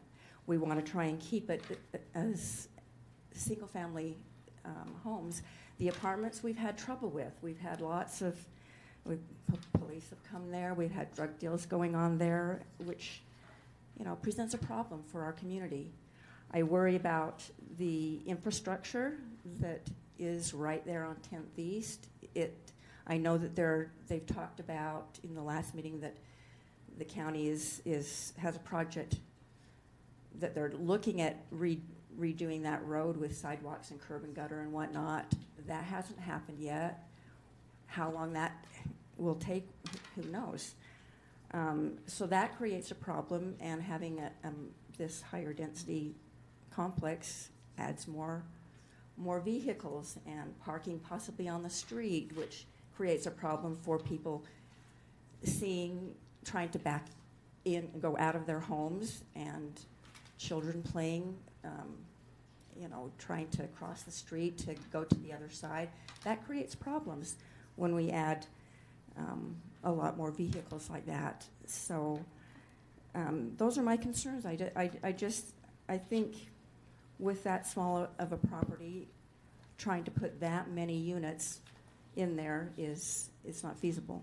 We need to try and stick to single-family dwellings, and there's no way you can control what an owner is going to do with their property. If they want to put it up for rent, they're going to put it up for rent, which kind of sounds like that might be what will happen.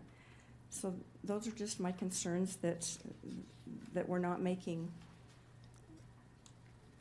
that type of a property fit in with our little community in here. We need to make it look more uniform and more like single-family dwellings. So, thank you. Thank you. All right, that's all the cards I have in the room. Dustin, let's invite our online participants. Thank you, Madam Chair, and then I do have this one to read into the record as well. If you're joining us virtually this evening and you'd like to comment on item number 11 on tonight's agenda, go ahead and click the raise hand button on your screen. I'll call your name in the order in which you raised your hand, and you'll have 3 minutes.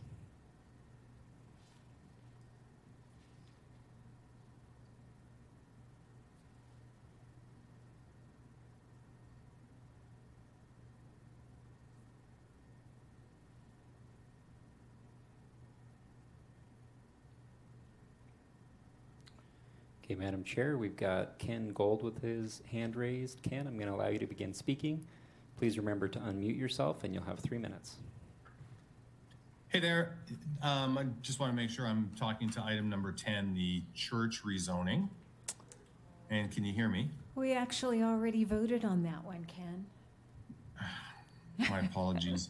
We missed you. I just literally have a question. There was nothing I wanted to push back on. I just had a question, and it was hard to keep up. I was waiting for so long. But the question is, now that that's been voted on, and I wasn't trying to stop the rezoning, can you tell me when or if there is an opportunity to talk about the drainage on that property and anything else that has to come back to the city for approvals beyond just the zoning?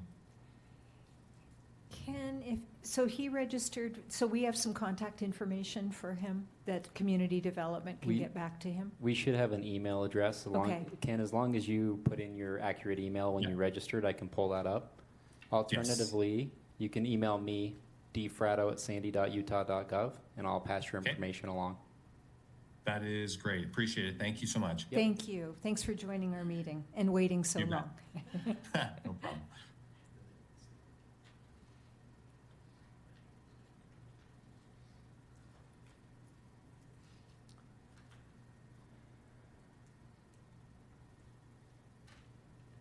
Madam Chair, I don't see any other raised hands. Are you okay if I read this into the record? Let's for this do item? that now, yeah. Okay, just out of fairness, I'm going to set a timer.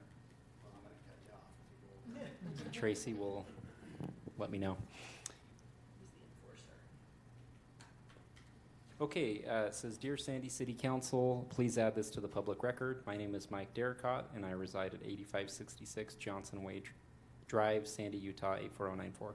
I strongly urge you to deny the proposed RM12 zoning change. This is a well-established single-family neighborhood, and increasing density here would not fit the character of the area. There are approximately a dozen other lots nearby where ownership may change in the coming years due to the age of the current owners. Approving this rezoning could set a precedent that extends to those properties, potentially leading to widespread changes that alter the neighborhood's long-term stability and feel. As our Mayor Monica Zoltansky emphasized in her election campaign video, it takes leadership to push back against density where it doesn't belong, protect land use diversity in single-family neighborhoods. This rezoning would undermine that principle by shifting a single-family area toward higher density. Please preserve the existing character of our neighborhood and avoid setting a dangerous precedent for developers of proximate lots. I ask that you consider keeping these two adjacent Fortner lots single-family. 3 homes would fit here much better and preserve the well-established single-family neighborhood. If the council decides to increase the density, please consider an RM8 or less. Thank you for your consideration and for protecting our community's established residential character. Sincerely, Mike Derricott. All right, seeing no more commenters, no more blue cards, we'll close public comment on this item and bring this back to the council. Ms. Christensen.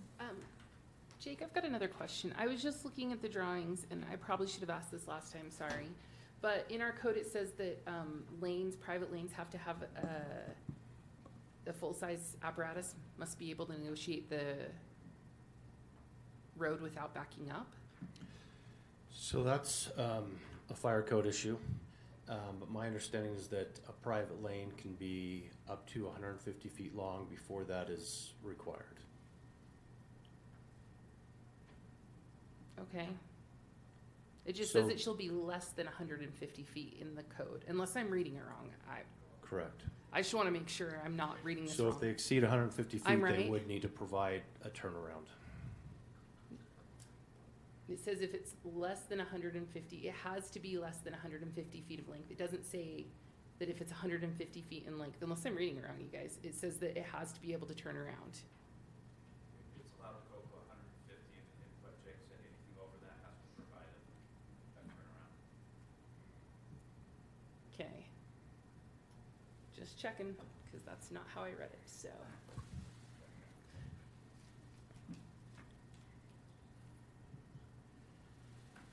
you want me to finish? Yeah. I'll just do all my thoughts now then. Here's my thoughts on this. I don't like private lanes. I think that they're problematic at best. No one can park on them. It's not wide enough lot to have anyone park on it. And I think an RM12 is too dense for 0.65 of an acre. The most they could build on it is it's only 2,800 square feet, so like 4 units is all they could build on that. And I'm assuming that would include the current house. So I don't understand the reasoning for asking for for this density when you can only have 4 units built on it total, one of which would be 2 units, right? Am I thinking of this correctly? I'm ready to be corrected again. Well, I'd have to get my calculator, but I've done the calculations, and if it was straight 12 units, they could have, 7.8 or something like, I can't remember the actual number of units. They're further restricted by some minimum area requirements. So with those minimum area requirements, it appears that they could get 6 units on the property at an RM12. Okay, because I was just looking, yet again, my code reading. It said that it had to be like 29,000 square feet to move up to the next, over 4 units to do a 6 unit. And when you take out the road and the setback for the 10th East improvements, it would drop it below that already because it's only 0.65 of an acre, which is like 28,183 feet. See the map? There's some the minimum area requirements is by building size, and then if you've got unit counts in between those, yeah. So you then guys there's are the an experts. individual number, and so when you put all that together, it appears based on, and I'm not the expert on design either. We have other planners that would deal with the subdivision side, but we've met with them, and we're all in agreement that 6 is feasible. Again, it depends on layout and so forth, but based on just the calculations, it appears that it's feasible. Yep. So then I don't like the private lanes. This changing the zone doesn't require it to be separate parcels unless we did a deed restriction or something of that sort. And that's not included in this ask. And like Cindy said, last time we talked about this, which I thought was great actually, that we shouldn't consider zonings that they're not asking for, because they're not asking for them. So without having the deed restriction and with having a private lane and with asking for up to 12 units on 0.65 of an acre, because that's what they're asking for in RM12, I just don't think this is a good fit for this specific lot. I think that I'm totally open to other zoning, but they're not being asked for. So in terms of this one, I'm not in favor of this as it's asked.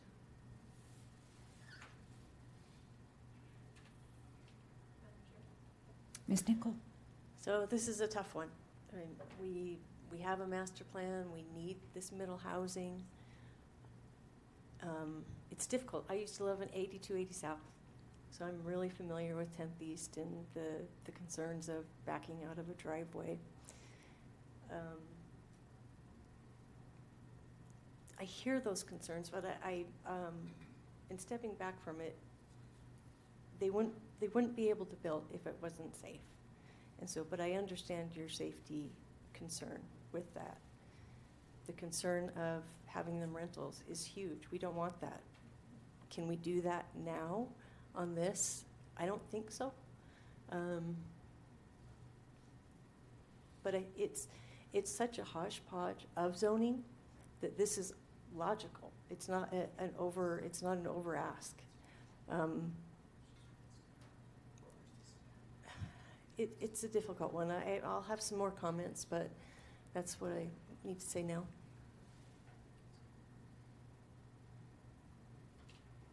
Ms. Hausman?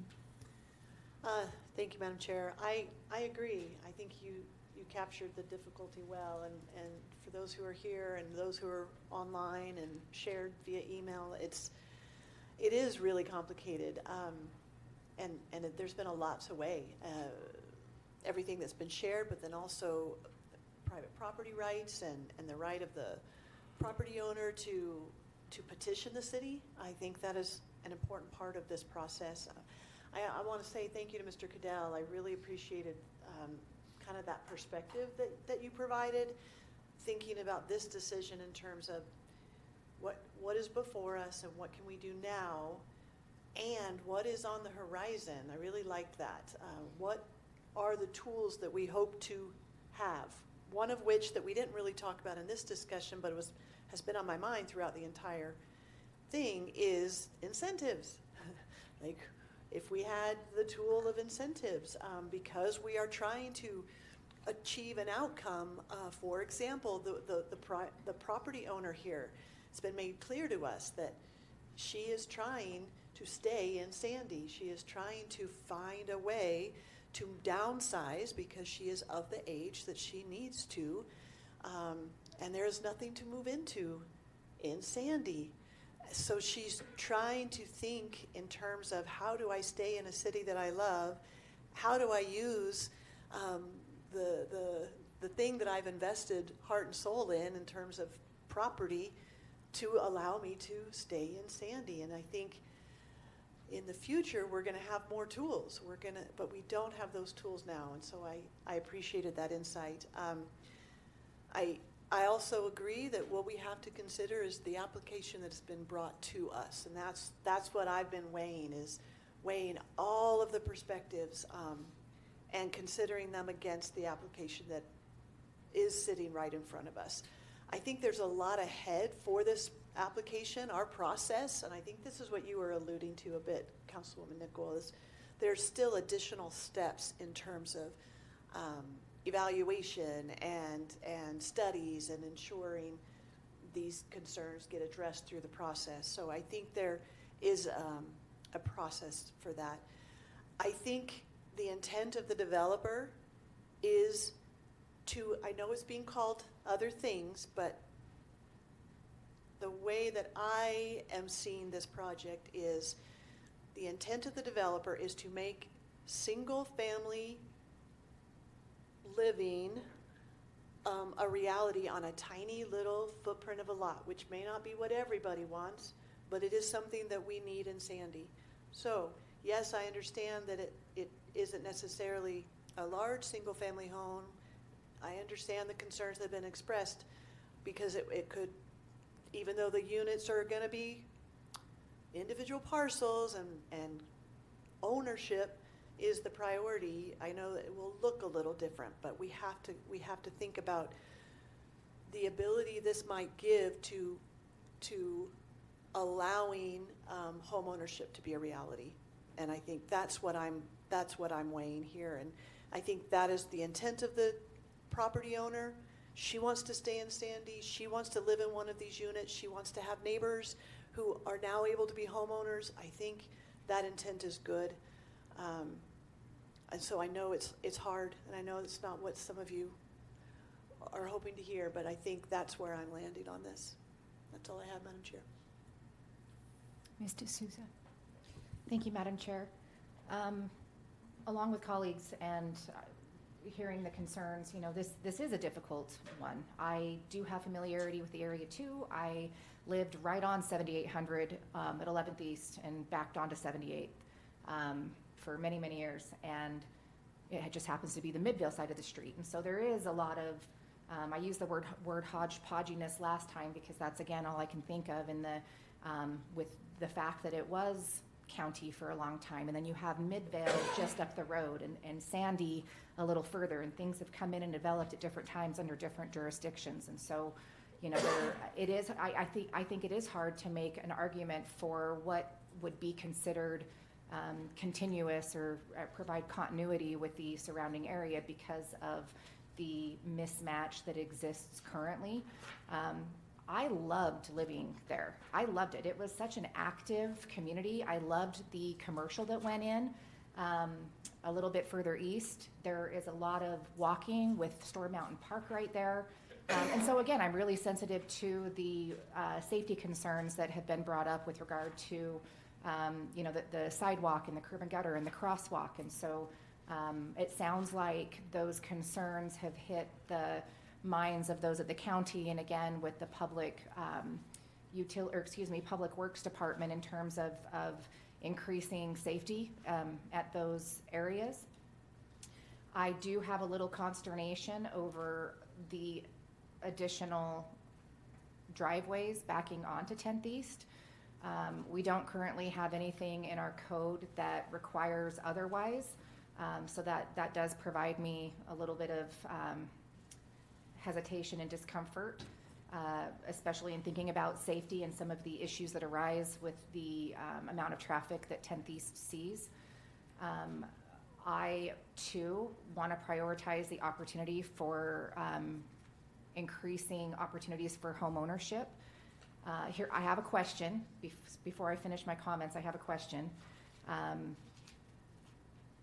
Is it possible to, and is there an openness or willingness? I'm not even sure if development agreement is needed, if it's a conditional approval, but in ensuring that the lots are at least subdivided so that there is an opportunity for owner occupancy versus, because right now you said the code, it's kind of a, you can come up, Jake. Is that okay, Madam Chair?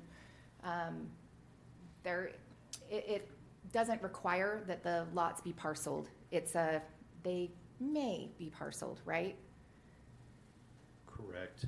And I can tell you from my conversations with the applicant that they are open to, if there's a mechanism to do that that's reasonable, they are open to that requirement. The mechanism may be more of a legal issue that our attorneys may want to weigh in on, but they are open to that requirement that those units be subdivided and sold individually as that's their intent. And I understand, the difference for the most part, not totally in detail, but with the issues that creating deed restrictions may cause versus the requirement to subdivide and give the opportunity for owner occupancy to exist where it wouldn't otherwise.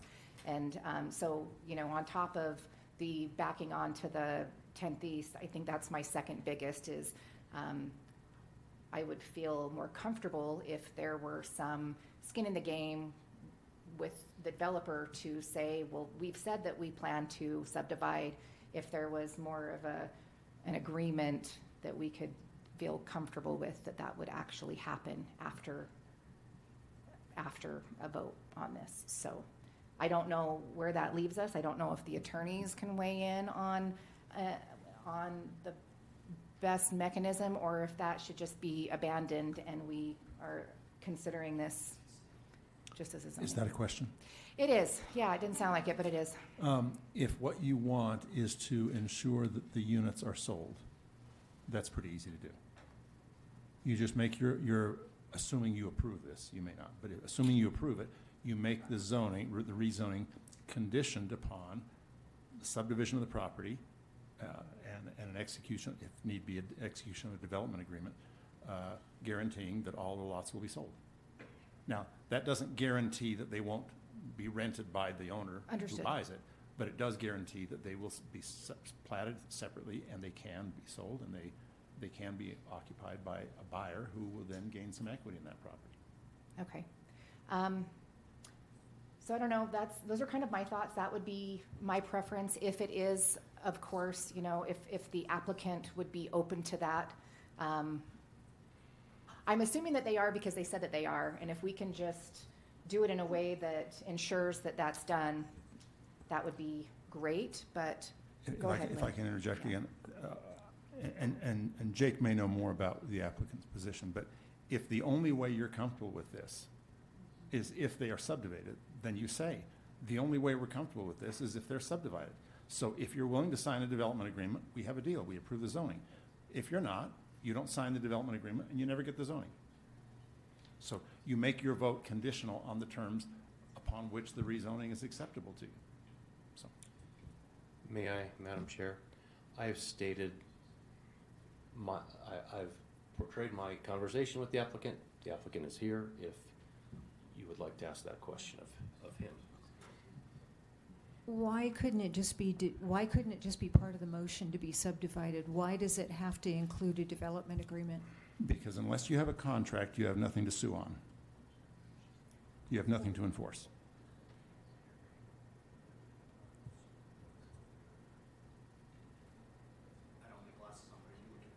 Just to No, I'm looking at me. Do you want to hear? I can put them on. I thought the you were looking at me.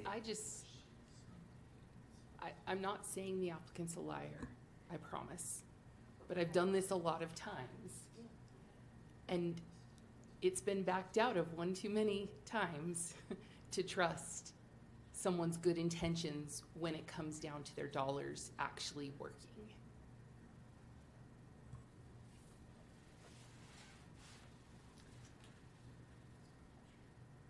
Okay, so for my comments on this, we looked at the housing section, the draft of our workshops, and there was a very interesting phrase that was used throughout that I don't remember being used during the workshops. So I'm guessing that Liz Terrio coined this, which is gentle infill. I thought that was kind of masterful. I don't see this as gentle infill. We annexed this, I don't know, 6 or 8 months ago at R110, 4 units per acre. We have an application just a few months later now for 12 units per acre. That is quite a change. I realize they're not planning to build to the extent of that zoning, but that's a big change. I think that this corner could use some redevelopment. I think it would increase everyone's property values. I think it would be beneficial to support redevelopment here. I just think that the density is too great in this particular application, so that would be my point of view. Any other comments? All right. I'm wondering if the applicant is here, can we hear from the applicant? You want to, Ben? Okay.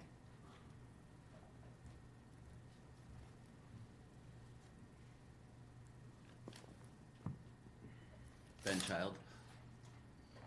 I am wondering if what I suggested in terms of agreeing to subdivide the parcel, should it be approved, if you would be open to that, and it sounds like it would have to be done through a development agreement. Yeah, I mean, that's really what we were trying to do. And was it you that also talked about the yard and who was taking care of the yard, or?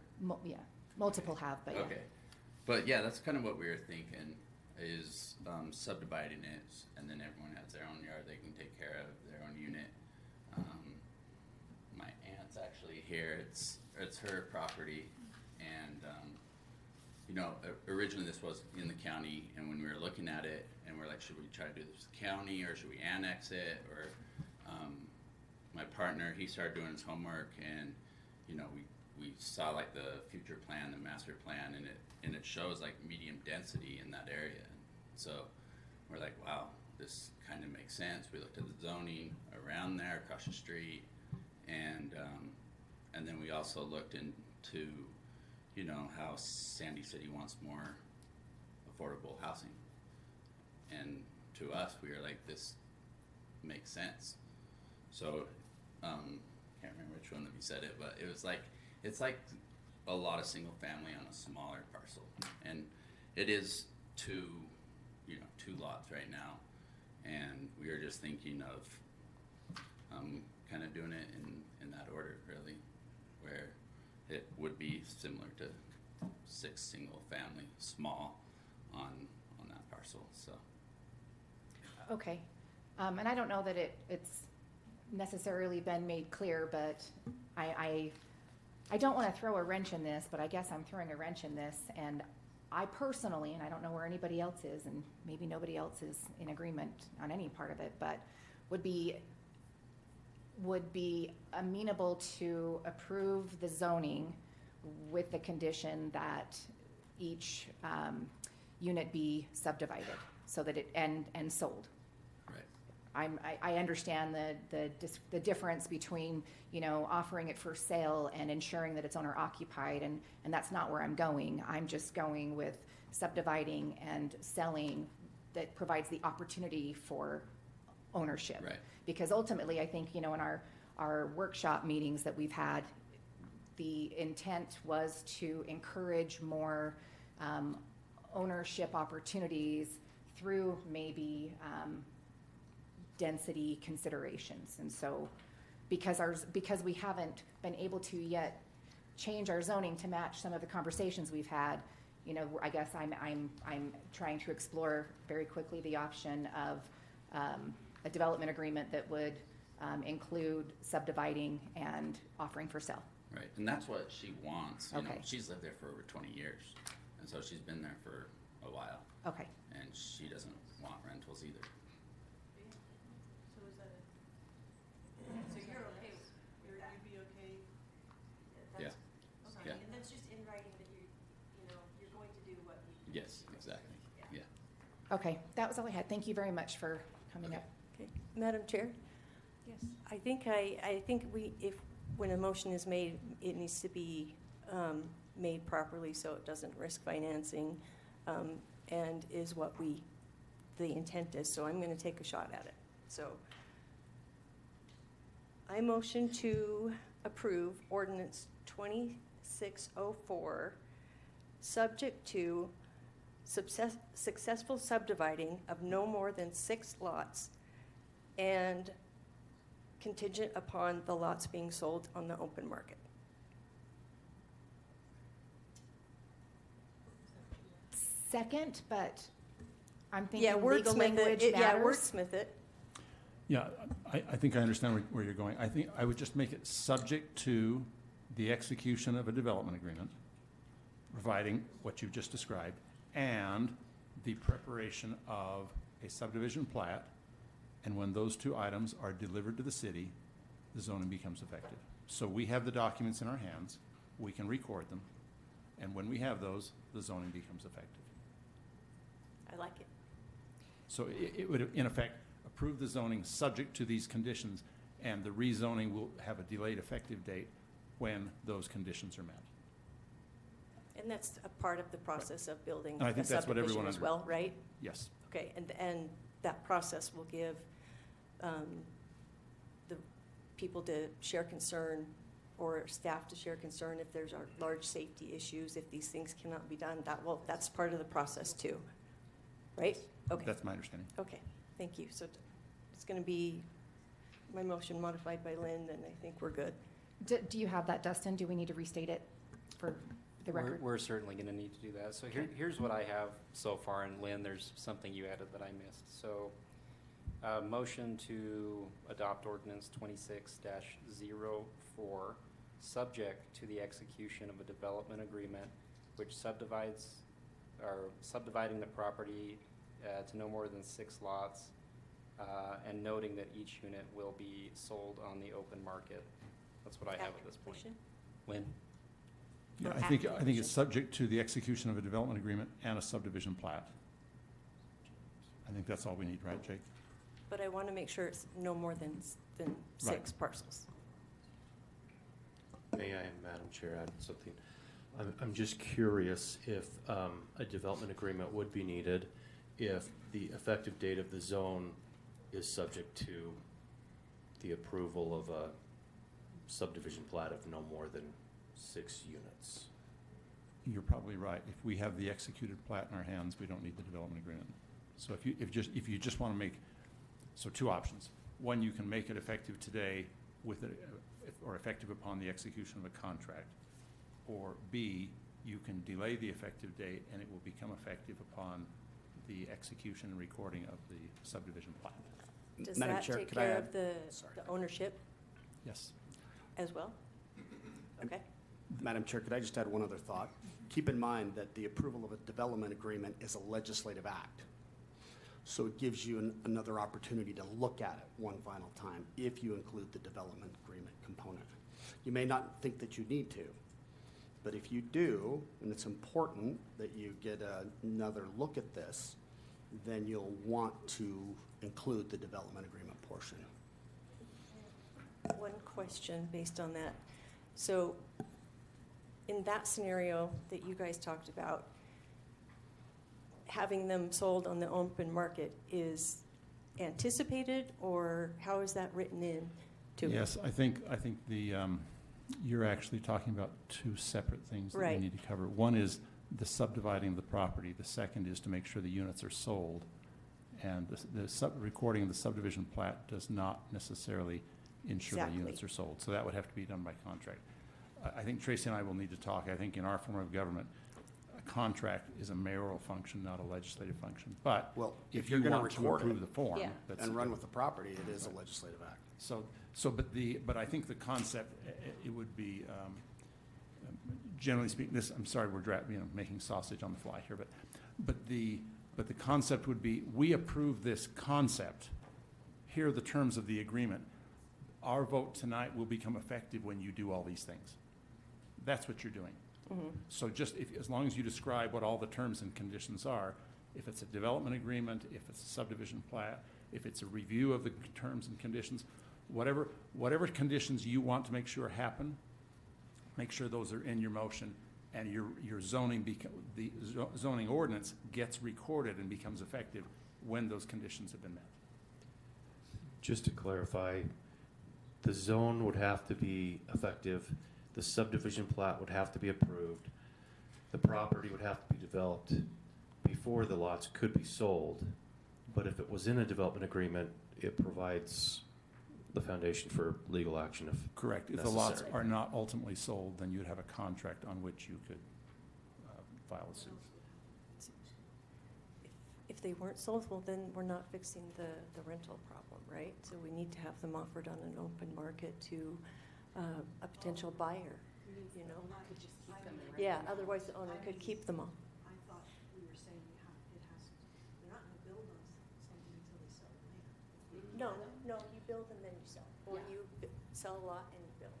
You can do it either way. I think they're planning on building. they probably couldn't get financing for the improvements themselves until the zone is effective, subdivision is approved, and then they can get financing for the improvements, but they can't sell them until, they probably wouldn't be able to sell them until, well, they couldn't sell them until the subdivision plat is approved. They might not be able to sell them until the improvements are in place. So I'm just saying that if you want that to be a condition, we need to allow the zoning and the plat to be approved. I'm just clarifying Yeah, that I the totally process, get it, that those totally. would need to happen. You know, we can't hold them to sell these units individually until those things happen. Right, yeah. And my motion does that, correct? I think with all the clarification Well, here, I think. let me clarify. Okay. I I think just want to make sure it's the right wording, so. what I heard was the rezoning will become effective upon execution of a development agreement and a subdivision plat delivered to the city, meaning we have them both, we can record them both. And once that happens, the rezoning ordinance is recorded, or it would be recorded with the city recorder, and then the city would record the subdivision plat and the development agreement. And the development agreement is only for the units being offered on the open market, being offered for sale. Right, okay, so that part is the only. It would be a maximum number of units, and it would be that the units will be sold, and then other incidental things that come up in the development process, things like a turnaround or access or shared driveways, things like that. Development terms and conditions. The zone would be in place.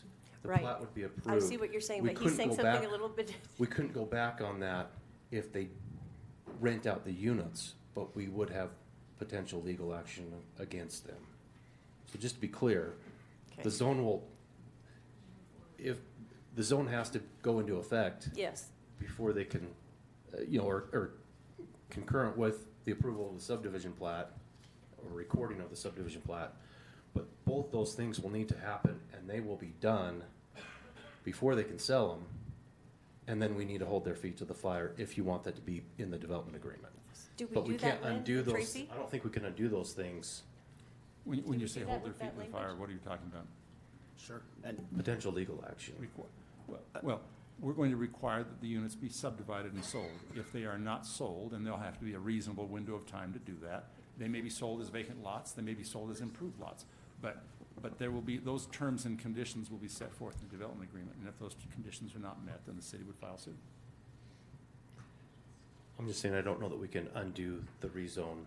No. Once you've recorded the subdivision plat, the zoning is in place, because Right. you can't record the plat until the zoning is in the place. zoning never vests, the entitlements never vest until the conditions are met. But they So it's not can't an meet, undo. what It's I'm not saying an is they undo. can't meet all those conditions Then without they- the zoning they don't- effective and the. Yeah, they don't vest without meeting the conditions, so you gotta make sure that they can vest, that And that the they can build. conditions have to be able to, you have to have conditions they can meet. I think you guys need to work that out. Right. 'cause Well, I know, I- and I think I I'm understand. certain. Okay. They can't sell the lots until the zoning is in place. Yes. So That's they're right. making a promise to sell, but the zoning is going into effect before they can sell anything. So if they don't comply with that promise after we've delivered the zoning, then there would be a legal action to force them to keep their promise. Yes. Madam Chair, may I? Yes. I've been kind of holding my cards. I just want to say I am probably a yes vote on this. I think it aligns with the general plan, and it's a corridor at 10th East, connects Sandy to Midvale. I hear the concerns about safety, stormwater, runoff. I spent an hour walking around all your all's property today, and I think it could be a good fit. I do want to note, though, I'm a no vote if what Lynn said is true, in that the project doesn't have to be built and these can be sold off as lots. That to me would change my vote. But the main thing I want to talk about, I think this is great. I just like requiring that they get sold doesn't mean they're not rentals. Right. So I know, but we cannot do anything above that. We can deed restrict for an age. We can deed restrict for a couple of years on someone's equity. These are like subsidized lower housing. There are a lot of things we could do on that. This is a market approach to it, and letting the market do its thing. We can deed restrict Uh, for and owner occupied. So, I don't like so it, but we can. I think though the market approach is fine. I would just like to have something with more teeth to accomplish the council's goals, because similarly, why would we force the applicant to subdivide? Why not let her rent out the 5 units? that to me is the same logic as having the market do it. So, Well, also, anyways, I mean, if somebody buys it, it could be a rental, if they're buying it for a rental. Those are things that happen, and that's the market doing its thing. yeah. So my But we've understanding, made an opportunity and a chance. That's what we need to do. absolutely, like that's the least we can do.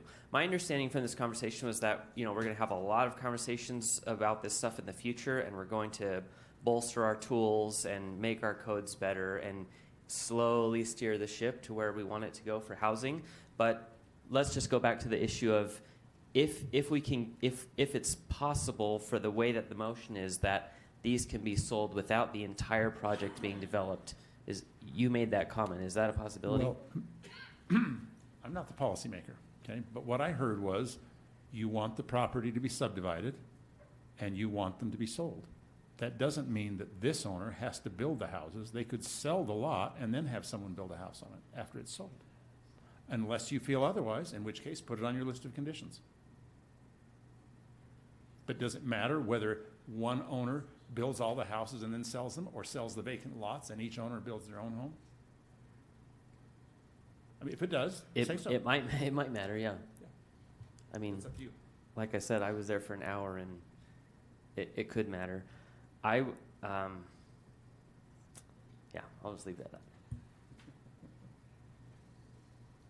Madam Chair, I have a draft motion. If you'd like me to pull it up on the screen, that might be the easiest way to do it. Is that okay? Okay. Can we call the question? Are we ready? Okay, okay.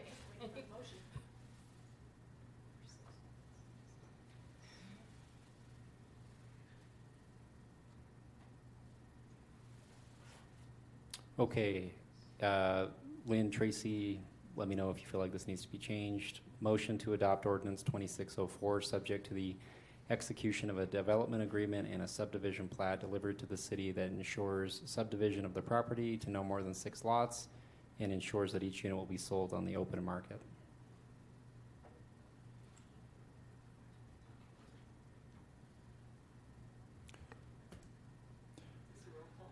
Yeah, if it were me, I would say, and then I'd add another paragraph that says, this ordinance will not be effective until the conditions above have been met. Until the development agreement and the subdivision plat have been executed and delivered to the city. See, there's where I think you get confused. Yep, I think that language is confusing in and of itself, the way that you worded it. Think of something else.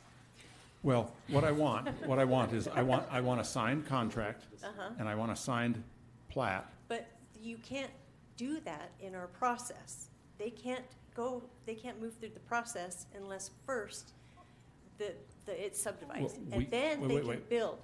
Well, no, I'm not talking about building. I'm not talking about selling. I'm just talking about signing 2 documents and giving them to the city before this ordinance becomes effective. And when we already note in here, so the execution of a development agreement and a subdivision plat delivered to the city in the first sentence, does that not capture what you're mentioning? Right. When is the zoning effective?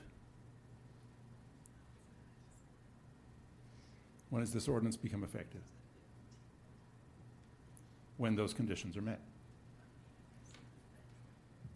They can't do all 3 is what I'm saying. It's a hypothetical condition. So you're talking about a hypothetical condition that in this, and you can't finance a hypothetical Well, but the only thing condition. they can sign a development agreement and they can sign the plat, and the development agreement will promise to sell. Okay. Both of those can be done.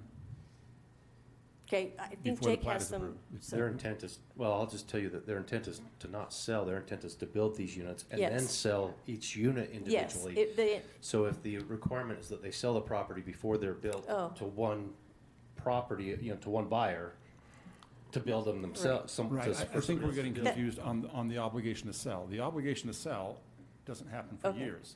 They sign a contract to sell, and they sign a plat. That's why I'm saying that they can't sell. The zone has to be effective before they sell. The zone will be effective.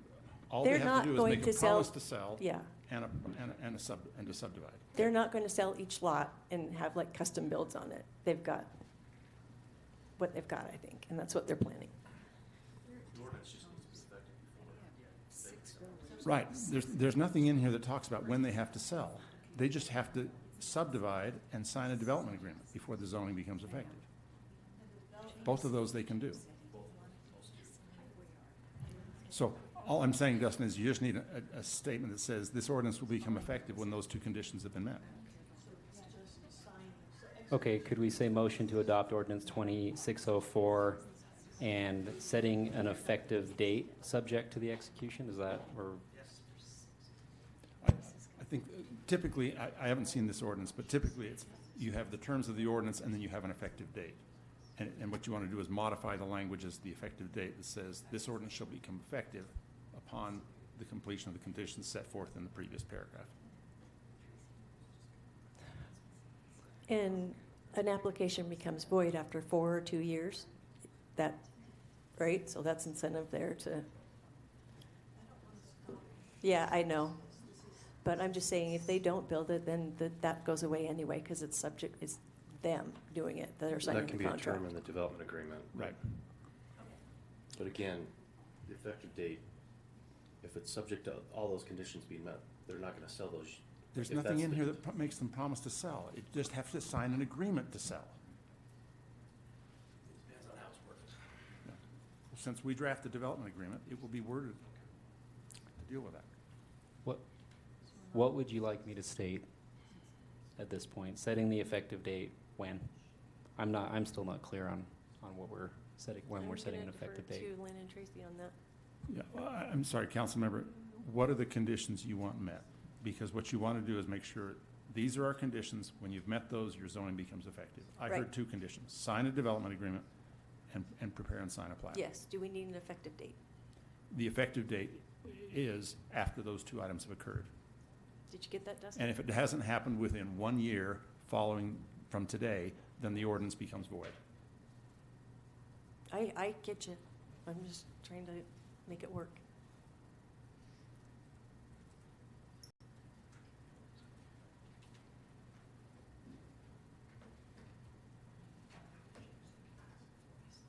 Yeah.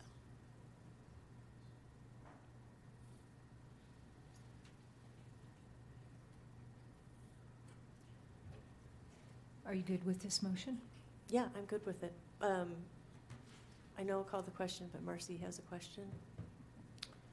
Their question wasn't called. There wasn't a second to call the Oh, question. okay, No. cool.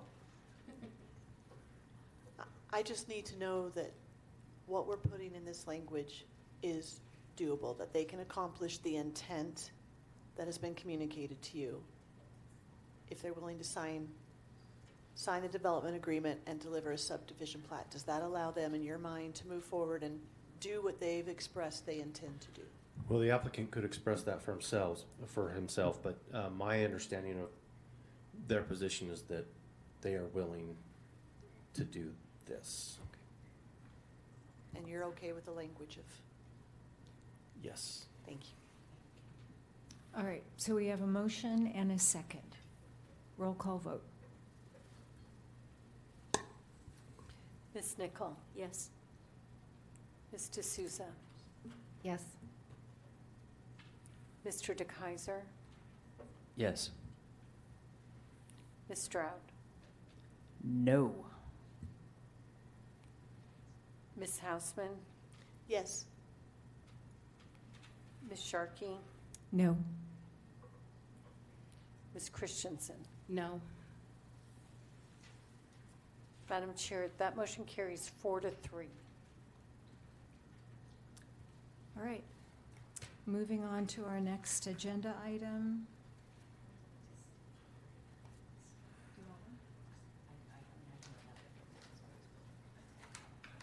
Getting a request for a very short recess, a 5-minute break. Okay. 5 minutes.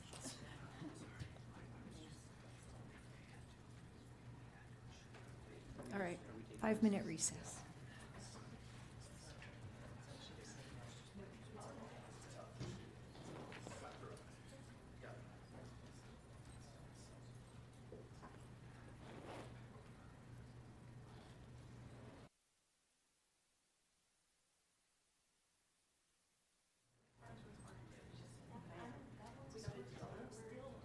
Madam Chair, will you just let us know when you're ready to go? All right, we're ready to reconvene. Okay, we're Okay. ready. All right, next item on the agenda, the council members asked for this to be heard as an RDA item, so I'll make a motion to recess the city council meeting and convene a meeting of the RDA. Do I have a second? Second. All in favor? Aye. Any opposed? All right, Ms. Hausman. Still chair, right? Thank you, Madam Chair.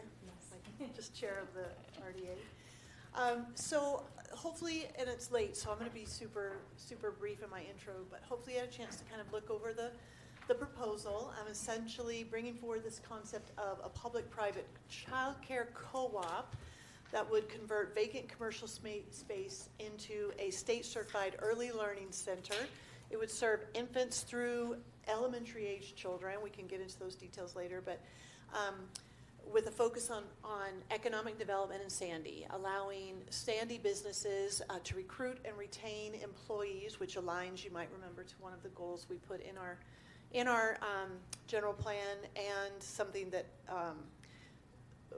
there's a lot of research around economic development and the value of providing childcare to employees. In fact, I heard from a constituent about this, citing the very instance of we are losing employees because we can't offer childcare. So I thought it's been validated. What I think makes this really particularly timely is the convergence of a lot of policy. I want to make sure that I say very clearly, this is not government-funded childcare. This is an RDA, it would be a redevelopment project that we, through Utah legislative policy, RDA funds can be used for this very thing, providing infrastructure. So redeveloping a vacant space, turning it into child care center. Sandy would not be providing the child care. There would be a state high quality provider. So the provider provides the child care, the businesses cover the cost of the child care, or in some type of a sliding scale, it's part business, part family provided. But we are not paying the cost of child care. We are just taking action on legislative policy, state legislative policy that allows RDA funds to be spent on infrastructure that makes it possible for businesses to have a co-op approach to child care. In addition, so that's one of the policy levers that has come into play here, is a state lever. And then an additional federal lever, of course, is the tax benefit to businesses, and then state lever of tax benefit as well. So there's a lot of convergence here in trying to solve a real challenge, a challenge for businesses, a challenge for families, and Sandy has the opportunity to kind of take the lead on that. So I'm not asking for any approval on funding right now. What this proposal is simply asking that we authorize RDA staff to conduct basically a feasibility analysis, identify potential sites that would qualify for this state-approved use of RDA funds, estimate the cost of renovation, and I've already been working on sort of assembling a team that can answer those questions, gauge business participation, so start communicating with businesses, and then return within 90 days to the same body and provide a bit of an update. And that update would say, here's what the model could look like. Here's some sites we've identified. Here's the costs we've identified as for per site, the cost of renovating the site so that it could be certified by the state as a child care center.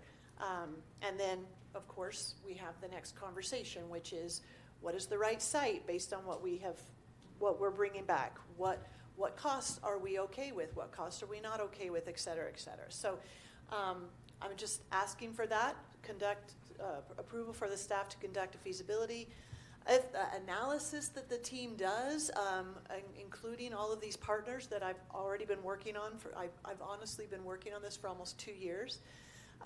If the analysis supports it, then we get to be like a first mover in the state. We get to be the first city that acts on this state legislation that allows RDA funds to be used in this manner, essentially creating a blueprint that other cities could then take and run with. So we are in essence setting in motion a potential expansion of childcare offerings for businesses to use as a tool of recruitment and retention across the state. Just today, I heard from 2 council members in St. George who are interested. They've been having similar conversations, and they're really interested in what we're doing. And so I'm going to set up a meeting just to get them up to speed on what I've brought. It's a proposal at this point, but I'm hoping at the second reading that we're ready to go and we can signal as a body, authorize staff to conduct this analysis. And that's my proposal. Council, questions, comments? Ms. Nichol. So you mentioned tax benefits to the state and the federal. What tax benefits are those? So at the federal level, there is a tax incentive for businesses. I cannot remember if the benefit kicks in if they pay for 100% of childcare costs or a subsidy. I have to look that up. So there is an incentive. Business gets the incentive. The business gets the incentive. There's a tax benefit to businesses that offer childcare to their employees. And same thing at the state level. My understanding is what was passed was a requirement that the business cover 100% of the childcare costs in order to access the tax benefit. The federal benefit is 50% comes back to the business. So 50% of what they spent on childcare comes back to the business in the federal tax benefit. I don't know as much about the state one. Okay. Yeah, I think that unless it changed, you can also have a tax benefit having your kids in a preschool too from paying the tuition. I'm not sure, but that's okay. Yeah, that would be something worth exploring too. The benefit to the families. Yeah, right? Exactly. Yeah. And I love the idea. I'm a yes. Thank you. Thank you. Ms. Christensen. Okay. So who would own the building? So the RDA, well, it doesn't have to necessarily be. The RDA would cover the cost of renovation. Mm-hmm. It could be that it works out that we own, I don't know that we would own the whole building, because this is an office, potentially an office space within a building. So there would be a landlord. The RDA comes in and redevelops that, and then the rental cost is part of the child care provider's costs. I don't know that there is the ability to buy a whole building for this. So the only participation of Sandy is to renovate a building, period. We don't have any liability, we don't have any oversight ongoing. We're just we would need to explore, that's part of the analysis, we would need to explore if, because we redevelop the space, we would need to contract with, so for example, the party who does the renovation could become an operations where they make sure the building, the space is maintained and that kind of thing. So maybe we'd have to explore if that would be a piece of ongoing. But if there were some ongoing, it would be for the maintenance of the space that we remodeled. I don't even know if we would have to do that. So, 'cause I'm just thinking, like, would we have to hold the lease for it, or would my intent, some private business hold the the child lease? care provider is the business. They are running that as a business. They are running the child care business. And we would put it out for bid to see which daycare facilities wanted to expand into this space? We would have to look into that. I don't know if we have to bid, but I have a partner that I have already been talking with that has a model that could be replicated. So I don't know, to answer your question, if it would need to be a bid or not, but I already have a child care provider that has said they're ready to go. Do we have any businesses that have actually said that they would be willing to do this? I have some conversations that there is definite interest. I have not yet received commitment that I would feel comfortable conveying. We have commitment. This is an exploratory, but there is every business I talk to, there is significant interest. There's just, obviously, they don't This is very early. Yeah. But the concept, there's tremendous support for. Okay, so we've talked, so this isn't a surprise. I guess my biggest problem is I don't think it's government's place to subsidize childcare, period, right? So take it for what it's worth. I just don't, I haven't seen any successful models, and maybe this would be it.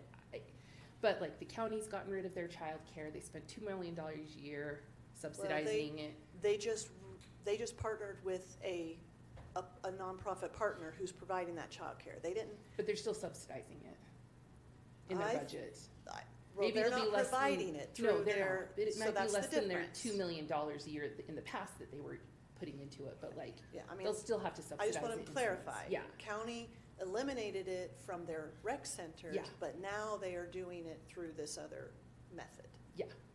Still gonna have to subsidize it somehow is the plan for them, because otherwise, so I don't like to do that. I think that we have lots of competing budget issues. I think especially childcare businesses run on such a small margin that that's why it's so hard, right? It's a tough job. No one wants to work in that field in general. And it's like really expensive to run that, and the liability for having kids on your premise. Anyway, I don't think government should be part of that. And then I also think that it's just going to turn into a situation, in my opinion, a situation where how do we say one business is good over another business? Like how do we say that, you know, ABC Daycare and Mother's Helper and XYZ and all 5 that run in Sandy, how do we say we're going to subsidize one business over another? That's concerning to me. So just some of my concerns. I'm not in favor of this, but Understand. I think the legislature would disagree with parts of what you just shared. You know, the fact that they're willing to say RDA funds can be used for infrastructure. Yeah. We've got to solve the childcare crisis in the state. And if we were going to use RDA funds, I would say my feedback would be we should wait until the economic development plan is completed and then see where the feedback comes from our consultants in that process, which I know is like a couple years out, and so not an immediate solution. I think our economic development department is actually working on a strategic plan right now, and there is a goal about this because we adopted this goal, the prior council adopted a goal around supporting businesses with recruitment and retention of their employees through childcare. So we've identified as a city this is a priority, and the economic development team is putting it in their strategic plan as a priority as well. I mean, when is that set to be done?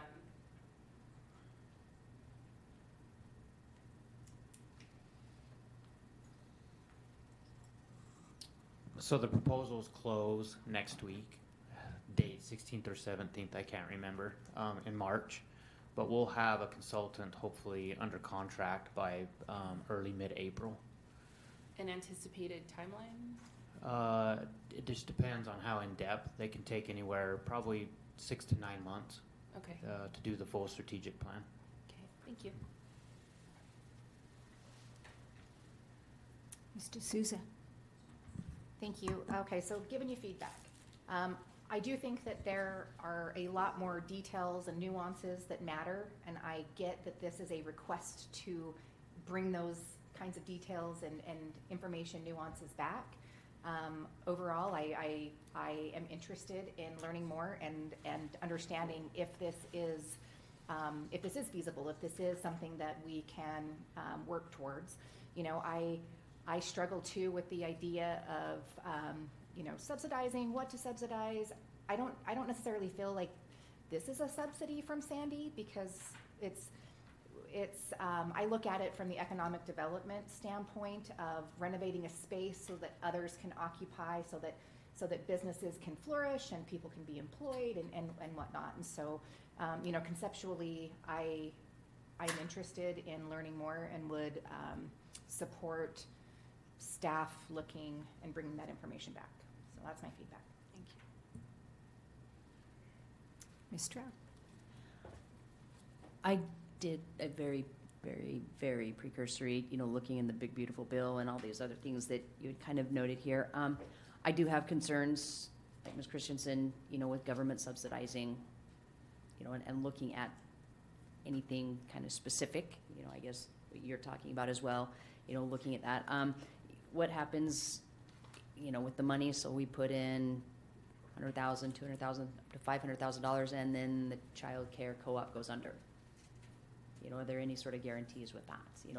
A child care facility is very specific. It's not an office building that can be easily transformed from company A to company B.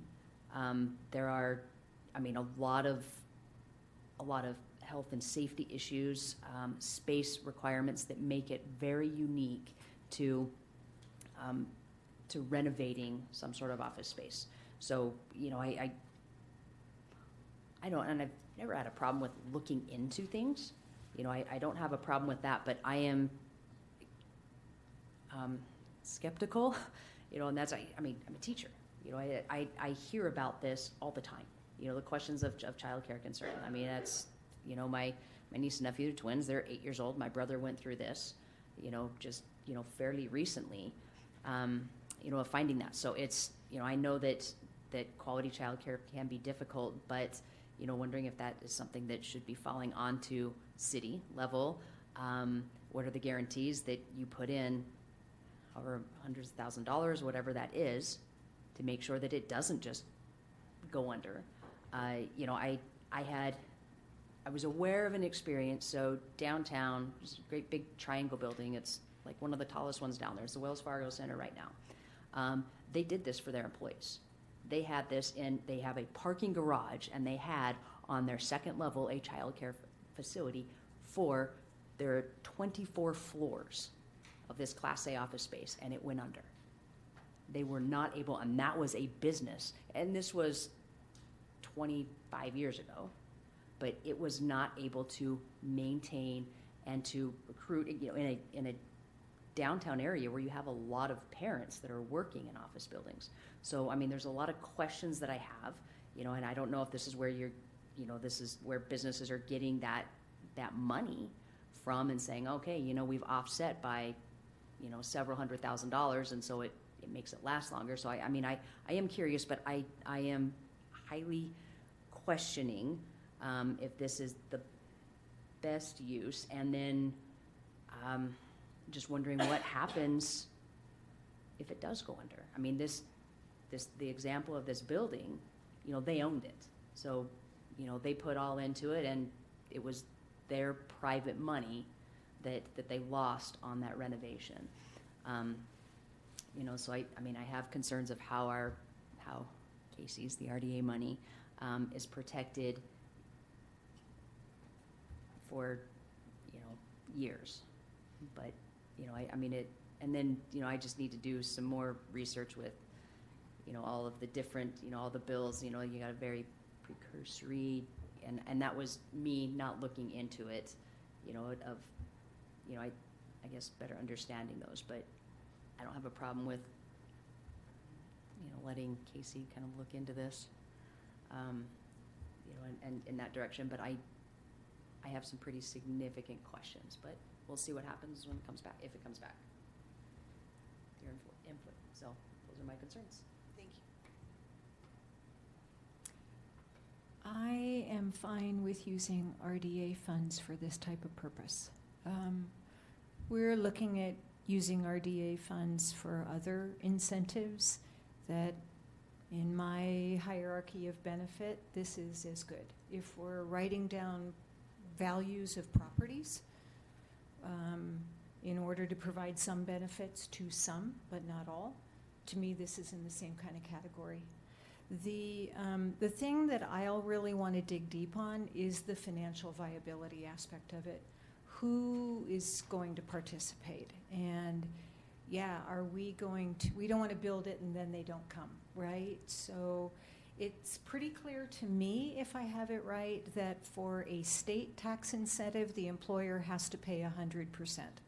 I don't know about the federal, and just doing a really fast Google search, I only found employer provided on site, but we're talking about employer paying all or part of the expense off-site, I just couldn't find that. So I think the tax incentives and understanding those and making sure that if we're looking to get quasi-commitments from people to explore the financial viability, they must understand whether there's some tax benefit or no tax benefit on both a state and federal level. So I will really want to dig deep. If we're contemplating this kind of investment, will it be used by the community? And will it really have a purpose? And if the purpose is as you're suggesting, then I would support it. But I'll be really looking for that pro forma to prove that our investment is worth that expense and the public will use it and be benefited by it. Yeah. Thank you.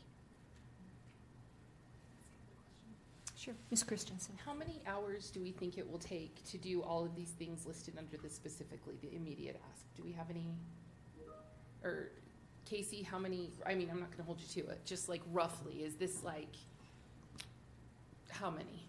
Good question. I don't know. I think, my first reaction when seeing this in the 90 days is, approximately 3 months. But with starting the strategic plan and the other things we're working on, it may be a tall task when we only have really 2 of us that will probably be working on this, Rob and I, and then potentially if we brought Dan Nelson, the property manager, into the loop. But that's why I think it's kind of a tall task to do it in 90 days. And that's why, Madam Chair, if I can be, a little candid, I think it's a good use as far as, it's a qualifying use, it's a good use, there is a need. The recommendation that I made to Board Member Hausman when we talked was we're getting ready to do the strategic plan. And, as Board Member and Hausman and I talked, there's a goal within the general plan that already somewhat states this. I think this takes it to the next step. But my recommendation was to kind of roll this into the Economic Development Strategic Plan as a priority and a goal. That way the consultant can actually look and see what other, outside the state of Utah, what other programs are available, is there other municipalities or governments that are doing this type of thing outside of Utah, and that way they can do some of the legwork as well and provide some of the input and maybe in the same process of why we're doing some of the other research on it as well. I know that doesn't answer your question. I think bottom line, with everything else right now, 90 days would be probably a tall task. I mean, could you even get like business participation commitments within 90 days? That's very open-ended, likely no. But we would have to do that research and talk to some of the businesses to do that. But within 90 days to get business commitments when we're still providing, we're doing all the research. I'm still trying to familiarize myself with a lot of this. I know it's an issue. It's been talked, as Board Member Hausman has stated, in the legislature for the past 2 years. That's why there's this mechanism to do that, is because there is a need. There was a chamber a study that was done that basically said Utah loses about $1.5 billion in revenue because of loss of workers in the workforce because of child care issues. So there is a need. It's can't answer some of that questions without starting to do the research, but 90 days would be a tall task for staff. Okay. And then just one last thing. We are already doing this as a city. We're supporting the Sandy Club. So I guess it would be how much more do we want to do with our money since have ongoing subsidies with them as well? Like, maybe we need to look at a different segment. Maybe we don't do kids that are in elementary because that's covered by that group. And if it really is going to be looked at, maybe it's just pure not school-aged kids because we're already meeting that need in our city. Thank you. I'll just quickly address both of those. I love the feedback on timeline, and I'm totally fine bringing back a revised version, toss in the 90-day. That's great feedback. It could be that we're basically saying, as an RDA board, please roll this study into the strategic planning process. I want the body to signal we are behind exploring this specific thing. In terms of Sandy Club, I think that's a totally different audience. I don't agree that we're doing the same thing. This benefits businesses. I love Sandy Club. That is a direct, there are no business engaged in that. That is supporting families with after-school childcare for sure. But isn't that the goal, right? I mean, we're supporting families so that we support business. Let me finish. No, it's economic development. This is an economic development goal. We're helping businesses recruit and retain employees through offering childcare. So, yes, does it benefit families? Totally. It's a different audience. So I would argue this is, we are supporting businesses who are then supporting their employees. I would just You say, can disagree. just because Just they're say lower no, that's income fine. doesn't mean that's not supporting businesses. It's just supporting more different types of businesses than the ones you're talking about. Well, we can just agree to disagree. I think it's two different audiences. That's why we're a body, so we can all have opinions. Just a clarification, we're talking about a one-time use of RDA funds? Correct. Okay. Ms. D'Souza? Okay, I am not trying to increase the debate on the Sandy Club by any means, but having served as a board member, and I hear the comments, and I just, my thought is it is a different audience because it's specifically after-school care, which this, from a child care standpoint, having been a parent that had to work with young children, I had to find childcare during the daytime hours so that I could employ myself to support my family. And so what I hear this proposal is as providing a space and an opportunity for that type of daytime infant to, outside of school age even, primarily childcare, as opposed to where the Sandy Club services after school care only. And it doesn't, that type of childcare option doesn't provide somebody the opportunity to work if their children are not in school for the majority of the day. So anyway, I do feel like it is nuanced and needed to be clarified again. Thanks. Madam Chair, just one reminder. I would need to get direction from the executive director to move forward on this and do the feasibility analysis and the research. So I would make sure that I would need the executive director's support to move forward with this on the staff level. Just as a reminder.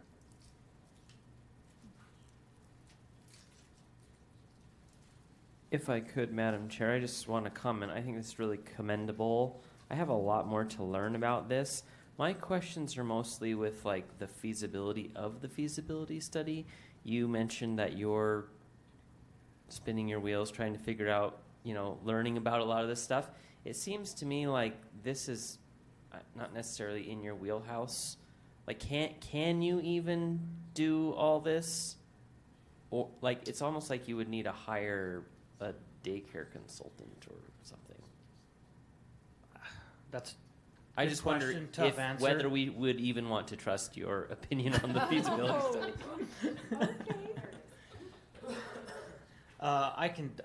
The one thing I can comment is the use of RDA funds. Yes, I can comment on that. Is it allowable use? Yes. Can we do some of the research as far as office space, those type of things that Board Member Hausman's asking? Yes. As far as those other things, no. And that's why, again, the recommendation of potentially having this go along with our strategic plan, because we could have some consultants that we've hired that may have some experience or at least do some of the legwork and research, and provide feedback on that. Would we get the whole program designed? Possibly not, but that's why I said it would make sense rolling that in and doing it through that process versus a separate process that we can provide some of the information, but I wouldn't be comfortable making recommendations, no. Madam Chair. So the only thing I would add to that is, as part of the consultant process, the strategic plan, everything that you're setting in motion, if we folded this in, I can absolutely provide resources to you, people resources, experts, etc., who would meet with the consultant, any gaps the consultants might have in knowledge base, they would absolutely be able to fill, ultimately so that consultant can come back and say, hey, this is how this might be folded into the strategic plan and that goal specifically. So I'm happy to serve as a resource. I'm happy to make connections. I've done a lot. Like I said, I've been working on this for 2 years. So I've built, infrastructure of a different kind. I've built a team that stands ready to serve as, at no charge, as consultant, whatever. People who bring tremendous amount of understanding to this, and all from unique requirements of the law in terms of certification of the space to unique ways to repurpose the space with different building materials so that it can go in quickly. So you're not in this alone. I think it's a valuable question, and I know why you couldn't answer it, because you don't know, but in terms of supplementing what you are brilliant at, I have a team standing at the ready. I just need the body to say, we want to learn more, and we'd like staff to help Marcy, help bring back things. If it's a year timeline, I'm really fine with it. The 90 days was just to signal, I'd like to start having conversation around this. If it takes a year, if it takes 18 months, however it folds into the process that you set in motion, I'm very, very comfortable with. I just want to show that we are investigating this. We are leading out and hope to be a city that is acting on this state legislation, because originally Susan Pulsfer came to me and said, do you know about this? Why isn't Sandy doing it? And then she passed the legislation on to Tracy Miller, who said, hey, we're making it better. What feedback do you have? And so they're asking, why isn't Sandy? Why aren't other cities doing this? And so I said, well, let's dig in and figure out what it could look like. So that's all I'm asking for is, but I don't want you to feel like you're flying solo on this. I've got people ready to meet, ready to provide expertise. Understood. And that's why I think, the feedback, again, on the strategic plan is there's going to be opportunities for, meetings with these stakeholder groups. Just very similar to the general plan, where I think this would provide a good opportunity and at least a starting point of that, and even to roll it in as a major goal within that strategic plan. So. Thank you. Thank you for allowing for more time, too. That makes a whole lot of sense and makes a difference. I appreciate Mr. DeKaiser's comments, too. I think one of the things we want to look at is not only is there a winning formula, but what about the demographic? And if we're talking about serving needs in the cairns, what is the demographic? Does it match for what the need might be? I'll just give you an example. I thought it was a very provocative idea, one that I support, but you always want to be a devil's advocate too. What could be the other side of this story? So I was talking to an economist about childcare, and is it keeping employees from being in the market? His answer was that employers have pivoted on that, and that their response to it is remote work. Rather than providing childcare on site, that their answer to parents who have children and therefore can't come to work every day is remote work. And I find that's a pretty new development, right? One that came around with COVID. And so I'm very curious to really study this and figure out what is the unmet need that can't be met through the remote work, this new remote work kind of paradigm. And I think it'd be a very, very interesting study and analysis. Thank you.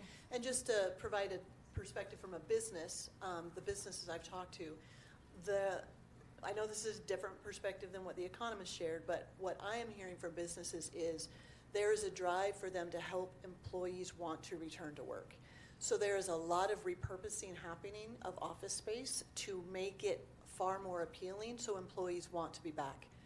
They are finding that there is value in having employees in the building rather than working from home, but childcare is a huge barrier to that. Yeah. And so in fact, what is very much starting to be considered is in our efforts to bring employees back to work, repurposing space. One of the ways they are considering that repurposing is childcare.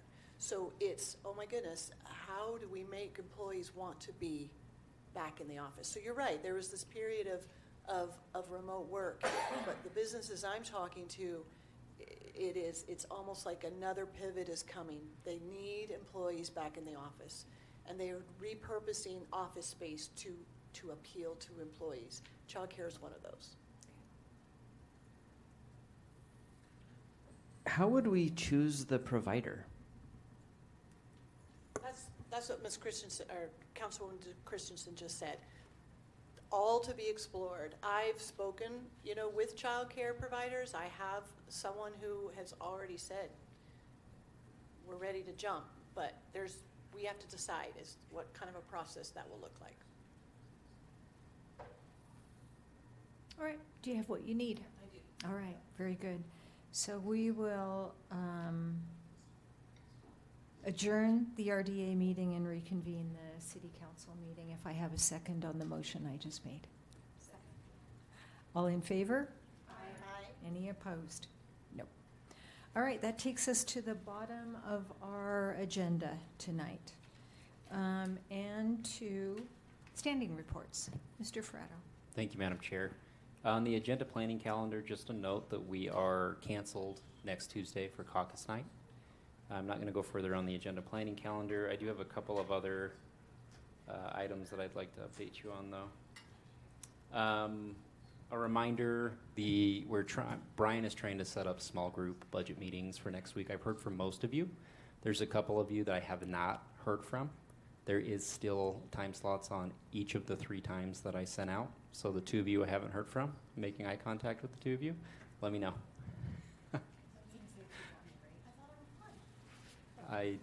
If you did, I missed it. Okay. I'll take a look. A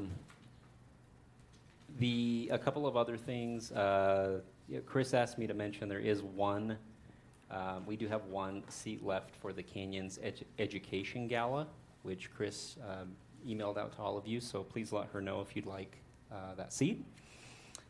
And then just an update related to the remodel of the chamber. So it's my understanding that we'll start getting the money for the bond, I guess Friday. That's my understanding.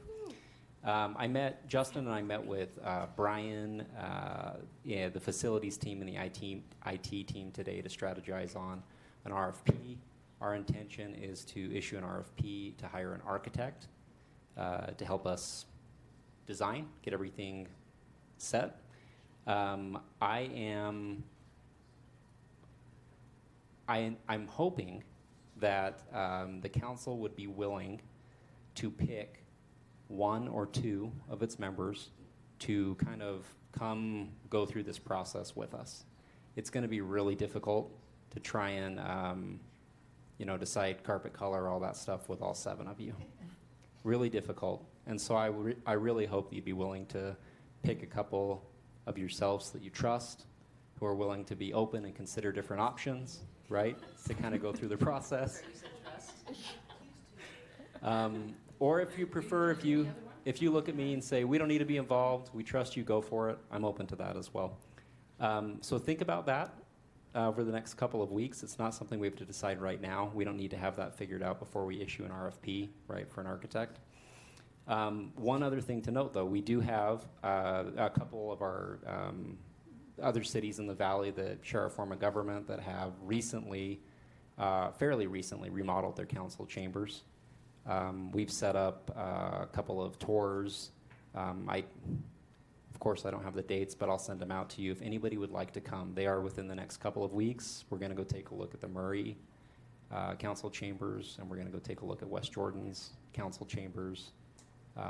Brian is going to come with us, and some of our facilities crew and some of our IT crew, so that we can see what their remodels look like and what they've liked about what they built and what they don't like, so that we can avoid those mistakes.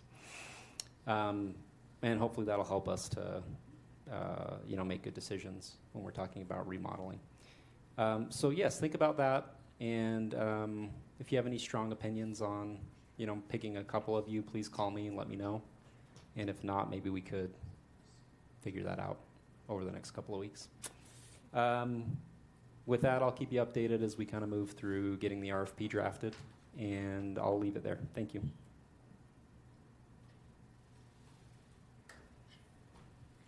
Sorry, it's going to be, I was waiting for Tracy and Chris.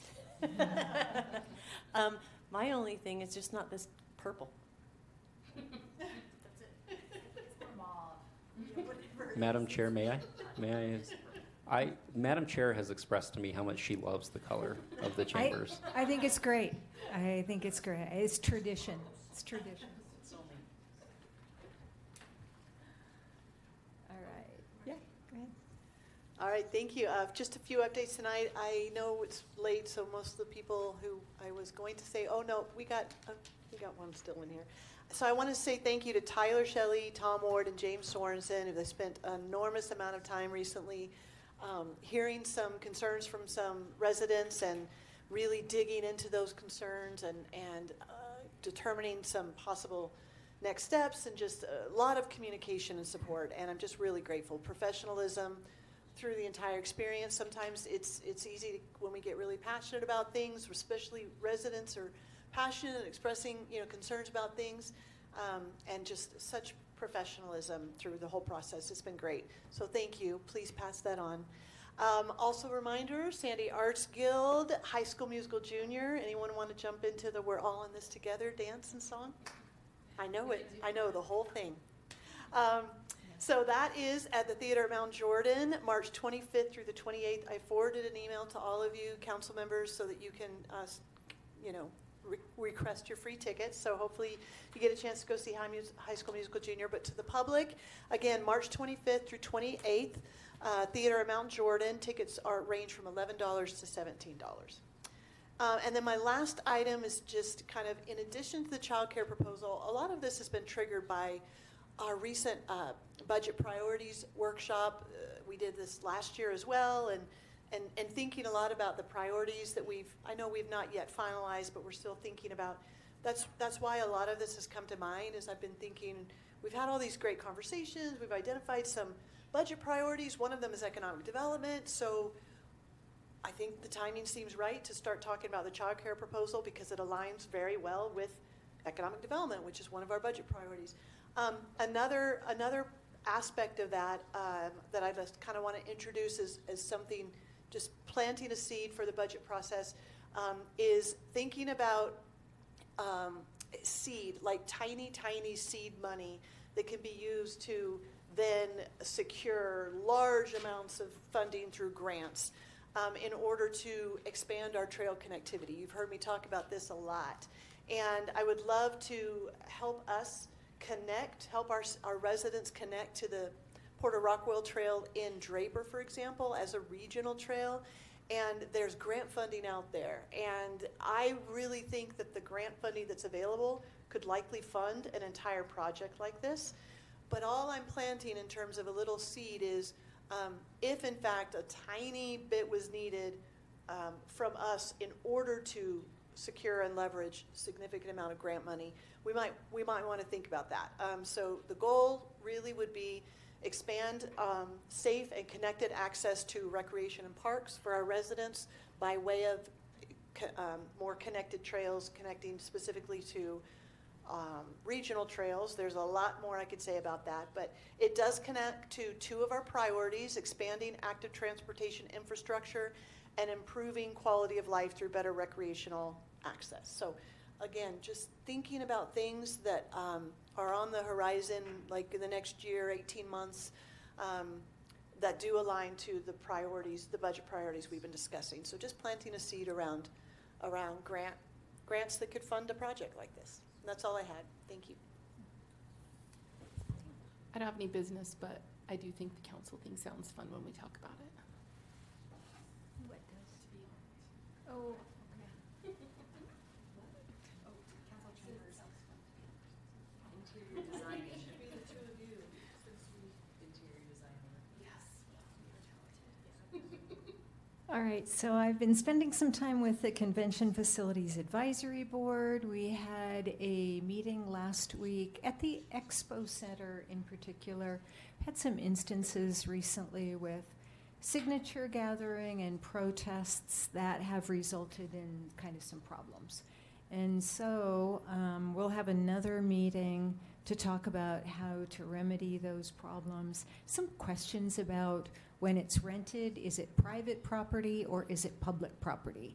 And the utilization of free speech zones, and where is the line when it comes to free speech in which someone is trespassing and could be removed, or harassing people and causing problems. Anyway, that will include not only the convention center staff, but Sandy City in helping discover what we can do.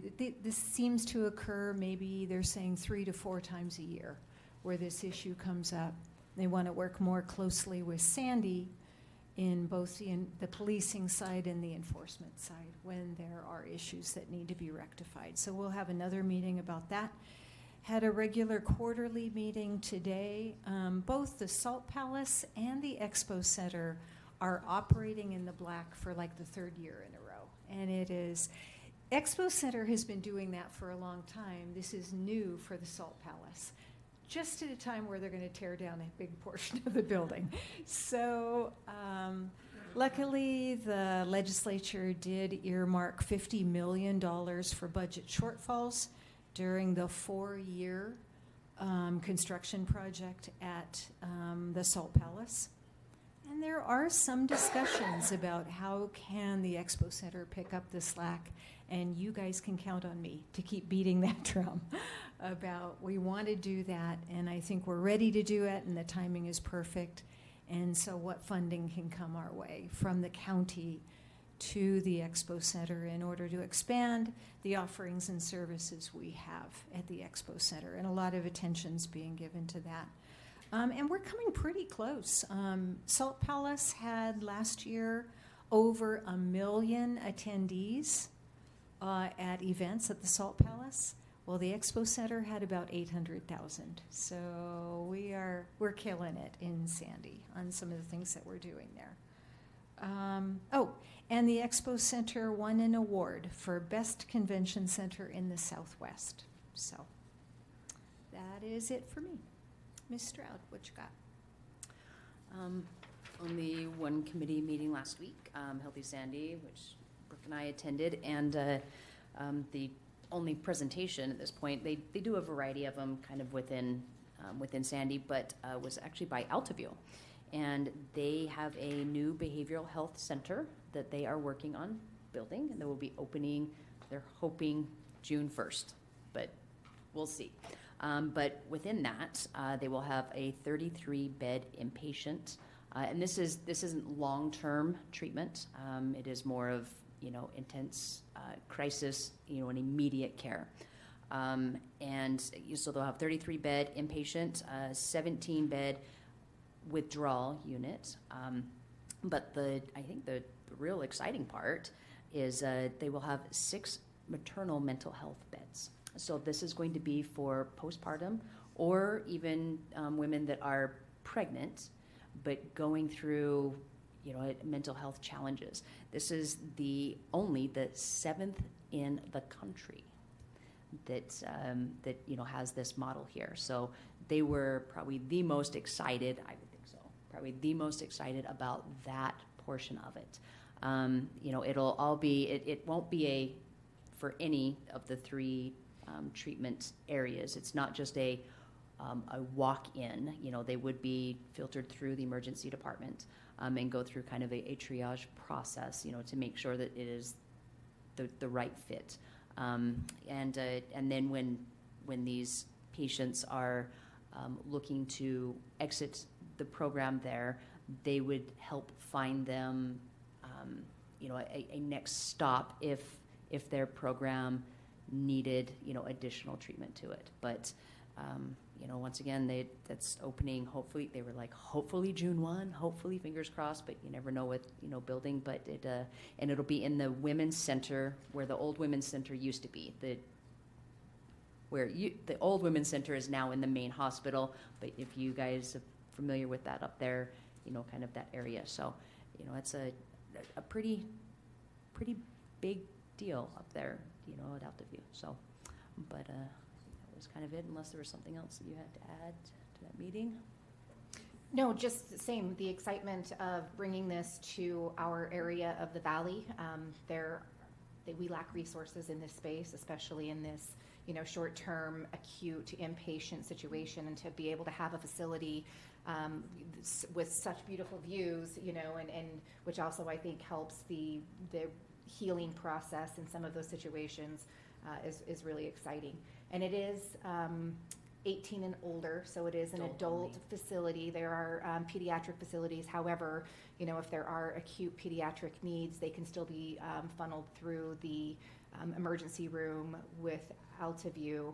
But they also talked about how that experience should even be better as opposed to what it had been in the past with the hospital room that people have to stay in for some length of time. So anyway, it is very good. And they will have a psychiatrist working there on staff.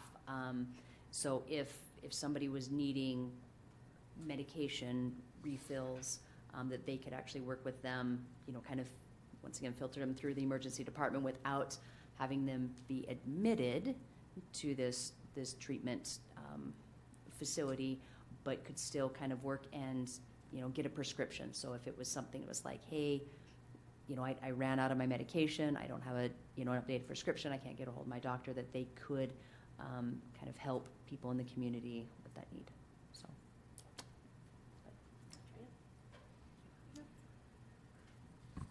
I attended my second Jordan River Commission meeting, which, as Councilmember Hausman said, is right up my alley. I've really been enjoying it. Have not been able to do my onboarding with Soren yet, but looking forward to that and learning a lot more about it and kind of the history of Sandy. But as Councilmember Sharkey knows, there's some communication within the city about hosting cleanup bags. They're doing a big cleanup effort, so we'll see what Parks and Rec has to say about that. And the big update from the meeting is that this winter, the Wasatch Front is like 59% of our snowpack, which is concerning. But even worse, apparently, it's never been so bad that every month this winter we've been 5 to 9 degrees above average temperatures. So, yeah, that's all I have. Thank you. Do we have a mayor's report? Yes, one quick item. Mayor wanted everyone to know she recently attended the one of the Ramadan dinners. Most recently, Councilmember Stroud was there, and one of the big topics of conversation, obviously, was the violence against the imam from the Utah Islamic Center. But happy to report that a lot of the conversation was a big gratitude to Sandy for the joint statement that came out on behalf of the mayor and the city council. So just an expression of gratitude that was expressed to the mayor that she wanted to pass along to you for making that statement. So thank you. CAO report. We have a new fleet manager. His name is Paul Testi. He comes from UTA, where he was over all of the non-train vehicles, and so he's got really good experience and is extensive, and we're excited to have him. He's now started and is working in our new fleet shop. I also wanted to congratulate the police department. We had that attempted murder on Monday. Is it Chris? What did I say? Chris. Sorry. It's a little late. Congratulate the police department. We had that attempted murder on Monday, and by Friday they had an arrested suspect in jail. So they did excellent work.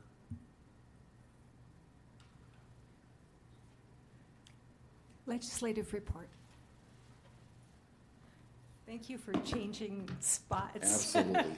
Absolutely. All right. I know it's late. I will do this as much justice as I can with the caveat, please, if there's any questions or follow-up, don't hesitate to reach out. But since we spent so much time tonight talking about housing, let's talk about Senate Bill 284. This was the 6th substitute that finally passed This was Senator Fillmore, and this is one that the league, that we spent a lot of time negotiating, a lot of segments in here.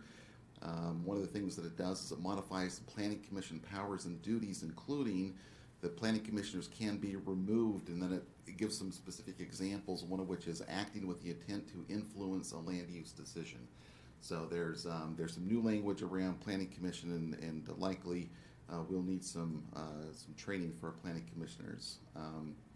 It requires a county or municipal legislative body to make a decision on proposed land use regulation if the planning commission fails to make a timely recommendation. So we talked about that before, and so I just specifically wanted to mention, it says beginning on September 15 of this year, a legislative body may adopt or reject a proposed land use regulation without waiting for a recommendation from the planning commission if a land use applicant makes a request, or if the legislative body determines that a planning commission has had adequate time to consider the land use regulation. So how you define that is up to you, but that is may language, so just a heads up on that.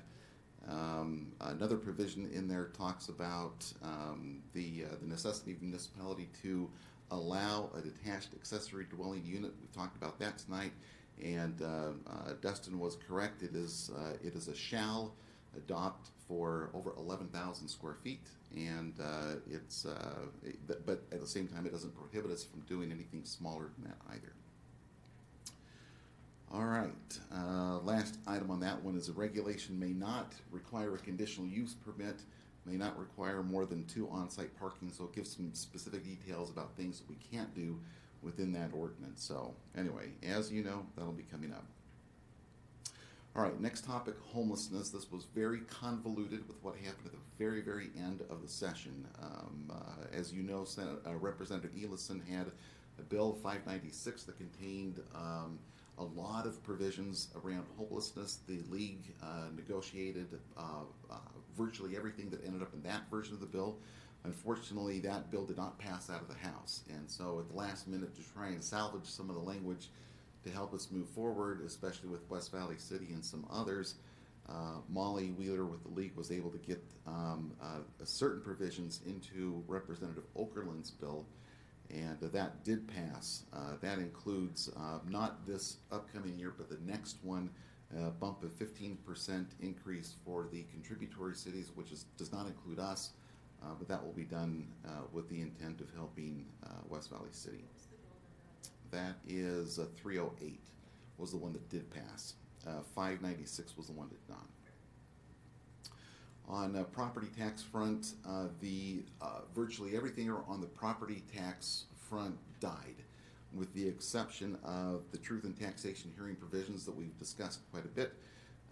The window was finally settled at May 1 to June 13, meaning that if the city intends to do a truth and taxation hearing, we need to let people know as early as May 1, but no later than June 13. So it backs up about a week of what it was before, but we need to let people know if we're going to do it.